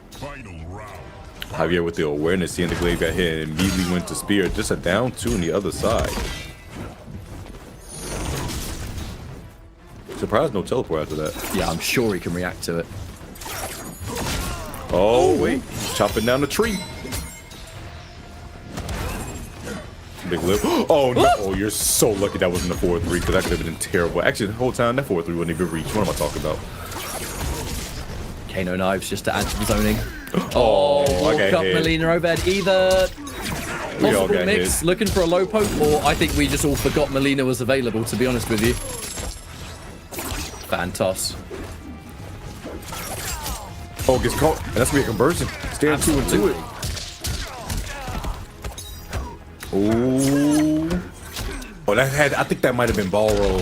I think that was supposed to be ball roll. There's no way you would have tried to do the ambush in that situation. Oh no! Stand for in the fatal immediately, right? He's not okay. He's not gonna kill. He's not gonna be able to break. But man, this is gonna be some damage. 3 bars to play with for VGY, but depending on the health situation, will you even have a chance to play with it? Azuna drop. Rumble burst style. Wake up, Kano. Did not work! Oh no! Gets caught, and guess what? Javier's gonna tie up the set. Gonna end it with a brutal? Or just styling real quick? Oh, I didn't even know that chameleon. Whoa. The second I saw the chameleon throw, I'm like, there's definitely a brutality on the end of that. 100%. Well, here's the thing though, Tento. So, VGY has a tendency to constantly swap cameos in between sets with the Shao. Is the chameleon matchup going to be enough to think, right, now I need to swap things up a little bit? Because the Kano was clearly working, right? And I don't know what... I don't know what requirements, because The thing is, yeah, it's Kano. It's Kano. Chameleon really sort of needs to be close to Thrive. That's one thing a lot of characters do have in common with her, is that she has got to be close range. And that's why you see mostly paired up with characters with great movement, like Scorpion and Raiden. Beautiful down too. Almost got conversion as well. Jesus. Oh, there is no way you were aware. That is so good. VGY. Just punched him in the face, man. Oh, wait a second. Big combo coming out of Javier. Fan lift, of course. I'm going to turn that into even more here. The Melina is ready. Jesus. Oh, he's whiffing. So there was a whiff punish. They keep you in check with the Jade. Second it's available, always ready. Just extra chip. Thank you very much. Ooh, trying to walk that man down, but the knives are still going to be there. You're not going to get the restand, my guy. That Kano breaker coming through. Oh, so that's the it's one. so cheap. You want to release block, do you, mate? Bull roll. Oh, that's it. He's got meter. You're dead. Spend it. Should he not drop it? One. Ooh. Guaranteed. I like that. Why take a risk? Go for the guaranteed chip out. Well, setup, I should say. Oh, that punish? No. But that's up with the throw. Ugh. Man, headbutt's a flaming skull. Well, Kano would do it. If anybody would do it, it would be Kano to do that. That crazy son of a gun. Oh, he got caught. And Chameleon did too. That means actually with the 6-second penalty, you're going to bypass an entire rotation. It's actually going to be probably Katana by the time we have meter to spend. Nice, keep yourself safe. Haven't seen too many command grabs come out just raw after the X-Land either. What if he's going to start implementing that game plan? Melina is back. Oh my god! Catch up. Why'd you say it? He got smacked immediately when you said it. I'm sure he didn't hear me. I mean, I'm sure there's a delay on the stream, right? That's how it works. He's like, y'all, catch up. I got you. Don't worry, bro. Oh, bro, every cameo was on the screen in that moment. Jesus. Kano only hit one target, though. The Chameleon, and that's not the one you want. Shao can't turn that into a combo. Escape failed. It's plus. Oh! He just armored through. Oh, he knew it wasn't going to fatal, so he's going to hold it. Interesting. Good block. That overhead block is everything. It's a front shove. You're so lucky. That's a punish. Punish! This ain't good. This ain't good. Trying to go for down 3. And he goes for the toe step into the axe slam. Yo, BGY, you are a brave man, my guy. That could have been various moves. That could have been the launcher. We just went straight in with a fatal blow. We're going to take no prisoners. We're going to take no chances. And we're going to do it. And it works. 1 round apiece here. Decisive game number 3. Decide who's going to go up in a set and have that, that cameo advantage when it comes to switching. Oh, smack both of them. Uh-oh, hesitated. Meterless combo. All right, axe is down. Oh, no. But the man's holding up. North is my direction. Oh, yeah. He got the flaming skull, but he loves going to the North Pole. All right. Free axe buff here. Walk up, grab, escape, failed. I mean, there was an attempt to throw. Javier just went for the wiser direction. All right, Melina, watch yourself. That throw's going to waste all that time. Maybe one more attempt to throw it out. Nah, it's Jade time now. I think he doesn't mind Jade because he gets to go in with it. Oh, the back throw this time. No way. Having that full screen to work with in 3 bars is very beneficial for Scorpion here. Because look, we can just dance all day. Try me, come on. Oh my god. Jesus. Oh, he thought, man, if that was Melina, he would have got hit. Uh-oh. But 3 bars work for Javier. Absolutely. VGY knows we have got to be so careful. Cannot get hit. And there goes the teleports. Oh, he got hit by the second one. He got hit by the second part, and that's going to be into fatal. And I know Shao a big boy, but guess what? That is going to do it. Javier is going to go up 2-1 in the set. Remember, guys, the winner of this has to fight Rother in losers finals. Worst kind of thing to get hit by. You block the mix-up, and then you ate the second overhead. Oh, my gosh. Yes, that's a double overhead for that Melina ball roll, by the way, if you guys didn't know. It's 2 times. It's MKX out here, my friends. Man. Ripped. And that is a difficult one to swallow if you're VGY. But still in the set. Still have a chance to bring this one back, but Javier, if there's a cameo that comes out that even slightly works in a competitive sense with Scorpion, you bet Javier's learning it. You know, whatever cameo comes next, got no idea. If that works for Scorpion, maybe there'll be a pro comp where that cameo is being paired by Javier. I did. Catch up, it appears that this man VGY is going to be locked in to Shao and Kano. He's going in for the rest of the set. It has been working. I mean, it has been working. These have just been Javier moments, you know, these moments of clutch ridiculousness. All right, chase that man down. VGY, Video Games Yo of CGL, is going to get woke up armored on. Jesus. First time Javier has used that, but with Katana locked in, on block, that would have been fan lift for sure. I like the foresight of Javier to let it rock though, like understanding if it hits, let it go. If it's blocked, that's when I pull the trigger.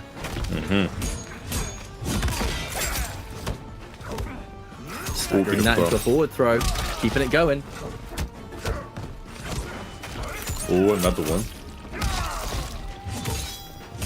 Oof. We just ate that. So Kano. much. My God. Making him hold the overhead axe so then the knives have to come in afterwards. He had to block that follow-up. There's no way he did the low. The bait. What's going on?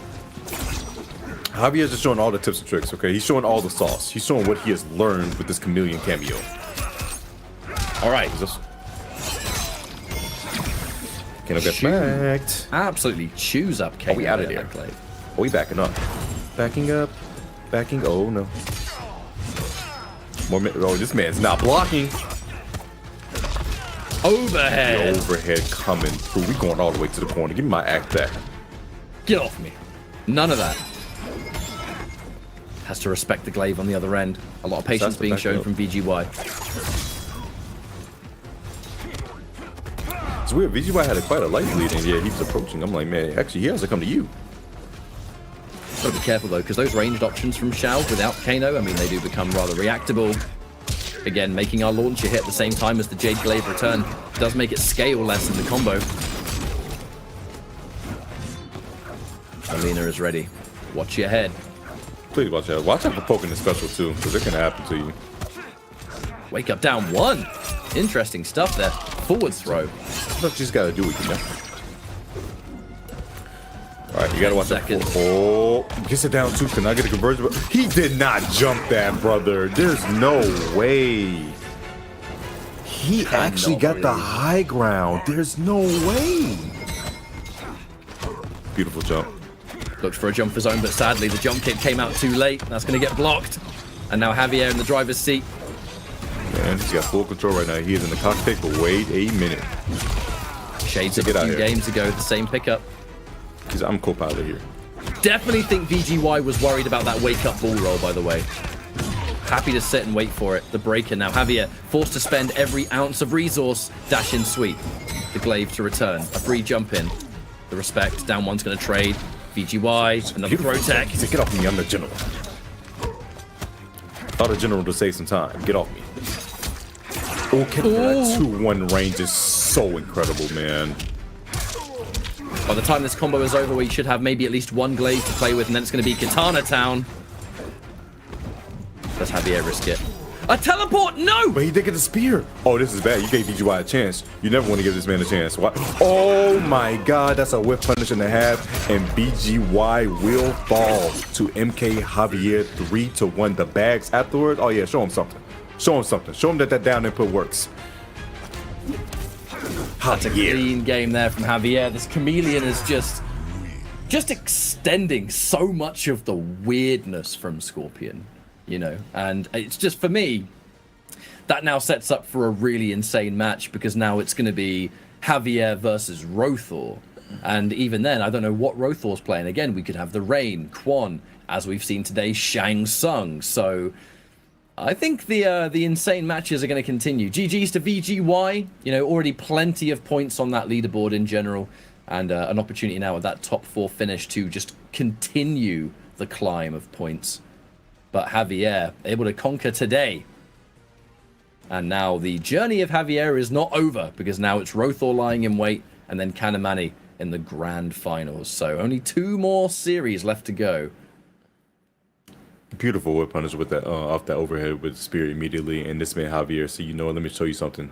I got bags for days. The bracket. We're in top 3 territory, guys. Rother and Javier will be coming up next in losers finals, and whoever wants it more gets to fight Kani Mani, who is waiting in winners side grand finals to end off the day. Man, that's going to be crazy to even think about. I'm just curious over what our matchup's going to be. Scorpion guaranteed. We know it's going to be Scorpion. Rothor has an option of 3. Who would he play versus Scorpion of all characters? I'm always a fan of a person like, you know, obviously, you know, he has a Quan, but whatever character got you the farthest in the bracket, it's usually what I would say, like, you know, it's your safe bet. Even despite if you think the matchup is kind of bad, if you're feeling it with the character and the character's bringing you that far, some people tend to work with it, you know? I feel like it could be tricky too, because Shang is, I don't need to tell you people at home, Shang Tsung is hard to play. He's one of the hardest characters to play in the whole game. Might even be the hardest, to be honest with you, because you have to be able to bounce between his 2 different forms at a moment's notice, in the middle of strings, in the middle of normals, for crying out loud. Like, you've got to be so on it from an execution point, and if you drop any of those, sometimes you're punishable. So the high demand nature of him is kind of ridiculous. And okay, looks like he is going to do it. It's going to be even more Shang Tsung. And versus the Javier Scorpion, going back to the striker here. Only one of these two's moving on to grand finals. So it's rematch or it's fresh blood. We're about to see, ladies and gentlemen, in the chat, losers finals is about to commence between Arena's very own Rother versus Panthers MK Javier. Loser will get 3rd, and the winner gets their ticket to grand finals to fight Kani Mani. We gotta find out who's gonna take him out in the living forest, though. Striker coming in with the assist. Love the overhead. Yeah, already sort of just looking for that overhead. You know, I think there's almost just some mental notes in his head to say, right, young Shang, he's gonna do the overhead. Checking that throw. Why are you blocking overhead when you know this man has a screeching low? It's a scary one too. Forward throw to commence here. You know, Ketchup, I found it so funny that in MK11 they gave this man like a prominent overhead in this game. He's like, you know what? Let's make it a low in this game. Oh my God! Speaking of overheads. Oh, he tried to grip him up, but no, sir, it's not gonna work this time. Yeah, I seen your game, buddy. It's not. I'm not him. Okay. The other guy. Clean first round off the back of that one. Yeah, that Goro overhead grab really, I don't want to use the word gimmick, but it's definitely the kind of thing that you save for a rainy day because they've 100% forgotten about it. Like, you can't really build a whole game around, outside of combos, I suppose. But yeah, it is to be used sparingly. It just so happens there that it did not work, unfortunately. Javier. Oh, he almost got a punish on the throw. Wait, the armor moves right afterwards, and Goro, the homie, helping him out. Switches to the young, they switch it back to the O, and then switch it back to the young. Jesus, my fingers hurt. All right, starting it.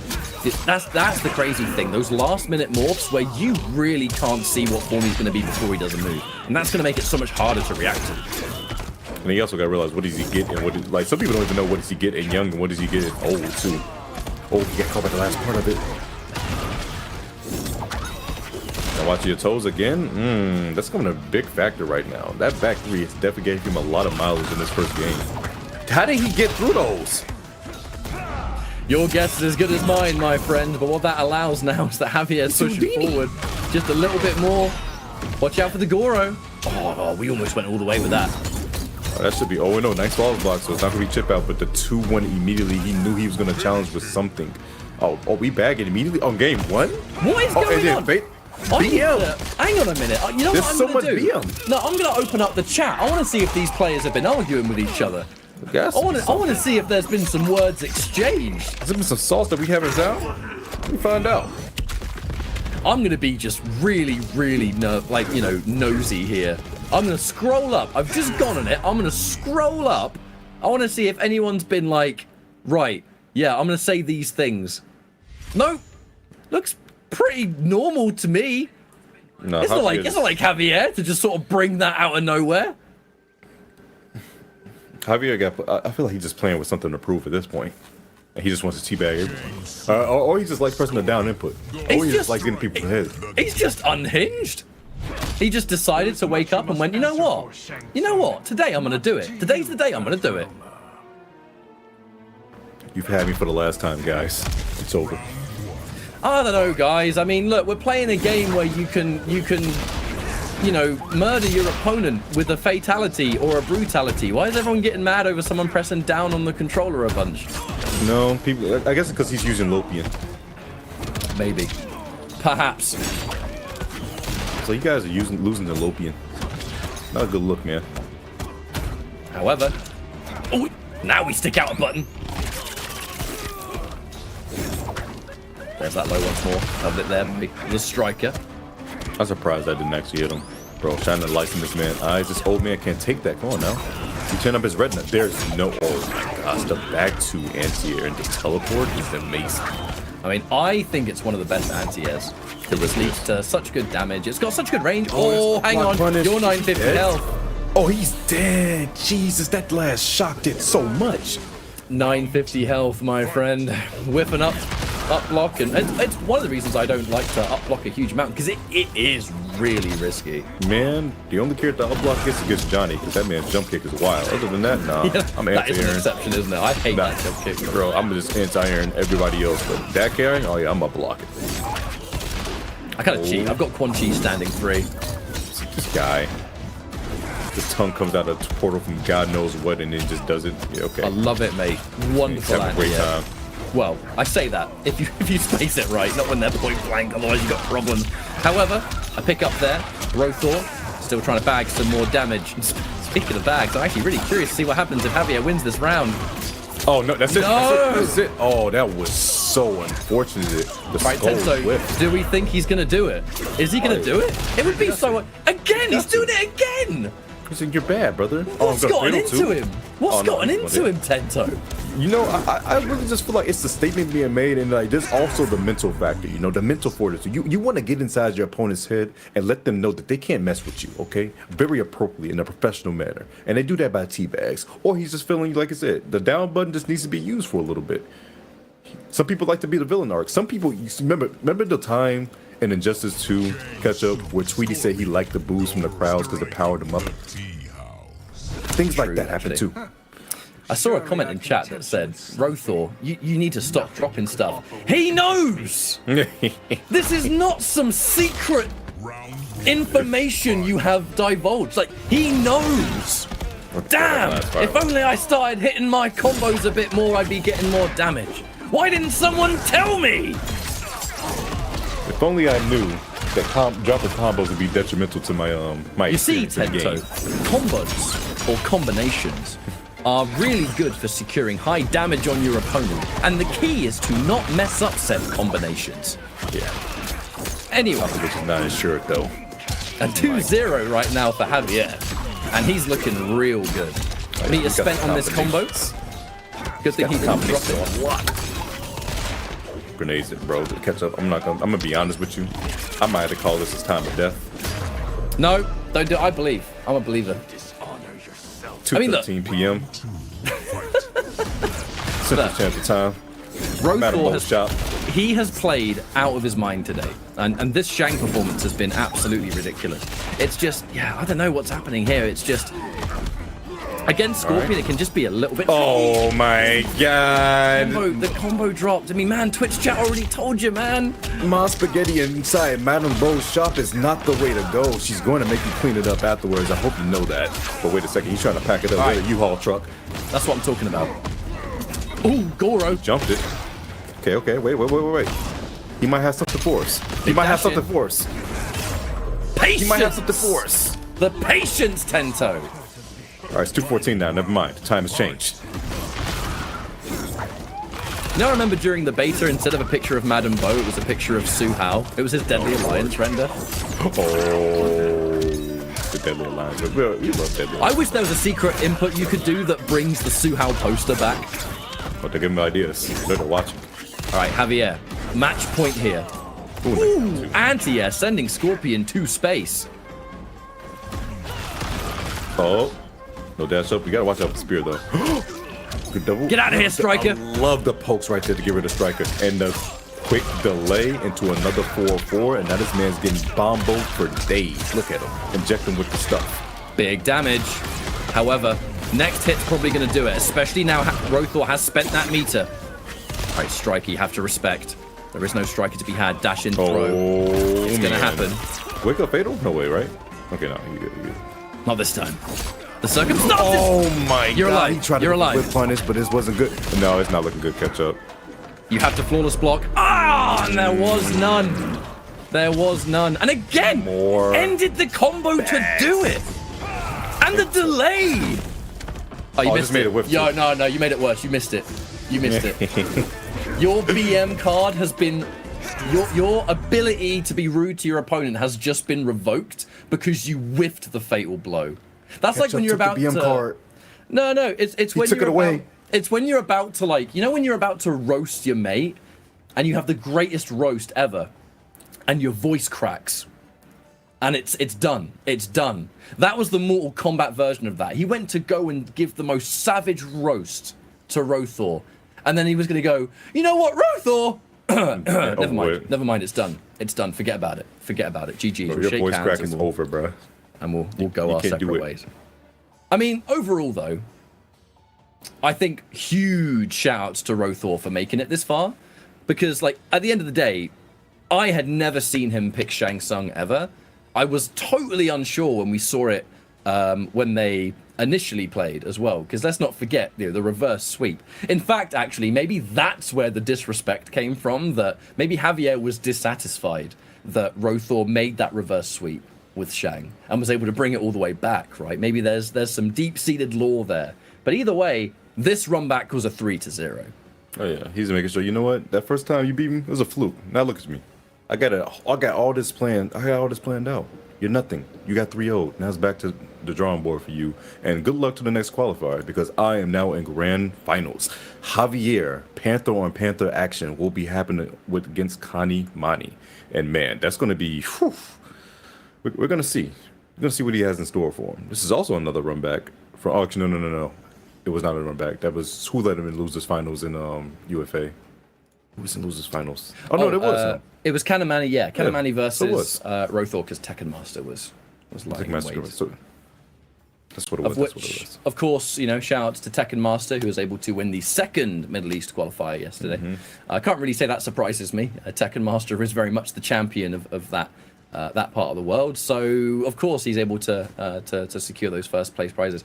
Very, very interested to see Tekken Master at, like, a North American event. That's the one thing, we haven't seen that yet, you know what I mean? We've seen UFA, of course, which was the offline debut of Tekken Master, is totally killing it online, and like I said, to the surprise of nobody, there are more stories to be developed with someone like Tekken Master. But we're talking about EU West, and there are 2 players left in this bracket. MK Javier and Kanamani. Tento, who do you think is taking this? I would say Connie. Overall, just looking strong. When it comes to the Raiden Kano matchup, and then judging from the last time they played, it's just tough when it comes down to the runaway game. It's really about who starts whose offense and who's not letting someone run amok. That's the biggest thing. Javier, his job right now is to make sure he cannot be pinned down. And honestly, all Kanye's trying to make sure he does is pin him down. So, the boy's already here. It's a Flame Skull on Flame Skull. Oh, never mind. Whoa. No Raiden this time. I mean, actually, to be fair, and it's Chameleon, actually, for Javier here. It's funny you should mention, because when we were talking about earlier in the stream, you said that you feel like Raiden and Scorpion actually have quite similar game plans, and that is true, because, you know, hit and run, get in and out, try not to be zoned, chip away with Deathspin, or, in Raiden's case, Storm Cell. This is a totally different experience, because now Kanamani, oh, hang on a minute. First blood. First blood goes to Javier. Hold the phone. There might be some trouble here. Yo, Johnny, this man came into your cribs and just beating you up, and you gonna let this happen? Hey, I'm gonna need you to stand up, bro. This is a home invasion. The wrong way. Right, big damage already dealt out. The delay, and that's another full combo. That's the round. That is GG's. Okay. That was quite the first round from Javier, I will say. One would like to say that just a little bit more of that and you're going to win the tournament, but damn it, ain't that easy. It definitely ain't that easy at all. You gotta win 2 first to 3 sets. If you guys do not wear it at home, the way Grand Finals works, the loser has to win 2 first to 3s, and the winner just needs to win one of those. So Javier needs to take this man down to loser's bracket and then get another 3-0 in order to take it. But Connie just needs to win one of the first to 3 sets. So we're gonna see if that happens. The reversals have been pretty on it right now. Oh, that block was good. One of the first defensive choices Kanamani chose was that EX parry. Let's not forget, if there's one Cage player out there that was just such a believer in that parry, it's always been Kanamani. It totally changes you up close. Defense. Okay, Javier. I'm sorry, Akani answering back and extending the leg. Oh, that's a full star player down there. Yeah, throw out that red carpet, please. That man's powered up. Beautiful jump. Ready. Yo, he got a conversion too? Man. Yeah, I mean, so prepared. If you see that flame carpet, you already know that if Katana's there, right, this is the option. Oh, he's jumping back though. He don't want to do it. Yo, shout out to the lonely rubber ducky that's in the pool right now with the sunglasses. They're so cool. That's right. It's going to get joined by the Roomba in a minute. They'll knock it in. Oh, definitely. Oh, he dropped it though. And beautiful. There's no way. Because they already committed to the option, Melina still came out. He had coverage. Before anyone in chat gets angry, by the way, that's not unique to Chameleon. Like, the amount of times I played Sub-Zero with Tremor and would do overhead into the up punch, the up punch tracks the same. It's just, if there's a good summon that has time to come out, the tracking on them can beat that parry reliably. It's such good tech. Actually crazy. The Geico insurance coming through. I'm sorry, Chameleon. Oh, it gets a back throw though. All right, reverse throw. Oh Reaction. my god. Teleport to get away! The teleport to escape the hat, Tento! Come on now. And to the portal too, takes off the man's head and slices off his torso in his own crib? Okay. Scorpion's house now. Oh yeah, definitely is. Good luck cleaning this up. That's a lot of blood, bro. I don't think Scorpion or Chameleon know how to operate a Roomba, so they really are on their own. Yeah, they're gonna look at that thing and they probably get terrified, because why is it walking towards them? Chat, of all the characters in the Mortal Kombat 1 roster, I want you to discuss among yourselves which ones could and could not operate a Roomba. I think that's pretty riveting conversation. Goro would definitely just step on it. He would pick it up and it would just break. It would just break. What if the big plot twist was Johnny Cage doesn't know how to operate a Roomba? No, definitely. His assistant does it all for him. All right, game 2.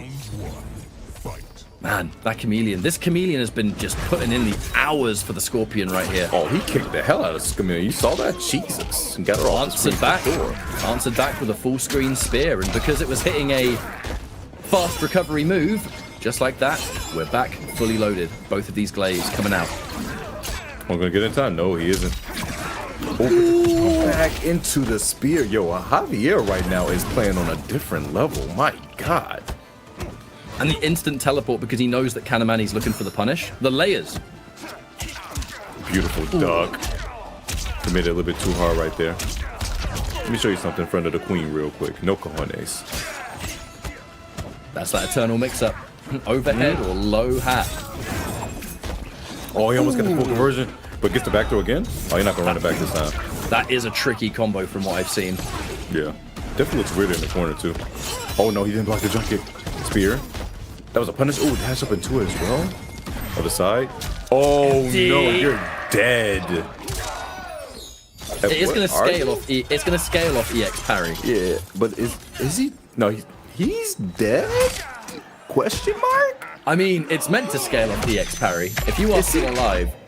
Oh god, he is. This man Oh! did meaty shadow kick into full height. This man's a madman. What a guy. What a decision.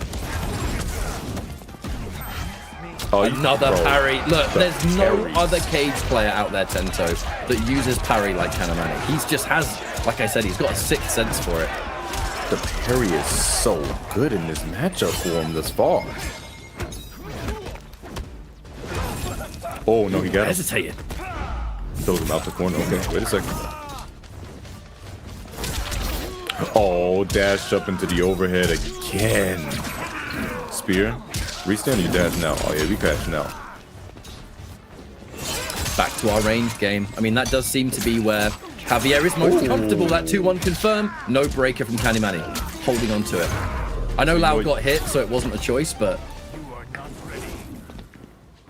Submit it around. All right. Javier can go up 2-0 right now, or Hani could tie it up. I don't know what's the decision going to be, but all I know is that the princess and the queen are waiting. The chase down. From every single situation, he was worried about that freaking parry. And in that case, he chased him down and said, that was such a good decision. Yo. Unsafe. And that's a full combo. Look at this man styling the air. That cheeky low, always from Cage with the low hat. Got the zone. Oh, checking with the man. That's going to be a conversion. No, he misses it. His big toe missed the man. But wait a second. He got another pickup afterwards. Kung Lao coming in with a save, a spear, and that's going to be a punish. You can't do that for free. You thought this... What did you... Oh, wait, how did you get hit? You thought low hat was coming? Be your pressure. Beautiful block. I think Kanamani hesitated. Do I want you to break or not? Oh, wait. Nice tech. And that should be it. Shadow kick. Just going to shadow kick him. It's going to come. You think it's not, but it's inevitable. Oh my God! Unless... Are you kidding me? Unless... Jesus, it's not going to kill, but this is some damage. No, it's not going to kill, but it is going to... I mean, look, we're going to have full Chameleon by the end. Javier's going to have to dedicate to something risky, because if you do just sit there and allow low hat, the mix-up here is going to be low hat or not, teleport or not, anything. Oh, he dedicated. Yeah. I respect the decision, but it was a piss poor one, and he's gone. That guy's gone. That must have been a read on low hat. It had to have been, because there's no other reason he would have just thrown that back three like that. But you do find yourself in a almost impossible decision in that situation, because like if you sit there and block, the threat of low hat is there. If low hat's on the screen, you basically can't win. Shadow kick may have chipped out. I think it may have just fallen short, but that possibly maybe not, especially if low hat was on the screen. Definitely would have. So Javier would have just had to go, right, I have to choose something. I have to pick an option, dedicate to it, and if it wins, it wins. In that case, back three, maybe to catch a button, maybe to catch a low hat. Kanamani did the right thing, sat and waited. It was Javier's decision to make. Bro, I know I did not open the cutscene right there. I know Scorpion breath stank, bro. His breath is hot as hell. I feel bad for Johnny. I mean, you know, I think that's the least of your worries. Man, that's the most of my worries. If I'm talking to you that close, bro, and your breath hot, man, stay back. Please. I have no time. He does you a favor, because I mean, he's the one that's having this sort of ranged retreating game. And now you want to try and duck that, do you? Ball roll. Right. Knock down. Back to square one, just like old times. Whoa. Jump back. Oh, I thought that was going to be a teleport for sure. It wasn't. Up block. Yo, that up block was so good. Connie and spinning fatal immediately. Doesn't want to waste any time. 500 damage. This is for sure the kill. Kung Lao is going to start us off. I really love how everyone screams no in front of the camera catch up. No! That is the best fatal just because of that. I'm sure one of the characters goes do it. I can't remember which one. I think it might be Sub. He does say sub. He does say no as well, but oh, no parry for you, my friend. Honestly, Brock should probably say it because all he wants to do is someone to end his suffering. The horrors of Tarkart. All right, man's been through enough, but he still push on through. What a beast! Definitely is. Right, Javier's had enough. Oh, and it came back just in time. That was so good. Smart stuff. Just a spear? Just a spear, huh? Block? You're releasing block, mate? Eat this. And I really love how Javier's not deterred from doing that. Even though he's been punished a couple times from doing spear on block, he's still willing to throw it out there, showing that he's not scared. I think it's just a really crucial part of the character's game plan is just the threat of the unexpected at all times. So the moment you're not doing... Oh, he knew. He knew. Can't keep getting away with this. He can't keep getting away with this. But like I was saying, like, the moment you remove the element of the unknown with Scorpion... Brother. Oh, you're so lucky. Oh, you're so lucky. Let's get some more damage. Knocked down. Oh, we're back to square one. Out of there. Tried to chase him down, but a beautiful anti-air coming out of Connie. Almost going to give him a fatal blow, though. You got to be careful. Mix up. Poke. Kanamani Lots of meter. 3 bars for Javier, and I feel like he might spend one. I mean, the threat of the breaker is real all the time, but... Oh! Oh my god. Oh my, you tried a little shimmy into the throw? Man, look like he had happy feet. Big jump. Oh, he almost got over it. But no, that's going to cost him dearly. He wasn't able to break. Oh, we failed. Oh, the fatality as well. Oh, yeah. Says you got to calm down, sir. Surprised that Javier didn't actually break that punch into Shadow Kick. I mean, Chameleon was in play. You had meter. Could have broke it. See, this wasn't fast enough because of side switch. Unfortunate, but hey. Maybe. Connie. He's here. All right, one more game for Kanamani to be the champion of this latest edition of the EU West Pro Competition, Intercontinental. Javier's got to do some thinking. Do we go off Chameleon? Do we go Striker, perhaps? I feel like it's been working. It's just like unfortunate, but yeah, he's sticking out with the Chameleon. Just have some unfortunate little mishaps here and there when it comes to combo execution and decision making, but you can clean it up. It's still possible. I think this is definitely a help for Scorpion though, because you would almost think because of the advancing armor and the fast moves that Cage has, I do wonder if even with the Striker, armored Shadow Kick is quite a prominent risk, even with Striker as Scorpion. Right, Melina. You can't parry that, my friend. Good luck. Oh, full damage for that. 350. Oh! Oh! Oh no, you pressed it too many times. It's not. Oh man. There's a lot of scrambled egg cheese right there. I'm not gonna lie to you. What? Down to this man? Yeah. It's like we're playing the very first Mortal Kombat. Yeah, he's going for the simple B&Bs. Love it. This teleport, this parry is just not the one in this game. That did anything but help Kanamani. Oh, the 4-string this time. I'm pretty sure. Can he parry through that gap or no? No, he can't. Don't think so. Oh, he's got to dash up for the full punish right there, but misses it. No parry. Chameleon coming in with the square wave. All right, hang on a minute. Javier really answering back in this game compared to the other ones. Has just been in full control. Oh no, this time the meaty with the 2-1, and then he's going to hold a 1-1 into mid-screen pressure. Here we go. More plus frames with plus frames. This guy, he's blocking for his life. You so lucky that wasn't a parry. I see Melina and I see the Scorpion forward 3 and I just think, uh-oh. I'm getting mixed. Oh, that's it. And the spear one more time to seal it. Yo, 2-2 is the score. Mike, catch up. This is going a distance. We're back to one of the best places in grand finals to be from a viewer's perspective. It's either reset match and we start again, or it's the end of the tournament. We end it all. Man, this journey has been great. Appreciate everyone that's been stopping by and watching the stream. Make sure you guys hit the follow because the next qualifier will be coming up in just about a month or so. And make sure you guys sign up as well. But man, these are your final. This could be potentially the final set between these two. It's been absolutely crazy. I mean, it all comes down to one match, possibly. Either we're gonna hit the halfway point, or that's it, a done deal.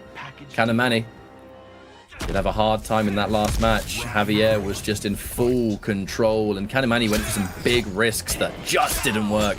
Uh-oh. We're going in now, though. Armor. Forcing the armor straight away. It was the only bar of meter he had. Yo, he still had the punish on that. What? Man, he just knows. He just knows, and now he's getting pushed to the corner, and it's not looking too good for the fella. Yo, your mid is not that strong, guy. I'm gonna need you to check your buttons. You know that thing's too slow for doing that. Slightly minus on block, but I still got a 6-frame down 1, bro.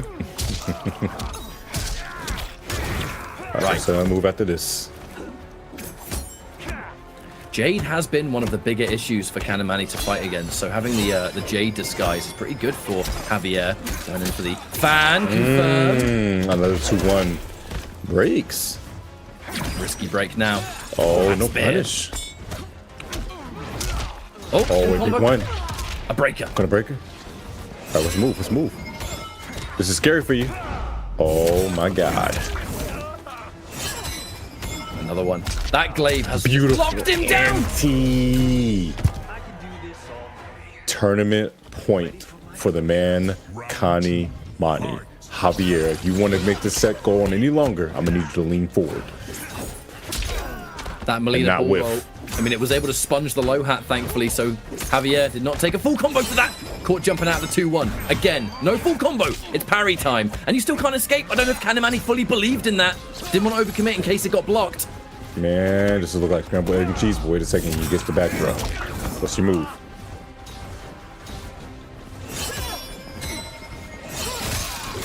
That J has just neutralized that low hat neutral completely. So good right now. Oh, caught in the blocking. Goes for the low. Oh, whoa, whoa, whoa. That looks like the funky stuff. Did he get? I think he got a switch on the chameleon before he knew what was going to happen. Another teleport. That teleport has been so good. He grabbed. That was such a brave grab. Yo. Wait a minute. Another teleport. It's just been the answer for low hat. No! Oh, Lord. We just might do it, man. It just might happen. Oh, that's doing so much damage. Jeez. Javier looks like he wants to reset. Wait a minute. Big block, and we see star power for the first time used in the set. Wait a second. It ain't over till it's over, and it looks like we're going all the way to the other corner. Lord. Disrespected it. 3 bars of meter both sides. Definitely could see a breaker. Lovely throw tech. Dash in, another throw tech. Molina! Oh, Jesus Christ. This is your last chance. No bar to break for the rest of the set, most likely. No! That? No punish, though. He's Just safe and a grab! This is going to take time, bad. Tento. We could get the fatal blow back. The low! Staggers. Good blocks nonetheless. It ain't looking too good. The throw's gonna do it. Connie Mani is going to take it at the weathering the storm over Javier, who had such a good run. Really had so much momentum. But Connie, after the install, after the star power, closing the car door and saying vroom vroom. That was a ridiculously clutch finish. Holy. Kanamani continuing to show us the absolute power. I mean, look, Kanamani, this is, I think, you know, we all knew Kanamani from MK11, but this is where things are really starting to always develop. Everyone has a significant breakout game from like an official tournament standpoint. You know, we've gone straight into the pro competition. Kanamani went all in with this and has had some unbelievably good results offline and online already with this game. And this is just another addition to that. And, you know, all I can really say is congratulations. Shout outs to Javier. Taking Scorpion to constantly the highest level you can possibly get and coming out with grand finals appearances, wins, whatever. Really going to show that even if Scorpion's considered on the weaker side by a lot of people, in the right hands can still work in a game like this. So I think overall just a fantastic top 4, a fantastic top 8, and a fantastic tournament in general. Honestly, great showing to everyone here. So many adjustments being made from everyone in this entire bracket. So many runbacks too.